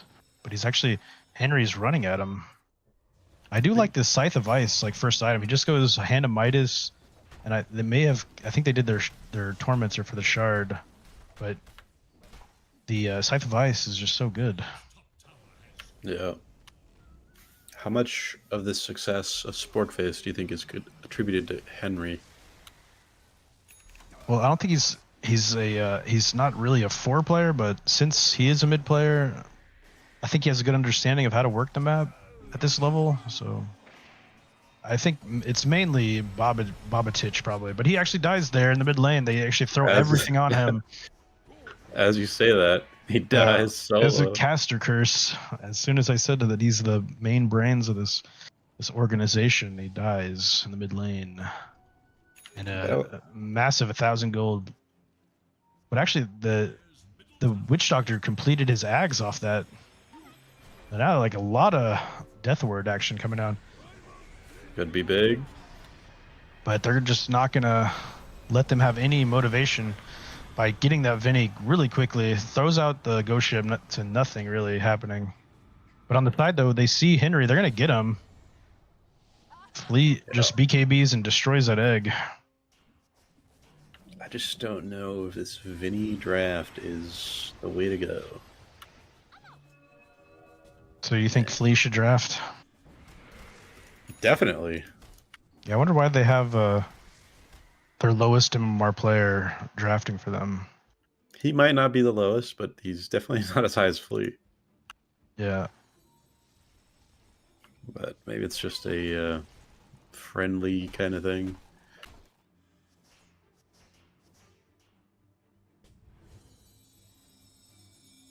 Give him his shot, you know, let him shoot his shot, see what he can cook. True, true. Rojo Fireflu just taking out waves, trying to, you know, keep the guys away from their base. But, you know, Cholo's just stalking him, getting gang stalked, and he hits him with the root. Is there any... Oh, he insta fucking hex on this guy. Let's see if they can get him. He blinks away, very stylish. He should be able to just TP, but does he get the root? No, he doesn't. Too slippery.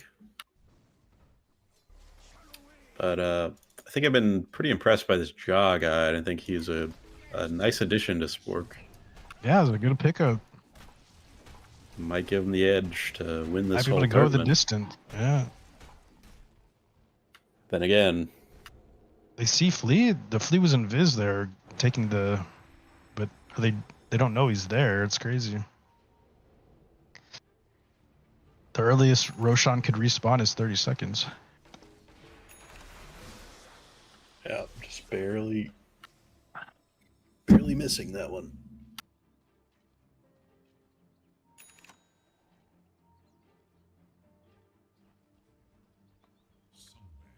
And now they're pushing. Pushing it up. Here it comes. They see Bobatich. He has the BKB, but there comes a death ward on Bobatich. He shallow graves himself. He doesn't have a maledict on him though, so he should be fine. Flea comes, or Jaw comes in, kills the Vinny immediately. The power of the CK. Yeah. You can only live for so long with your ulti, Muerta. But he forces himself up on the high ground. Will it be enough to get out? And it's definitely not. These guys are so good. Insta hex onto the with. Oh man, Henry got him with a tip on the Flea. Is that a solo kill by Wowza. Phoenix? Yes. That is insane. Henry's pretty good. Reddit haters. And he can play. He can definitely play. He can play Dota. The man can play.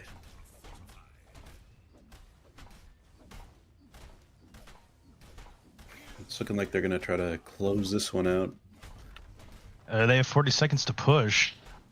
But Bobatich actually gets pulled back. And this is not a great position to be in if you're a Dazzle. You don't have Aegis. You're going to shallow grave. You don't have the shallow grave in time. But Jaw comes in aggressively on Vinny. He's going to get him eventually. But yes. But he ultis away in desperation. Dies also. No way. And the Fade, he might die too. No, he should be okay. But that's two major pickups. And the Treant dies too. That's huge. Bro. Huge for the side of Grin Esports. They're throwing. That's a 5K gold swing. 6K.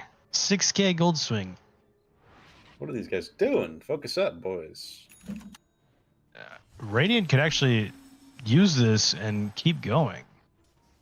Yeah, this could be a game-turning moment if they don't tighten up a little bit here. You might be able to get that Rojo interview after all. This ain't unlosable, that's for sure. Maybe they're getting a little cocky here. I mean, it was like an 80% win probability thrown down to 45 or 55, sorry, but it was 81 to 55. That's crazy. And they're going to just take Roche. Good timing. This is going to give them even more of an edge in the next team fight. That is so crazy. That Babatic dying on the high ground like that. A little bit of lapse in focus there could be the end of their game. It's incredible stuff coming out here. Yeah, I'm in disbelief right now. They played last game so carefully, so slowly and methodically to just like close it out, and then they just dived like tier 3s. It's kind of nuts. But you know, you do something like that to players this good, and they're going to capitalize. Like these are amazing players, despite losing sometimes.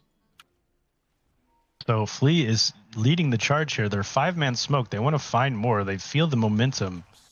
Luna has 2 lives, and he wants to use them. They're going to find... Are they going to find Babatic? He blinks out so quickly. But I think he's got him. Actually, look at Flea. Flea uses his ulti. They're going to be able to take out Flea first life. Will they be able to get him the second time? Death Word coming out as well. Flea uses BKB. Muerta uses her ult, shooting the Brewmaster thing. They're gonna get Brewmaster comes out of his ulti. They're gonna see if they can get this Muerta. Death Word coming out as well, shooting him away with the Torrent Storm. I think they can take this. I really think they can. Jaw coming back in to take out Vinny. He will eventually get him. Yeah, well. So a little bit of a swing back in favor of the Sporkface Killers. CK too strong. They got one. I mean, at least Luna got away, right? That's the only thing you can thank of that fight. Yeah, they only lost your supports. Yeah. And there's no Brew ulti, so you can. And there's no BKB on Chaos Knight. I mean, you might be able to take another fight here. You have Torrent Storm up again. They're gonna hit the racks. They play this right. Oh, actually, Kunkka does not have Ags. There's no Water Park just yet. Oh, they gets the insta hex onto the. Wow, precasting the hex onto the puck, dies. This guy Henry, doing some crazy gamer things. He came to play, man. He came to impress, and he sure is. He's doing well.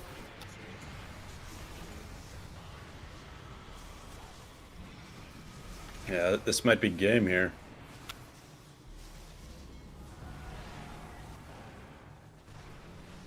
All they got to do is hit some buildings. They're hitting the buildings. They're being careful not to dive too hard. Again, Vinny trying to do his thing. He dies.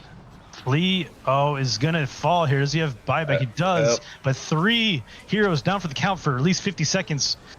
You only have 2 buybacks available. This is very close to being GG. If not GG. They haven't called it yet, but they're gonna last ditch effort. The Torrent Storm him in. Can they even do anything? Can they get him? Not looking good. And they die. It's over. That's it, man. 2-0 in favor of Sporkface Killers. Coming through. GG well pleads. Sporkface Killers. So strong. That's some titanium. Looking very strong. Reinforced steel sports right there. Titanium Spork faces coming in with a 2-0. You want taking a strong spork. You're lifting up your nachos or whatever you're eating with a spork. I don't know. They were pretty much in the lead that whole game. That mid was pretty bad for Rojo, unfortunately. Yeah, he got dominated for sure. And Lee also just had a terrible lane against the Phoenix and the Brewmaster. Yeah, it just looked like an outclass, which, I mean, MR is just a number, but tells a story here. If you're Green Esports, do you think you're trying to trade and get different players, switch it up a bit for next go around? I mean, Flea is very, very good, and I just don't let Vinny draft. You heard it here first. Don't let Vinny draft. Sandwich has laid it down on the table. I think they lost at the draft. It does seem like a hard draft for sure. Both games, you seem to be kind of on the back foot. But Yeah. you get Huskard in game 1, and then you get dazzled in game 2. You know, it's just not really the best. And they had Fade drafting for Spork, right? Yes, I believe it is Fade drafting for Spork Face Killers. Probably about 4,000 MMR difference. I don't know how much, but a significant amount between the drafters. Indeed. But Oh, hell yeah. all right, cool. And I think we do have an interview lined up. We're going to have Henry. So in about a couple minutes, he will be connected with us. But yeah, I mean, if you're Sporkface Killers, you have Ja for the first time taking a decisive 2-0. You're probably feeling pretty good. And you know, the next week is going to be a different patch too. So I'm not sure if the Div 1 plays next week, but I think it'd be the week after there will be a new patch. So in 2 weeks. Well, actually, will there be a new patch? Or I guess are the grand finals going to be this Sunday? Is that how it works? Okay, so grand finals are tomorrow, and yeah, so there won't be a new patch. So kind of just the last hurrah of this 7.34D. You know, and then we come back after Thanksgiving. Okay, yeah. So we'll have to see that. I'm sure this is a big confidence boost, and I don't know that. I'm not sure on the bracket, so I don't know who they play next, but it's either Bullish on Gaming or Yodi Brody, I imagine. See, we do have it on the screen here. They will be playing Bullish on Gaming next. That's right. Oh boy. And then Nexus Titan against the Honored Vanguard. All right. Well. And we do have Henry. What's up, man? Can you hear us? He's not here yet.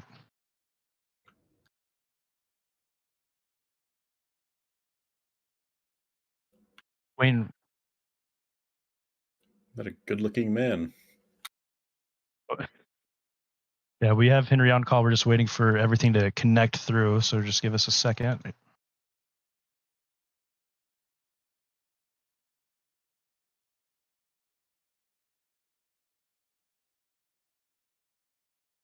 Okay. Hello. I do hear you. Hello, Henry. Hey, Henry. How's it going, man? It's good. How are you? You remember me? We met at the OG party. Watch party. Yeah. I think I do. Yeah. I remember Sandwich. I remember the casters last time. Was like I met a lot of people from this NEDCL, but I remember the casters last time. I just kept thinking, who are these guys? I know I've seen them, and I realized I had dinner and sat right across with them. I felt so dumb after the interview. I don't know. Well, I handed you my business card. I still have it. Yeah. Damn. Very good networking coming through, guys. Very nice. I was so impressed by your play these last 2 games. I think you looked so good. Like pretty damn strong. Yeah. So I was saying, how much of a contributing factor do you think you were to your team's wins? I'll put it this way. Last week we made it to the grand finals and I got carried pretty much. I only had one hero I could play, which was Invoker, and in the finals I just was horrible and it was a pretty much dead weight. And I've been trying, because support's a new role for me, so I've spent the last week or so, or however long it's been, I think a week, really trying to improve a lot. And I think, yeah, it definitely shows. I feel a lot better playing support now, for sure. Very good. Yeah, you're looking good on support. I've heard from a lot of people that Pos 4 is like kind of the easiest transition from a mid player, which I think is your main role, correct?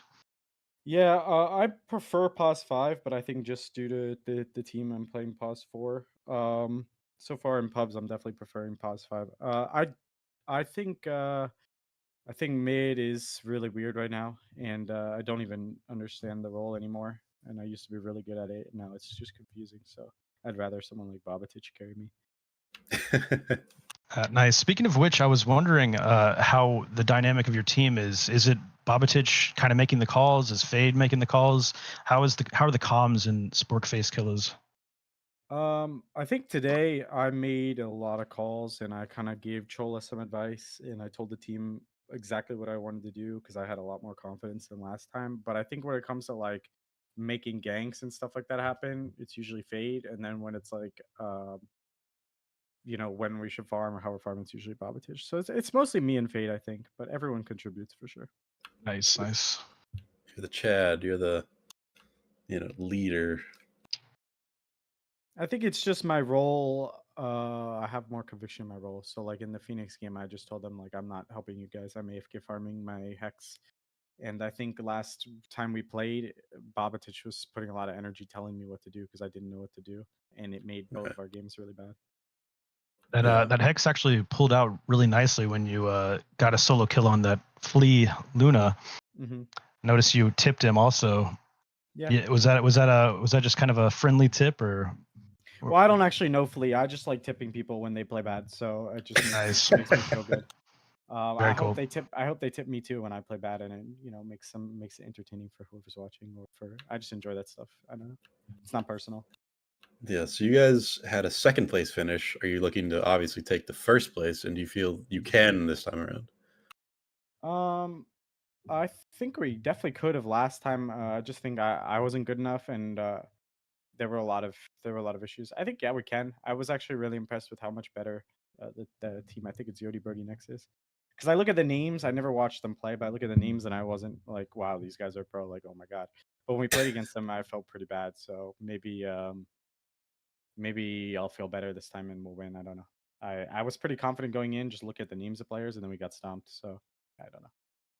So you thought B God SMD, no problem. I mean, I'm not no problem, but yeah, I'm not like, oh my god, it's freaking Yotoro. I feel a lot more confident in my own gameplay. So we'll see how much that matters against a better team. Yeah. Yep. So are you enjoying this league? I'm pretty sure I'm the one who invited you to this league, and I would think I was in your stream and said, "Hey, do you want to do this league?" And you just kind of came through. How has the experience been so far for you? Yeah, I'm enjoying it a lot. I like how structured it is. It's really nice for the players. I think could be better for the viewers. I have some ideas, but also I think just needs to get promoted more. I think people don't respect or like appreciate this tier of Dota, which is fine, but it's really, really nice for the players. I don't see it being too sustainable the way it is right now. So I'd like to get more viewers and get more people involved somehow, more sponsors. I don't know how. Hopefully, like me streaming or whatever I could do to help will help. And then but for the players, as a player, it's been really, really good. I just know from a viewer perspective, it needs to improve so that the whole thing lasts longer. Yeah, Definitely. I think it's pretty cool that you're willing to help the league. Like it's kind of a community league, and we like North American Dota has been seen as weak and all these things, and so we kind of need all our community members to come together and help grow something. And if we can't get behind PBD's league, like what are we doing? Yeah, I agree. I mean, anything I could do to help, and just in general, I think it's important for us to have somewhere to play that isn't pubs. Yeah, It's really for sure. important. And I think, I mean, me personally, we're all kind of like making friends and connecting, and like people we might not normally talk to. Like, I probably wouldn't have even known who you were without NADCL and like people talking about you and all that. No offense to you, of course. No, it's good. Henry is no stranger to controversy from Reddit, as far as I know. Do you have any messages to your haters on Reddit? No, I mean, the gameplay kind of speaks for itself, and the anyone with like a negative opinion is not watching. So it's like, what can you do? They're not watching. So I do have there's some haters in this league though, and those people can suck it. They're pretty bad. Shout out to Moozy. Damn. Could suck it. Lost last time. I hope. Are we playing them again? I don't know what the order is, but I hope we beat them again. That'd be fun. I think they fell out today. They lost again. Yeah, typical. There's some bad players in this league who talk shit, and in the 8K, 9K bracket. But as far as like people on Reddit, no, those people are like a lost cause. Yeah. Well, All I gotta right. ask, what are your goals as like a Dota player and like a Dota personality and like a content creator? Like, what are you hoping to achieve in the future? And I sought out to kind of become financially stable from Dota, and I've done that for many years. After that, I wanted to gain MMR, but I had a lot of issues with Valve, and it seems like they're leaving me alone. So I think I'm gonna try and hit 9K before the year's over. And besides that, I don't care about like becoming a pro or anything. I just really enjoy helping people getting better so that I can help other people get better, and just like that cyclical, like I get better so other people get better, and I enjoy that a lot. I enjoy where Dota's at, yeah, and I just enjoy playing. I enjoy coaching. I enjoy. It's kind of like a job for me, so I just enjoy streaming and stuff like that. Yeah. yeah, yeah. When I met you, you were a really cool dude. So I was like, just a controversy, whatever. And I was like, I don't know what to expect. And you're like really actually cool to me. So I appreciated meeting you in person. I'm happy to hear that. Yep. Cool. All right. Well, thanks for interviewing with us. Appreciate it, and good luck on your next series. I think you're against Bullish on Gaming, so should be a good one. That'll be fun. Thank you. All right. Take care, man. Take Thanks, care. man. Thanks, guys. All right. Well, you heard it here first. Henry spoketh, and 2-0 against Esports. Dominant. Good games, dominant, and I'm excited to see what happens tomorrow. Same here. Oh. And speaking of which, we'll go and look at the bracket here. Tomorrow is going to be Nexus, Yodi Brody Nexus versus the Honored Vanguard, and then we'll have Bullish on Gaming versus Sporkface Killers, and then the finals to follow that. So, anything you're excited about for these 4 teams to fight, or these 2 teams, these 2 series? Well, I'm biased. Bullish on Gaming obviously is going to dominate everything, but we'll see. Indeed. Finals, Bullish on Gaming versus Nexus. Yeah, how do you think that matchup's going to go? I believe in my boys, but Yodi Brody's extremely strong. The Honored Vanguard have Shaggy, Bull, Theta. So, I mean, I wonder how they're going to match up against Yodi Brody's team. It's going to be very interesting. And I hope everybody in chat comes back. Tell your friends, family to also tune in, and anybody else. Come join in on the fun. We're having good times. Join our Discord. Follow on Twitter, all that good stuff. And hope to see y'all there. Turbo Tuesdays, baby. Turbo Tuesdays. Yeah, thanks for watching, everybody, and we'll see you tomorrow. Peace.